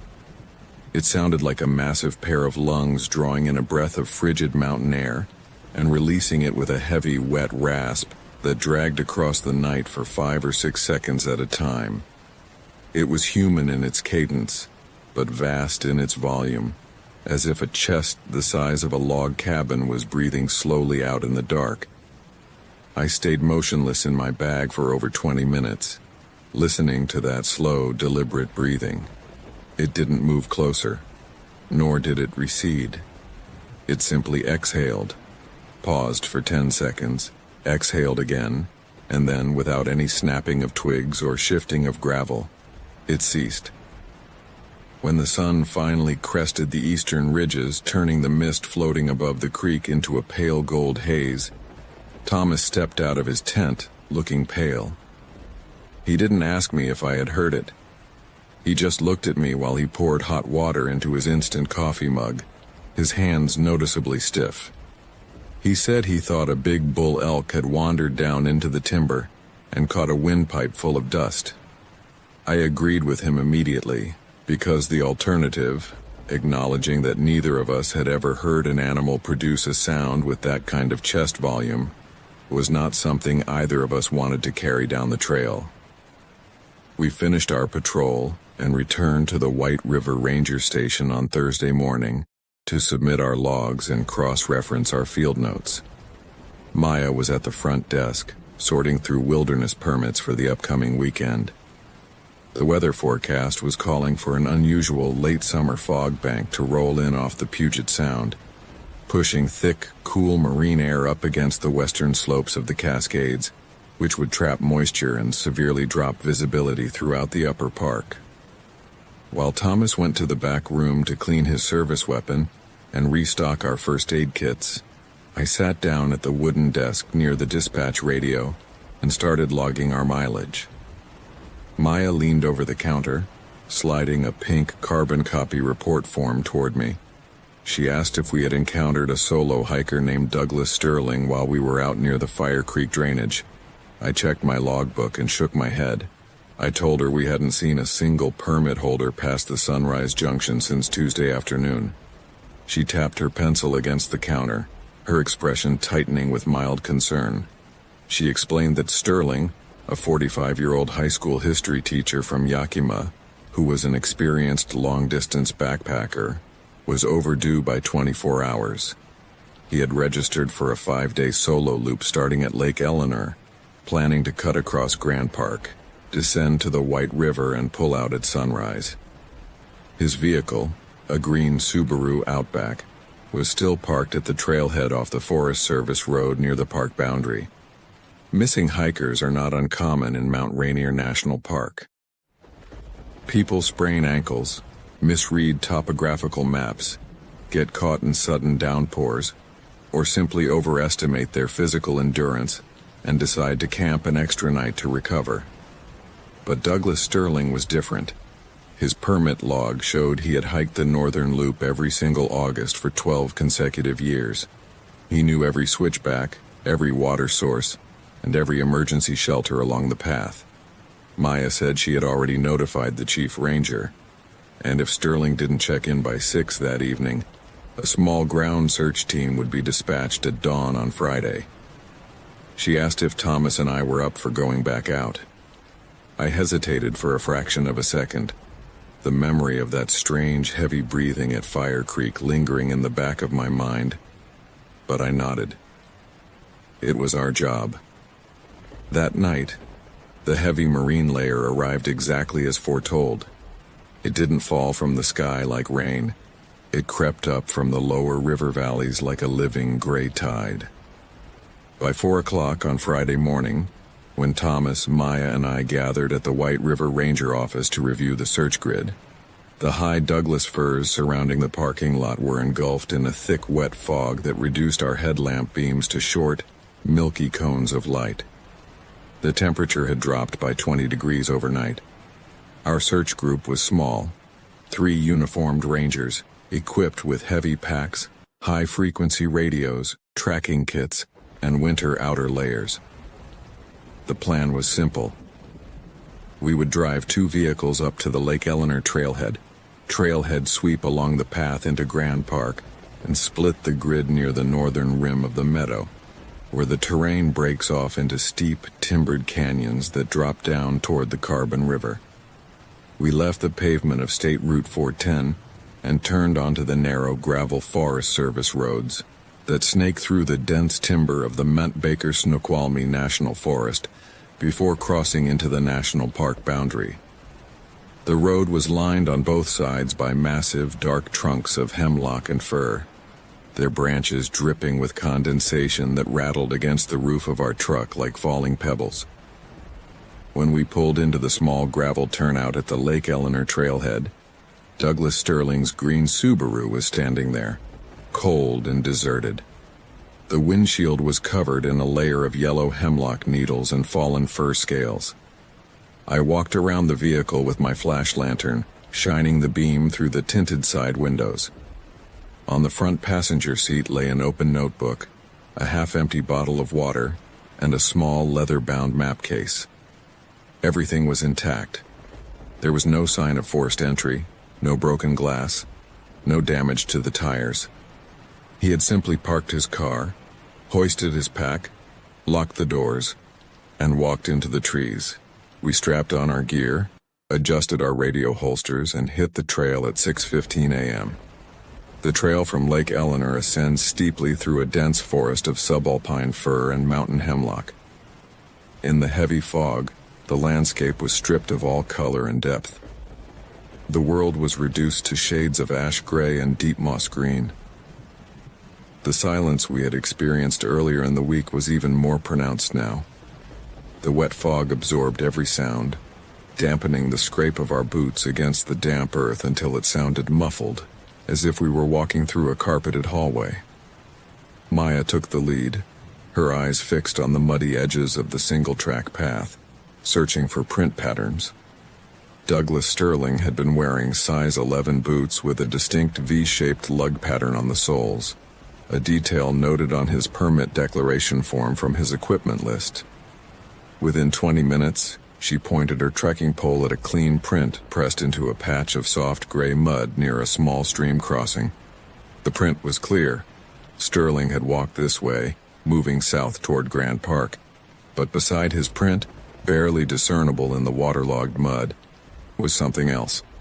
Thomas knelt down beside her, wiping damp hair off his forehead. He asked what she made of it. It wasn't a footprint in any traditional sense. It looked as though something extremely heavy had been dragged along the edge of the trail. A broad, smooth indentation roughly 10 inches wide, completely pressing down the forest litter and smoothing out the gravel. There were no claw marks, no heel impressions, and no tread patterns. Just a flat, compressed track that ran parallel to the hiker's footprints for about 15 feet, before vanishing into the thick bed of huckleberry bushes that lined the trail. Maya suggested it might be an overturned log that a bear had dragged across the trail while searching for grubs. Thomas didn't argue, but he touched the grip of his sidearm briefly before standing back up. We continued upward, reaching the northern edge of Grand Park around 9 in the morning. Grand Park is one of the most striking features of Mount Rainier. It is a massive, flat meadow, over a mile wide and nearly 2 miles long, perched high on a plateau, surrounded by deep canyons. On a clear day, the snow-covered peak of Mount Rainier rises up directly behind it like a colossal white wall. But that morning, the mountain did not exist. The sky was gone. The meadow was an endless rolling ocean of pale yellow grass, ghost-like magenta paintbrush flowers, and scattered clusters of stunted subalpine firs, all enveloped in a thick, shifting wall of white fog that limited our visibility to less than 50 yards. We stopped at the junction where the trail splits, one branch heading south toward Berkeley Park, and the other veering west down into the dark, timbered depths of the Carbon River Valley. Maya pulled out her map and spread it across her knee. She pointed out that if Sterling had gotten disoriented in the fog, he might have drifted off the main trail near the meadow's edge, searching for shelter among the trees, or slipped down one of the steep drainage gullies that feed into the canyon below. We decided to execute a standard grid search across the northern perimeter of the meadow. We spaced ourselves 50 yards apart, keeping visual contact through the shifting fog, and began walking slowly toward the western drop-off. Every few minutes I would raise my brass whistle to my lips, blow 3 short, sharp blasts, the universal distress signal, and then wait, listening intent into the silence. For 2 hours there was nothing, only the sound of our own breathing, the soft rustle of the dry meadow grass brushing against our waterproof gaiters, and the occasional drippy murmur of the wind passing through the upper branches of the isolated tree islands. Around noon, we regrouped near a prominent outcropping of dark basalt rock that overlooked the western canyon. The fog had thicked even further, cold and wet, clinging to our eyebrows and the fabric of our caps. Maya took a bite of a trail bar, her face pale from the damp chill. She remarked that the air felt remarkably heavy for an elevation of over 5,000 feet. She was right. The air was thick, suffocatingly so. And there was that smell again, the smell I had noted near Fire Creek days before. It was a dusty, papery dryness, underlying a faint metallic odor like old copper coins held in a warm palm. Suddenly, Thomas, who was standing about 20 feet to my right near the rim of the canyon, raised his hand and gestured for us to be quiet. We froze. From somewhere down in the steep, tree-choked gully below us, perhaps 200 yards into the thick timber where the plateau drops off toward the river, came a sound. It was not a whistle, nor was it a yell for help. It was a faint metallic tapping. Clink, clink, clink. It was rhythmic, deliberate, and entirely unnatural. It sounded precisely like someone striking an aluminum trekking pole against a piece of exposed granite. Maya immediately stepped toward the ledge, bringing her radio microphone to her mouth. She called out Sterling's name, her voice echoing strangely in the dense fog, sounding flattened and truncated by the moisture in the air. "Douglas, this is National Park Service Search and Rescue. Stay where you are. Can you hear us?"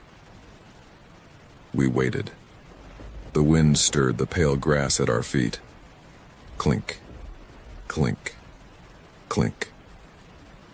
The tapping continued, exactly at the same interval, coming from the exact same location down in the dense timber. Thomas looked at me, his eyes narrow and focused. He noted that if Sterling had fallen down the embankment and broken a leg, he might be using his gear to signal his location. It made sense. It was textbook survival strategy for an injured hiker who lacked the lung capacity to scream for hours. We checked our ropes and harnesses, ensuring we had our drop lines ready if the terrain proved too steep, and began our descent into the ravine. The moment we dropped off the edge of the plateau and stepped beneath the canopy of the forest, the world changed. The thin light of the upper meadow was completely choked out. The trees here were massive, centuries-old Douglas firs and mountain hemlocks, their lower branches dead and draped in long, trailing curtains of black lichens and pale green moss. The ground was impossibly steep, covered in a loose, slick layer of rotting pine needles, wet shale, and thick mats of rotting ferns. We moved slowly, holding onto the thick stems of vine maples to steady ourselves. The fog hung between the huge trunks like gray smoke, obscuring the ground 30 feet below us. Every 50 paces I called out, "Douglas, we're coming down. Keep tapping." Clink, clink, clink. The sound was closer now, perhaps 50 yards ahead, obscured behind a massive cluster of fallen timber, where a giant hemlock had uprooted and collapsed across a dry drainage bed, creating a tangled wall of splintered wood, moss, and roots over 15 feet high. Thomas drew his sidearm, not because he expected an attack, but because standard protocol in deep brush with low visibility dictates caution when approaching an unknown situation where large predators might be scavenging. Maya stepped around the left side of the massive root wad, while Thomas and I cleared the right. "Douglas?" Maya called out softly. We stepped into the small, shadowed hollow behind the fallen trunk. There was no injured hiker. There was no broken body lying among the ferns. Standing upright in the dark dirt at the base of the root wad was a single aluminum trekking pole. It was stuck firmly into the ground, standing perfectly straight, like a marker. Beside it lay Douglas Sterling's backpack. It was an orange 70-liter internal frame pack, wet with condensation. It hadn't been thrown down in a tumble or dropped in a hurry. It was sitting neatly upright on a flat stone, its straps laid out neatly on either side, as if its owner had carefully unbuckled it, set it down, and stepped away. Thomas approached the pack with his light, keeping his weapon low at his side. He used the tip of his boot to nudge the main compartment flap. The pack was fully loaded. The water bottles were still in the side pockets. The sleeping pad was strapped securely to the bottom. I knelt down beside the trekking pole. That was when I realized where the tapping had been coming from. Hanging from the wrist strap of the trekking pole was a small brass carabiner. A thin gray nylon cord was tied to it, running up into the low, thick branches of the hemlock tree directly above us. The cord was not natural. It was a piece of high-strength, low-diameter fishing line or utility string. And as I watched, my heart dropping into my stomach like a lead weight, the line tightened. Up above us, something pulled the cord upward with a sharp, gentle twitch. Clink. The carabiner struck the aluminum shaft of the trekking pole. My breath hitched in my throat. I looked up instantly, throwing the heavy beam of my flashlight up into the dense, dark branches of the mountain hemlock overhead. The light illuminated wet bark, thick clusters of needles, and moss. But 20 feet up, suspended in the crotch of two massive branches, was a small wooden pulley, weathered, dark, and hand-carved, through which the nylon line was routed. The line stretched further up, disappearing into the dark, shrouded canopy 40 feet above that, where the mist was so thick the branches were reduced to vague, shadowy shapes. "Arthur," Thomas whispered. His voice was entirely stripped of its professional calm. It was tight, thin, and terrified. I lowered my flash beam from the tree canopy and turned it toward where Thomas was pointing his own light. Behind the fallen tree, the steep slope rose toward a dark outcropping of basalt rock that formed a small overhang or shallow rock shelter. Resting in the dirt at the entrance of that shallow overhang were Douglas Sterling's hiking boots. They were placed side by side, perfectly parallel, pointing out toward the forest just as a person might place their shoes by the front door of a home before stepping inside. Inside the boots were his socks. neat, uncreased, and dry. Maya backed away slowly, her radio microphone held tightly in her fist. She whispered into the radio, her voice shaking badly, calling for immediate assistance from the station base, reporting that we had located the missing hiker's gear under suspicious circumstances. The radio responded with nothing but a blast of flat, white static. The steep basalt walls of the canyon and the thick canopy were completely blocking our signal. We were entirely cut off. Thomas stepped toward the pair of boots, his flashlight beam trembling slightly. He reached down with his gloved hand to inspect them. "Don't touch them, Tom," I said, my voice barely more than a rasp. "Art, look at the soles," he whispered. I leaned closer, holding my light steady. The rubber soles of the boots were worn, but in the deep grooves of the V-shaped treads, there was no dirt. There was no mud. There were no small pebbles wedged in the rubber, despite the hiker having walked miles through mountain terrain to reach this ridge. The soles were completely, impossibly smooth and polished, as if they had been scrubbed clean with a wire brush. And then, from high above us in the dark canopy of the hemlock tree, the cord went slack. The brass carabiner fell from the trekking pole, dropping softly into the wet ferns with a dull thud. The silence returned, absolute and crushing. "We need to go back up to the meadow," Maya said, her eyes wide, staring up into the foggy foliage above us. "We need to get to higher ground to clear the radio signal, right now." Neither Thomas nor I argued. We turned, leaving the pack and the boots where they lay, and began scrambling back up the slick, steep embankment toward the rim of Grand Park. The climb up was agonizingly slow. The slope was so steep that our knees dug into the mud, our hands grasping desperately at roots and rock ledges. Every few steps I couldn't help but look back over my shoulder into the gray gloom behind us. The fog was closing in even further now. The great trunks of the trees seemed to shift and align themselves differently as the mist moved between them, creating optical illusions that made it feel as though the forest itself was rearranging its interior. We reached the grassy lip of the meadow after 20 minutes of desperate climbing. We were gasping for air, our lungs burning with the sharp, cold oxygen of the high elevation. We stood on the edge of the flat plateau, looking back out across the wide expanse of Grand Park. The meadow was now completely submerged in the whiteout. Visibility was down to less than 30 yards. The scattered stands of stunted subalpine fir looked like dark, silent figures standing motionless in a sea of gray milk. Maya raised her radio again, extending the flexible antenna. "White River Base, this is Ranger Vance. Do you copy?" "Over." Static. Flat, hollow static. "White River Base, this is Ranger Vance. We have a Code 3 emergency at the northern boundary of Grand Park. We require immediate search support and law enforcement backup." "Over." A sharp, violent burst of static erupted from the small speaker on her shoulder. Then, through the static, a sound came through the small speaker. It was not a human voice. It was not the dispatcher in White River. It was the sound of slow, heavy, wet breathing. Exhale. Pause. Inhale. The sound was coming from the radio, clear as a bell, unhindered by the distance or the terrain.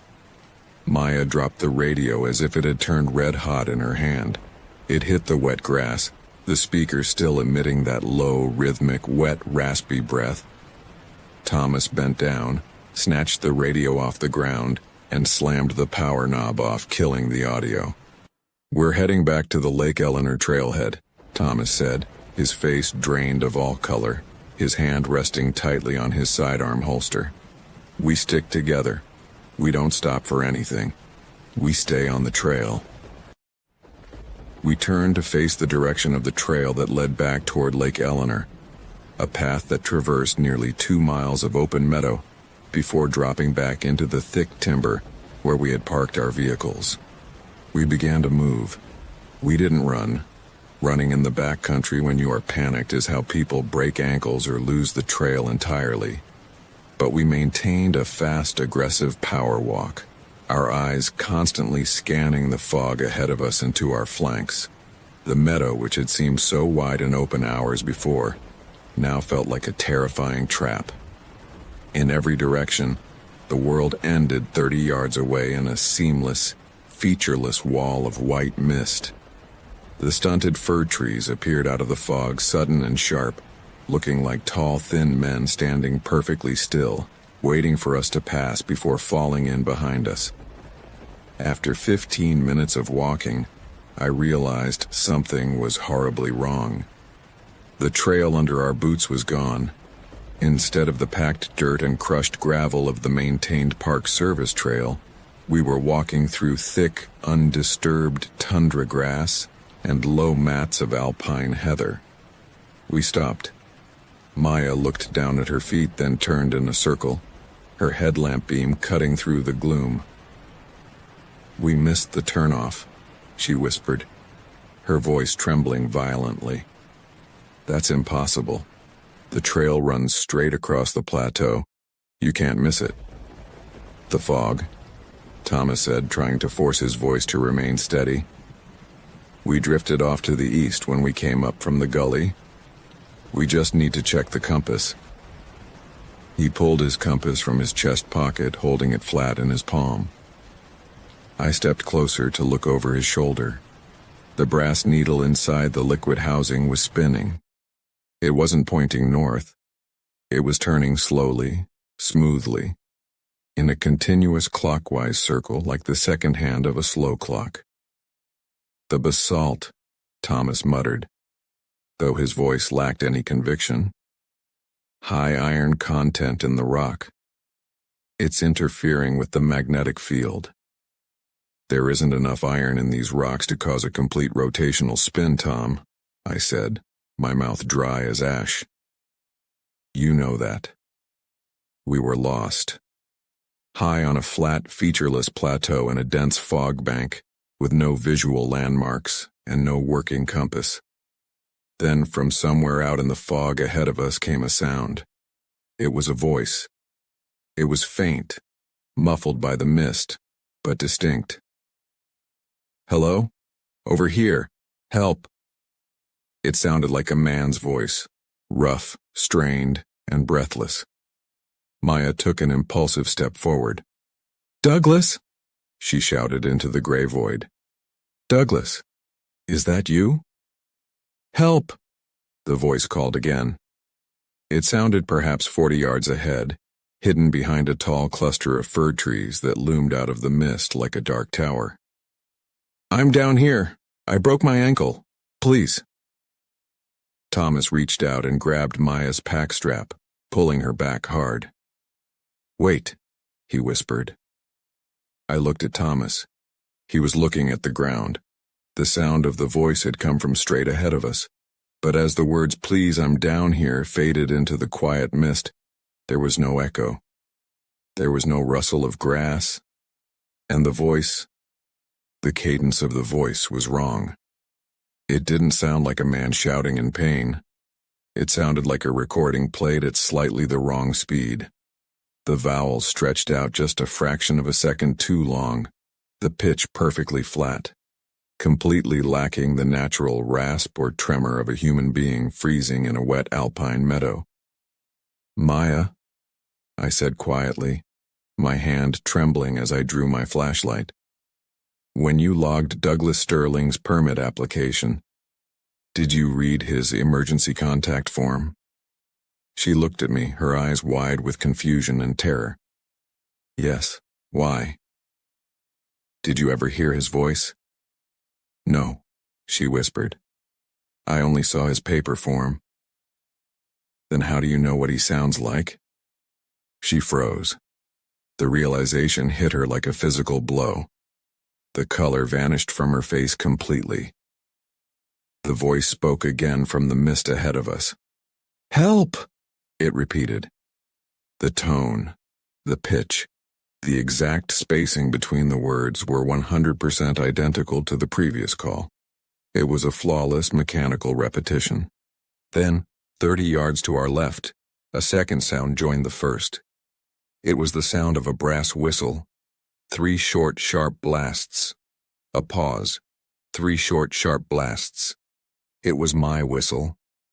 It was the exact sound, the exact pitch, the exact double tone of the Fox 40 rescue whistle hanging from the lanyard around my own neck. But the whistle around my neck was resting flat against my chest, cold and silent. "We need to move," Thomas said, his voice dropping to a harsh, urgent whisper. "Now. Back the way we came. Move."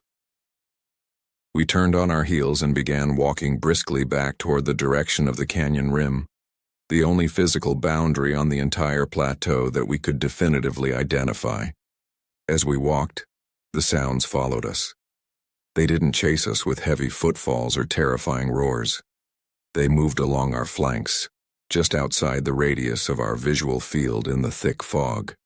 To our left, the voice continued its flat, rhythmic call for help. To our right, the whistle blew at perfect 15-second intervals. And from somewhere directly behind us, trailing 20 paces back in the gray gloom, came the heavy, flat sound of something being dragged through the tall grass. Swish, swish, swish. It was a broad, smooth, heavy drag, pressing down the vegetation, moving at the exact speed of our walk. We didn't run. God help us, we wanted to run. Every instinct in our primal human brains was screaming at us to break into a blind panic, to bolt through the mist as fast as our legs could carry us. But we knew that if we ran, we would split up. If we ran, someone would trip over a hidden basalt boulder or plunge over the edge of an unseen 60-foot cliff. We formed a tight triangle, walking shoulder to shoulder, our eyes locked on the murky gray void ahead of us, our arms raised, holding our heavy tactical flashlights like weapons. The air grew progressively colder. The moisture in the fog was no longer just damp. It was turning into a fine, freezing drizzle that coated our outer shells in a thin layer of clear ice. "Arthur," Maya choked out, tears clearing clean tracks through the damp soot on cheeks.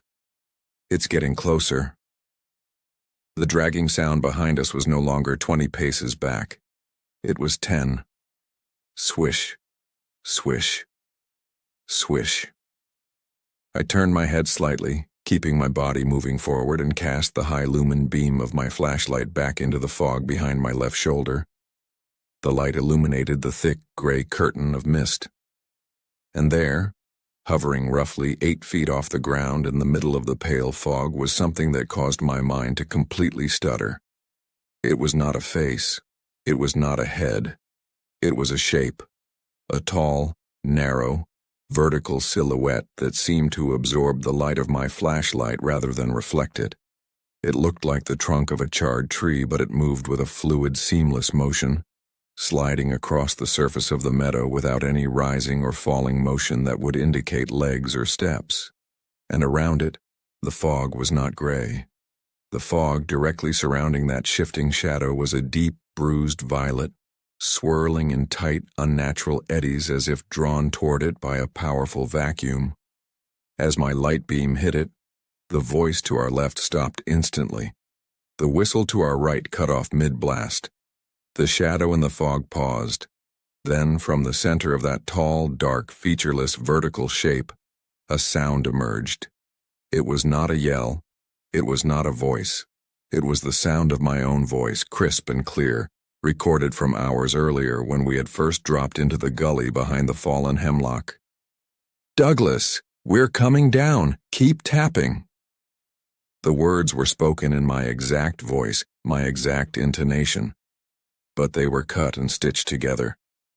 "Douglas, coming down. Keep tapping." Replayed with a hollow, reverberating echo that sounded as though it were being projected from the bottom of a deep, dry well. Thomas snapped, He turned, raised his .40 caliber Glock service pistol with both hands, and fired 3 rapid shots into the fog toward the dark shape. The gunshots were deafeningly loud in the heavy air, 3 sharp orange flashes that momentarily lit up the wall of mist. Bang, bang, bang. The sound of the gunshots didn't echo across the meadow. It died instantly, swallowed by the wet heather and the heavy fog. The shape didn't fall. It didn't recoil. Instead, at the exact spot where the bullets disappeared into the gray haze, 3 small bright wisps of pale yellow dust puffed out into the air, hanging suspended like tiny clouds of pollen before dissolving into the mist. "Run!" Thomas screamed. We ran. We abandoned all discipline, all training, all safety protocols. We sprinted blindly through the thick fog, our boots slamming into the uneven ground, jumping over heather mounds, stumbling across slick basalt stones, completely blind to what lay 3 steps ahead of us. The world dissolved into a terrifying nightmare of gray air, chest-searing cold, and the sound of our own ragged, frantic breathing. Behind us, the dragging sound was no longer a slow swish. It was fast, heavy, and silent between the thuds, closing the distance with impossible speed. Suddenly, the ground vanished beneath my boots. I didn't fall down a cliff. I plunged down a steep, gravelly embankment, the eastern slope of the plateau leading down toward the Lake Eleanor Basin. I lost my footing entirely, sliding on my back through wet dirt, rock, and sharp brush, tumbling head over heels until I slammed violently into the trunk of a young alpine fir. The impact knocked the breath out of my lungs in a sharp, painful gasp. My flashlight flew from my hand, tumbling away through the brush, its beam spinning wildly before landing face down in the mud, plunging me into near-total darkness. Above me on the slope, I heard Maya scream.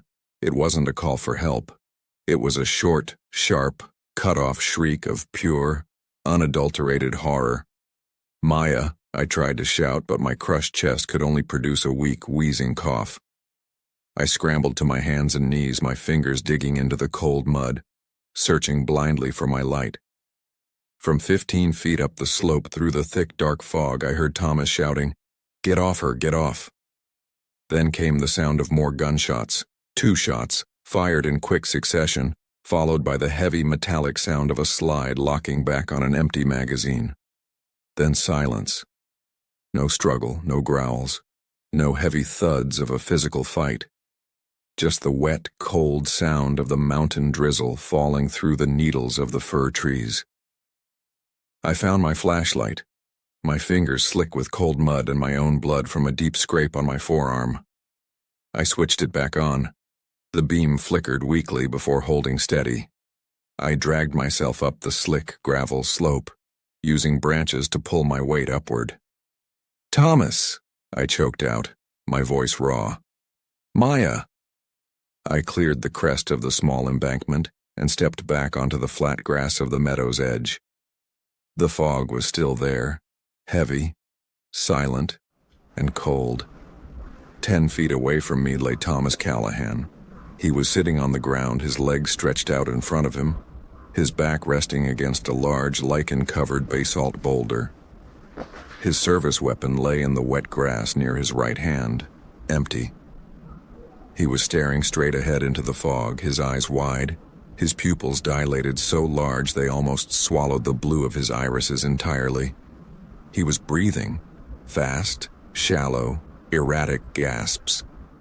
But he was completely unresponsive. "Thomas," I sobbed, rushing to his side, grabbing his tactical vest with both hands and shaking him. "Thomas, where is Maya? Where did she go?" He didn't look at me. His eyes remained locked on the blank gray wall of mist ahead of him. His mouth opened slightly. His lower lip was trembling so violently his teeth clicked together. He raised his left hand, slowly, stiffly, like a mechanical doll, and pointed down at his own feet. I lowered my flashlight beam to look at his legs. Thomas was wearing his heavy leather Park Service work boots when we started the search. His boots were gone. His socks were gone.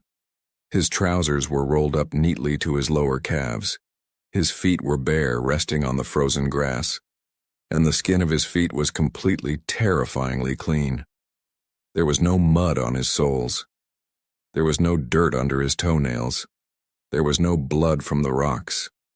His skin was pale, pristine, and entirely dry, as if he had just stepped out of a clean room, completely untouched by the wilderness around him. Beside his bare left foot, pressed into the damp green moss, was his Park Service radio. The power knob was off. As I stared at it in horror, the small green indicator light on top of the radio flickered to life. A sound came out of the dead speaker. It was Maya's voice. It wasn't a scream. It wasn't a call for help. It was her voice from 3 days ago, recorded when we were sitting in the warmth of the White River office, clear, calm, and pleasant. The weather forecast is calling for an unusual late summer fog bank to roll in off the Puget Sound, push thick, cool marine air up against the western slopes. The voice cycled, looping back to the beginning, repeating the exact sentence over and over again. I didn't try to look for Maya. May God forgive me, but I didn't. I grabbed Thomas under his armpits, hauling his dead weight up off the cold ground. He didn't help me. His legs were completely limp, his body rigid as a board. I dragged him backward down the gravel slope, pulling him through the thick brush down toward the basin of Lake Eleanor. I don't remember the hike back to the trailhead. My brain has mercifully blocked out those 2 hours of my life. All I remember is the sensation of dragging Thomas through the dark, cold forest, the wet branches whipping against my face, while that flat, recorded voice echoed softly from the radio strapped to his chest, repeating Maya's words into the dripping darkness until the trees finally gave way to the gravel parking lot. Douglas Sterling's green Subaru was still sitting there under the high trees. I threw Thomas into the passenger seat of our patrol truck, slammed the door, scrambled into the driver's side, and started the engine. I threw the vehicle into gear, tore down the gravel Forest Service road at dangerous speeds, smashing through fallen branches and sliding around blind curves, until the dark trees finally gave way to the paved yellow lines of Highway 410. We reached the hospital in Enumclaw 2 hours later. The official report filed by the regional office 3 days later listed the incident as an acute environmental disorientation event, compounded by sudden severe hypothermia and mountain elevation sickness. They found Maya's body 4 days later. She was not in Grand Park. She was not in the canyon where we had found Douglas Sterling's boots. They found her 5 miles away, deep inside a restricted, non-maintained watershed area near the Moich Lake border, a distance that would have been physically impossible for a human being to traverse on foot in the time frame between her disappearance and her discovery. She was sitting on a flat rock in the middle of a shallow creek. Her clothes were neatly folded and stacked on a dry log 50 feet away on the bank. Her boots were standing side by side in the dirt, completely clean, the rubber treads polished smooth. The autopsy report, which I managed to pull through a contact in the Pierce County Coroner's office before I was placed on mandatory administrative leave, stated her cause of death as severe pulmonary edema, resulting from acute respiratory failure. Her lungs were completely dry. But the alveoli, the microscopic air sacs deep within her lung tissue, were completely packed with dense, compressed yellow pine needles and dry dust, as if she had inhaled the dried detritus of a forest floor with every breath she took until there was no room left for oxygen. Douglas Sterling was never found. Thomas Callahan spent 3 weeks in the psychiatric unit at St. Joseph Medical Center in Tacoma. He never returned to the Park Service. He sold his house, packed his belongings into a small trailer, and moved back to his family's farm in eastern Oregon. He does not answer his phone. When I tried to visit him in September, His brother met me on the front porch with a double-barreled shotgun and told me to get off their property before he called the sheriff. I was medically retired from the National Park Service in November of 2018. The official paperwork states, post-traumatic stress disorder resulting from a traumatic search and rescue operation. I live in Puyallup now. It is a quiet town, far enough from the mountain that I can't see the white peak from my living room window when the clouds clear. I keep the blinds drawn. I don't go hiking. I don't go camping. I don't step foot into a city park if there are trees dense enough to block the streetlights. Every night before I go to bed, I double-check the deadbolts on my front door. I make sure all the windows are closed tight, and I turn on a white noise machine on my nightstand to drown out the sounds of the night. But sometimes, on late summer nights when the air turns unusually dry and the wind drops completely, I sit up in the dark, staring at the floorboards. And through the mechanical hum of the white noise fan beside my bed, I can hear it. It isn't outside my window. It isn't on the street. It comes from the far corner of my dark bedroom, a long, slow, rhythmic exhalation, dragging across the floor like wet paper. And then, just before the breathing stops, my own voice comes out of the dark. Douglas, coming, down, keep tapping.